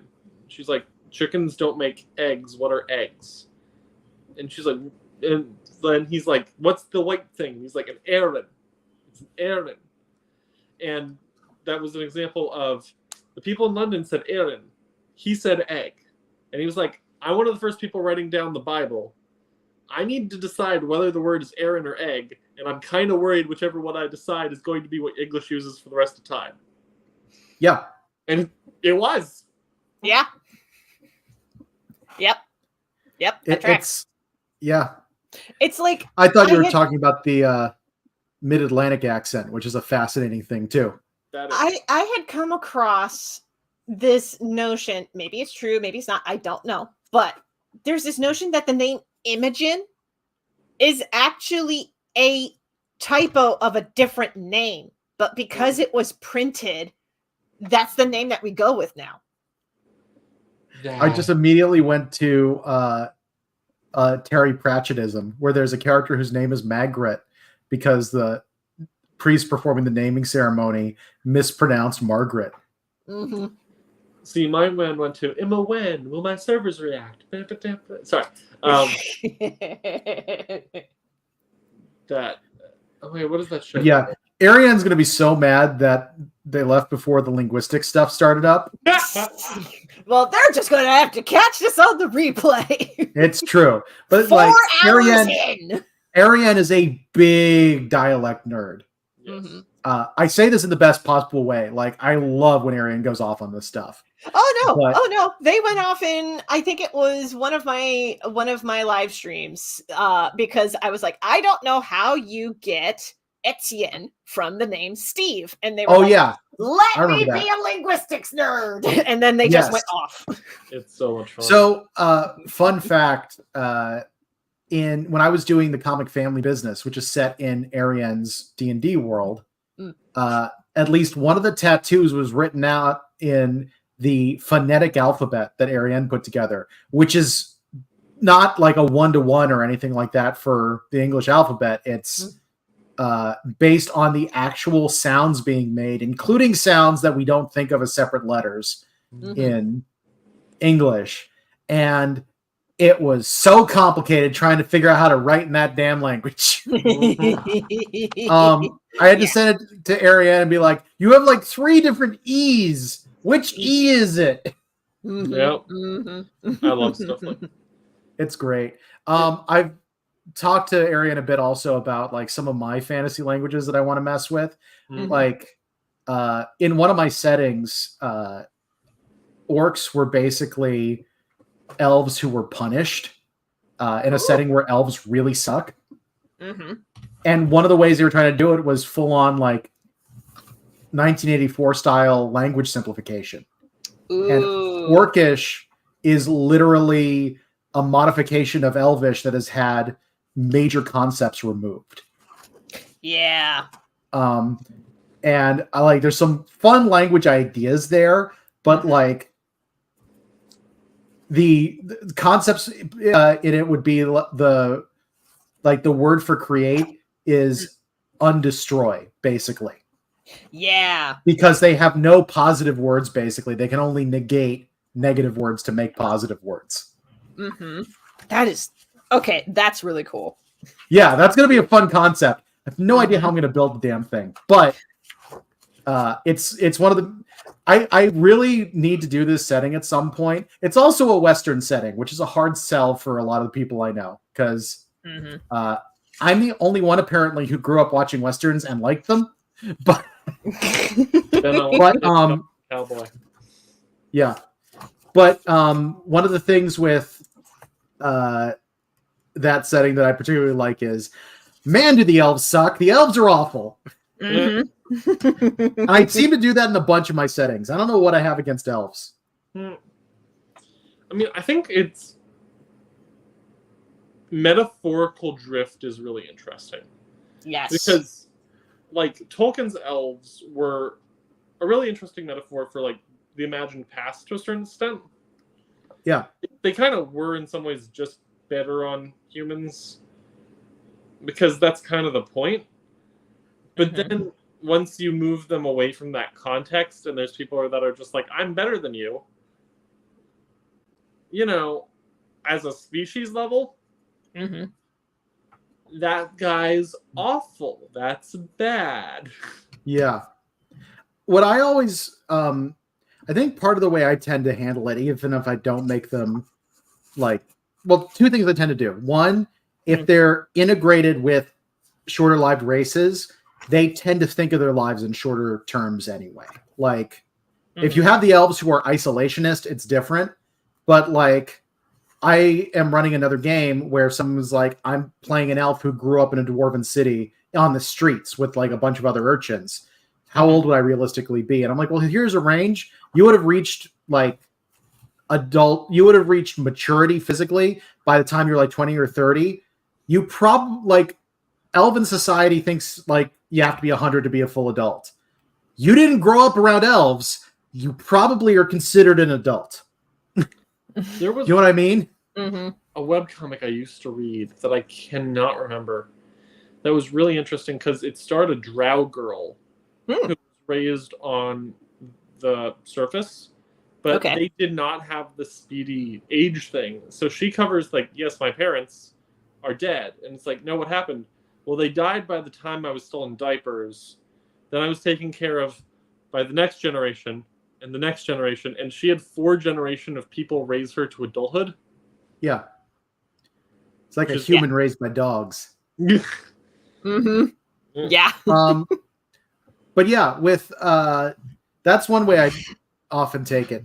The other thing I always like the idea of is that being that long lived kind of leads to stagnation. Which I always think is like, this is a good balance for why you maybe wouldn't want to be an elf. Yes. Also, shout out to Alex in the comments being like, what folks got against Westerns? That's a good question, especially considering there's a comic artist or comic writer that I keep tabs on, Caleb Palmquist. He actually confessed in a email newsletter fairly recently. He was like, people were telling me left and right, do not make a Western. They don't fund on Kickstarter. And then lo and behold, I put a Western on Kickstarter, and it was my most funded campaign that I've done thus far. I will say generally the biggest problem a lot of people have with Westerns is that a lot of times they deal with very sensitive topics badly. Yes, they do. Yeah, and like classically the movies have often done things that are considered very inappropriate. White actors playing Mexican characters is one of the most common ones. Yeah. And we're not even going to get into the Native American representation. Yeah, well, I was going to get into that next, but yes, that's the other thing. It's one of those things where a lot of people, there are things that are covered in there that make people upset. The way I've always thought is the best way to handle it is, there's a ton of yikes ones. The way I tend to handle it is it's a good setting for when everybody's kind of bad. It is. You know what I mean? Yeah. Like if there is no 100% morally good character, Westerns are good for that kind of setting. Yeah. Or even if you have the moral characters and they're usually the ones who are like, they're usually not the heroes. They're usually the ones who are the victims more than anything. And you're in a world where that is what happens if you are good. Yeah. Have either of you watched the Adam Ruins Everything on Westerns? No. I kind of want to. I love Adam Ruins Everything. Yeah, it's a really good episode where he talks about like a lot of the realities of the Old West and how they differ. Oh yeah, like Westerns are not accurate at all. Like, oh yeah, like I remember him talking about like how out in the West, women often got the right to vote way sooner than the rest of the country. Yes. Yeah. Like women in the West were badasses. Like had to have been to get out there in the first place. But with I don't know, I always like it as it's an American mythological set piece more than anything, and I think you can tell some really interesting stories in there. What about pirates? Ooh. Pirates are generally quite awful, despite what a lot of modern fiction does with them. Also Do you want to hear me rant for the next 50 minutes?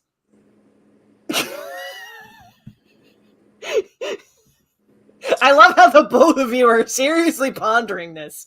I am. What's the short rant? Short rant?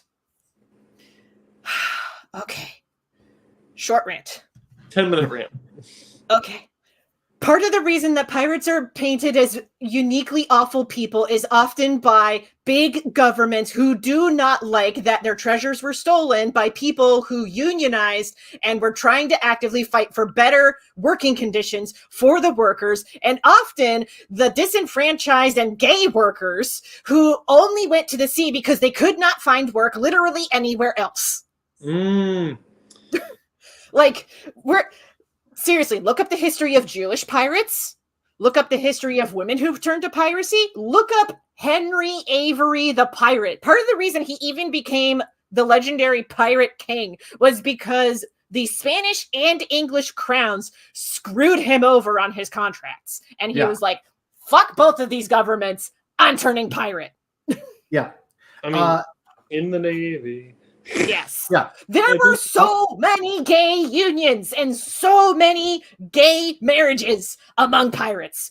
So many. And they actually honored the marriage contracts. Like, if there was one partner who like died and he had his contract with his partner saying, if I die, my partner gets this portion of the loot, they honored that.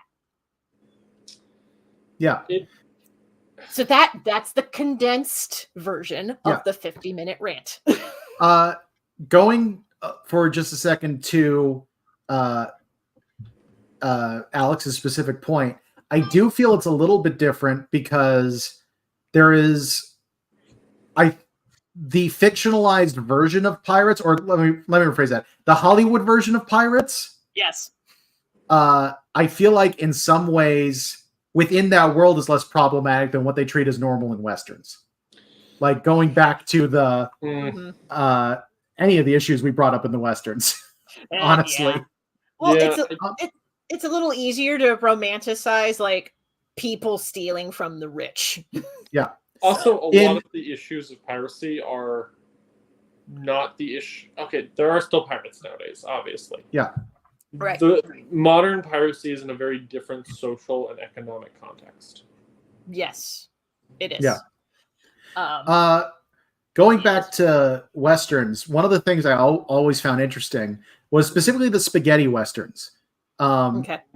Because they did have the situation where you had like non-Mexican actors playing Mexican characters, but also like everybody was speaking different languages. Like it was one of the things that was fascinating about that whole setup is that all these actors were European and they came from like a dozen different countries. They didn't all speak the same languages. They didn't speak the same languages in scenes together. It was all being overdubbed. Yeah. Also. Yeah.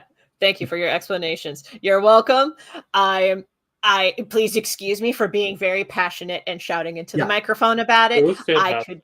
I could go about this for days. Yeah. I actually had we haven't had this conversation, but I've had it with somebody else. So I'm like, I bet I know where this is going. But yeah, I do find Westerns to be a fascinating set piece. I did a Western. My story in Lesson Secret was a Western. Fantasy Western, but yeah. It is definitely a setting I like to play in. Onto our Kickstarter, you should check it out. That's true. Okay, end of plug. End of plug. This entire stream's been a plug. We've been doing a plug for 4.5 hours. We have. Well, but anyway, I didn't mean to interrupt you. No. But yeah, it definitely is a genre that kind of the setting has legs more than anything else. Yes. I think part of the trick is you probably don't want to look at it as historical at all because it's mythology. Mm-hmm. It's the samurai epic of part America. Of the reason that Caleb Palmquist's Western went as well as it did is because it had dragons in it. Yep.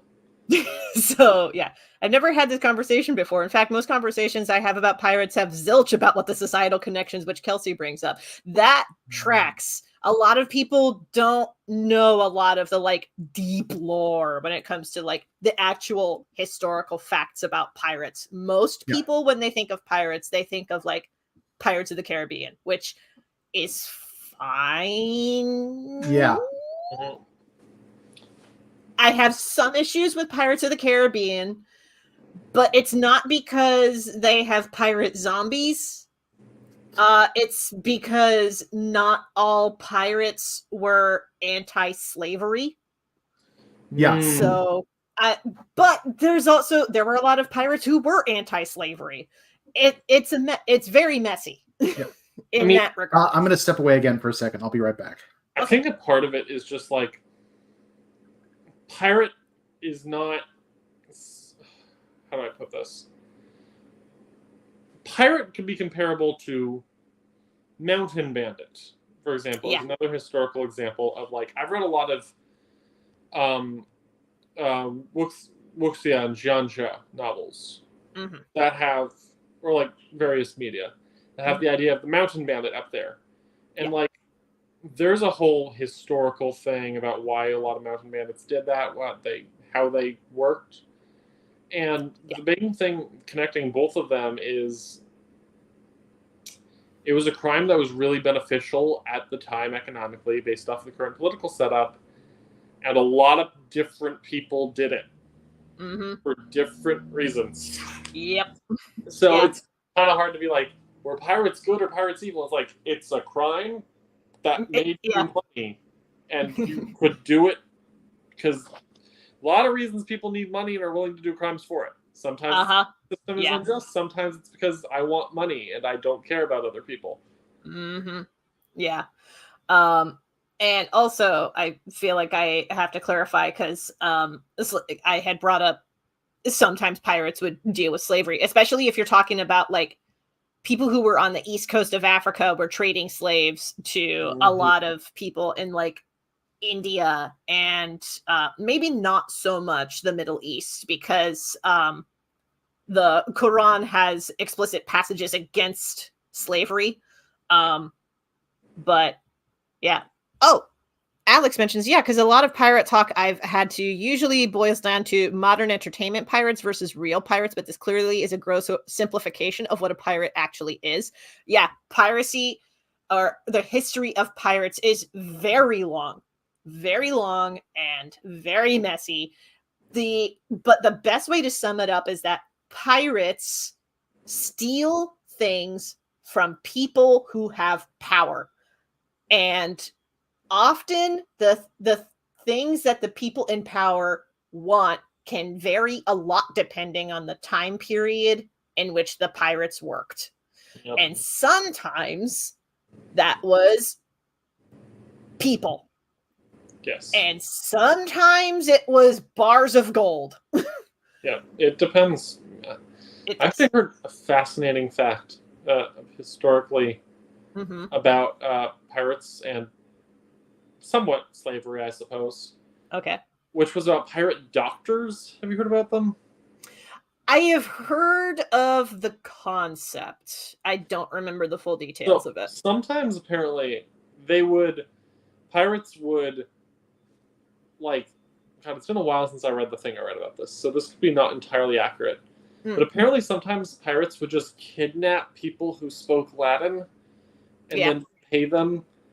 Like, they would pay them while on the ship. Like, okay, you're our doctor now. Because the main thing about being a doctor back then was the instructions on the medicine are in Latin.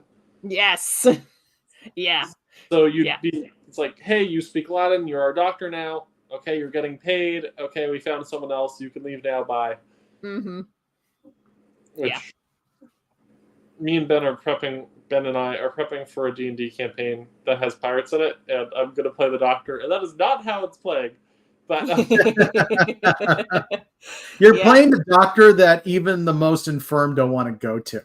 Yes. Yeah. Also, to build off of the topic of like moral codes and pirates and things like that, because yes, pirates often steal from the people who have power. That said, a lot of times different pirates had their own moral codes. And I wanted to bring this up because I remember reading the history of Henry Avery, the Pirate King, who the man led a wild life. I'm just going to put it that way.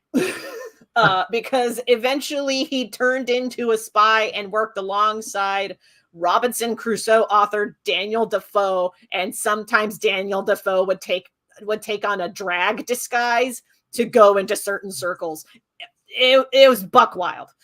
Anyway, Henry Avery had this moral code where he would not partake in the raping and the pillaging. His men would, but Henry Avery would not.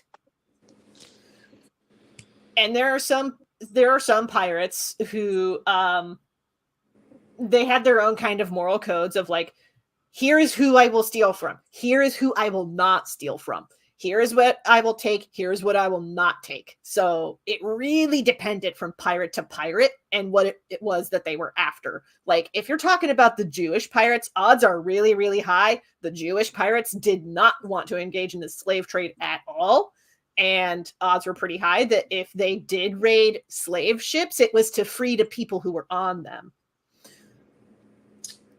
It's a very complicated and messy history. Piracy is. This relates a lot to something that I actually thought a lot about while we were editing the anthology. Okay. which is the connection between fiction and reality. That makes sense considering robots. Yeah. Yeah. And something I always like to think about is there's people who are like, well, this is historically accurate whenever there's like a gay person or a black person in a fantasy thing. Yeah. And you can make arguments whatever you want, but then the end point I always have is, number one, fantasy is not reality. But number two, any fiction that we make is not, in my opinion, really about what it's inspired by. Mhm. Like, if you set a historical novel in Regency France, is it really about Regency France, or is it about what Regency France means to us now? And like, sci-fi is not really a tool to predict the future. It's how do we feel about the future? How do we feel about the present? How do we feel about modern technology? Yeah. And Yeah. a pirate and any pirate entertainment is very rarely, let's take an accurate look about the education of pirates. It's more like, how do we feel about going out on a boat? How do we feel about being outside of the law? How do we feel about these things? And same thing with cowboy. Like, there's a reason cowboy movies and samurai movies are almost exactly the same a lot of the time. Yeah. It's a cultural narrative that we both experience. Any culture will experience a similar cultural narrative put through a different lens, because it's how we all feel. Like, that badass out on the low, and like, it's just, where do we make the association with it? And for example, I actually did make my robot story about a modern technology, but not modern advancements in robots. I made it about Twitter. Yeah, mine's about the move to cloud tech and subscription services instead of actually owning technology. Like, that was the basis for mine. I was looking at what's happening with video games, how hard copies of video games are becoming harder and harder to get. Yeah. But the problem with these things is, oh my god, my mom always used to give this example of something that infuriated her. The Geico Gecko. Okay. Which either has eyelids, it has eyelids. Mm. Geckos don't have eyelids. No, they do not. They're supposed. I remember the very first Geico Gecko commercial. He actually licked his own eyeball. Yep. And the thing about Stop my calling mom, me. the thing about that my mom always was like is, this is irresponsible, because this is what people are going to think subconsciously about geckos. And, you know, she had a point there, because, like, even though pirate media is not about pirates, it shapes what we think of them subconsciously anyway. And in the same way, where, like, I've been thinking a lot about robots, and honestly, something that really scares me about robots is there's such an effective metaphor for oppressed folk and, like, people who we don't view as people, which is becoming a problem nowadays, because now there are simulacrum of intelligence that trick people, that connect on social bonds. Yeah. And it's just really interesting looking at a sci-fi anthology in an age of technology, what we're actually making things about, and how it really felt like everyone in this anthology was making a point about human emotion more than anything else. Yeah. You know, something that's also funny about that, I just Mm-hmm. have to throw this out, Rainier, because it just occurred to me, would be an awesome story for a robot. But imagine treating the robot more along the lines of the vampire from the Magnus Archives. Yes. You know what I'm talking about. I Have you do. seen Magnus? Have you listened to Magnus Archives, Kelsey? I didn't think you had. I need to. It's on my list. Like, one of the very early ones Spoiler is warning. a great concept of vampires. Okay. That's as much as I will say. You can spoil it. It's fine. No, we should. We're on stream. Okay. Yeah. Yeah. Sometimes I forget that this is more than a conversation between like four people. Yes. Yeah. That's as far as I'll say on it. But like, if you check it out, you'll think about the robot thing. You'll make the connection. Yeah. Sorry, what were you going to say before I cut you off? I want to throw out there, because I want to clarify something. I feel like this might not have come across super clearly. Alex, I'm not offended. I'm sorry if I came across that way. I appreciate you wanting to learn more about these topics. That's great. I'm just very passionate about this stuff. And sometimes when I'm very passionate, it makes me sound like I am coming across as angry. But I'm just very excited, and I have a lot of strong opinions. Yeah. Well, yeah. It's like whenever I have to explain to people that Sherlock sucks. Nah. Ben, Well, you like, were there not for that my computer pizza taste. rant. You were there for my pizza rant. So Yes, I do remember the pizza rant. and that was me going full on Brennan Lee Mulligan about pizza. Yeah. It is fun to try and go full Brennan on some of that stuff. I've been working on being able to monologue and not shut up. Yeah. Well, you just got to have that one thing that you feel so passionate about that you cannot stop yourself from talking. And for me, that is, if it's not pirates, it's pizza. Yeah. I only eat authentic pizza, which is a flatbread with olive oil and feta cheese. Tomatoes aren't authentic. I can see that. I can Yep. see that. Okay, that was a joke. I want to be clear. Here's where Kelsey's coming from, because I know Ohio pizza. Yeah. Oh, I know here's exactly what you're talking about. It's called Columbus style pizza. It is thin crust, round, cut into squares. Yep. It is an abomination on the concept of pizza as understood by the American way. The understanding with pizza is that you serve it in a box, which is square, and it is served as a circle, and you cut it into triangles. It is the sacred geometry of pizza. Any deviation from this formula is a deviation from the ways of God, and this is why the light of God has not been present in Wheeling, West Virginia for over 80 years. They serve their pizza square. That is an abomination!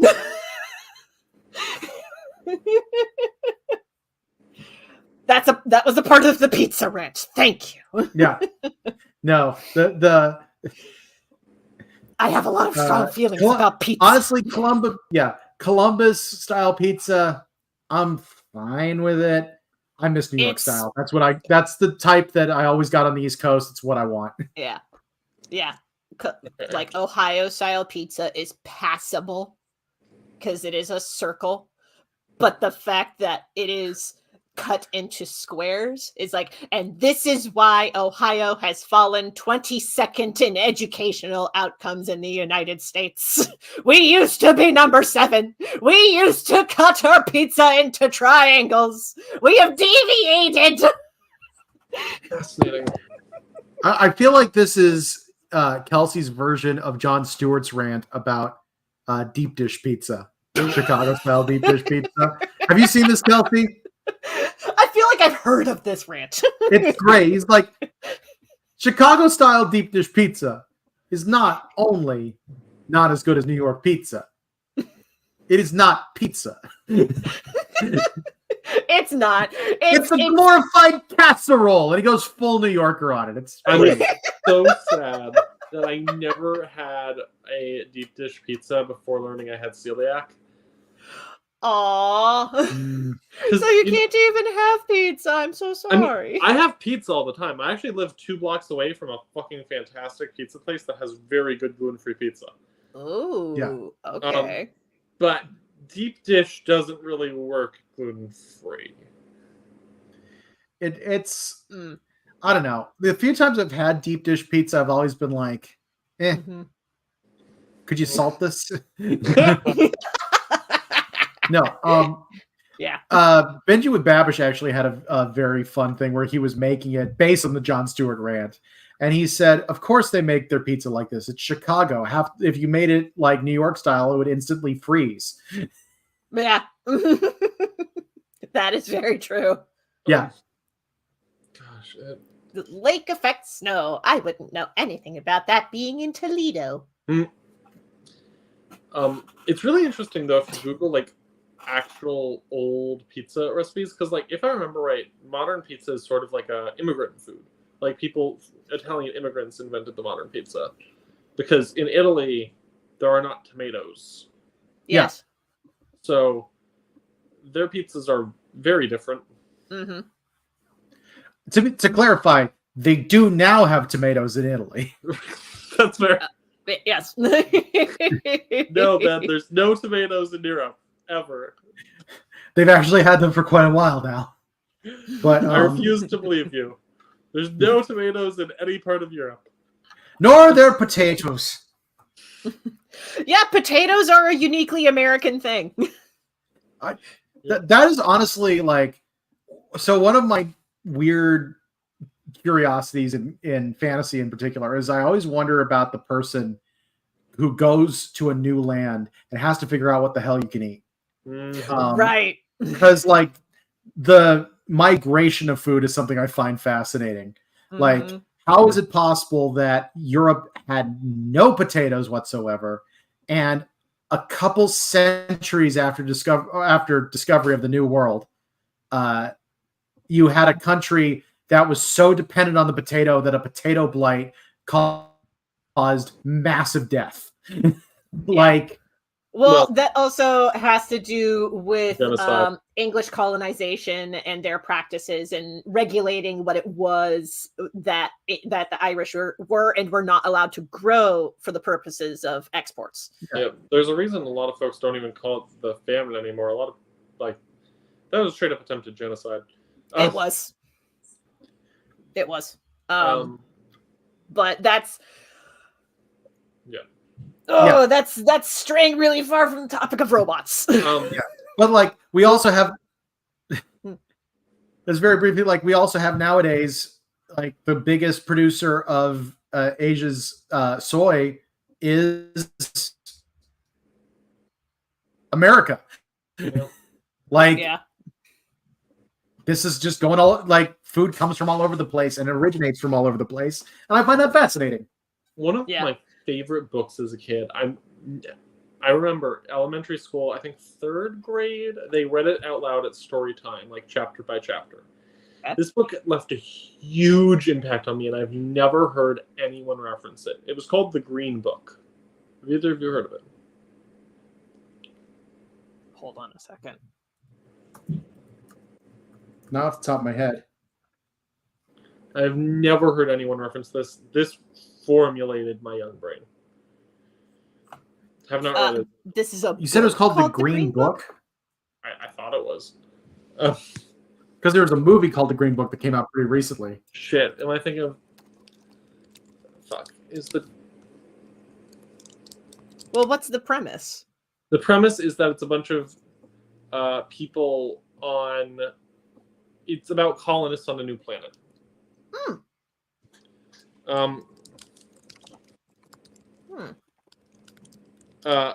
And it's really interesting where like they slowly try... It is called The Green Book. I found it. Jill Patton Walsh. Yes. Type in, I'll put I just typed in The Green Book by Jill Patton Walsh. I'm going to look at the pictures of the cover because sometimes I won't recognize a book unless I see the cover. Okay, this is not anything that I know. It was really cool because it was about a bunch of people being sent to a new planet. And then they have to figure things out. Like one of the big things they do is like there's this grain that grows on this planet, and it takes them like several chapters to be able to figure out that you need to like you grind it up really, really thin and then like sift it. And like it turns out there are aliens on this planet, but they're like cicadas where they're not always around. So like they realize after living there for like a year, suddenly these aliens come out, do some shit, and then go back down. It's like, what the fuck? And but like figuring out what they were going to eat as their food stores dry was such a fascinating part of the book. And it was that kind of thing you're talking about, Ben.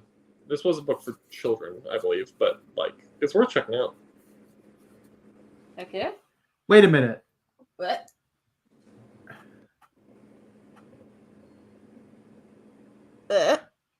Oh, okay, that explains it. I was really confused because when I brought up the Goodreads thing, it referenced other things that this artist that this writer had done, and one of the things it referenced was the Lord Peter Wimsey mysteries, and I'm like, That's Dorothy Sayers. What is going on?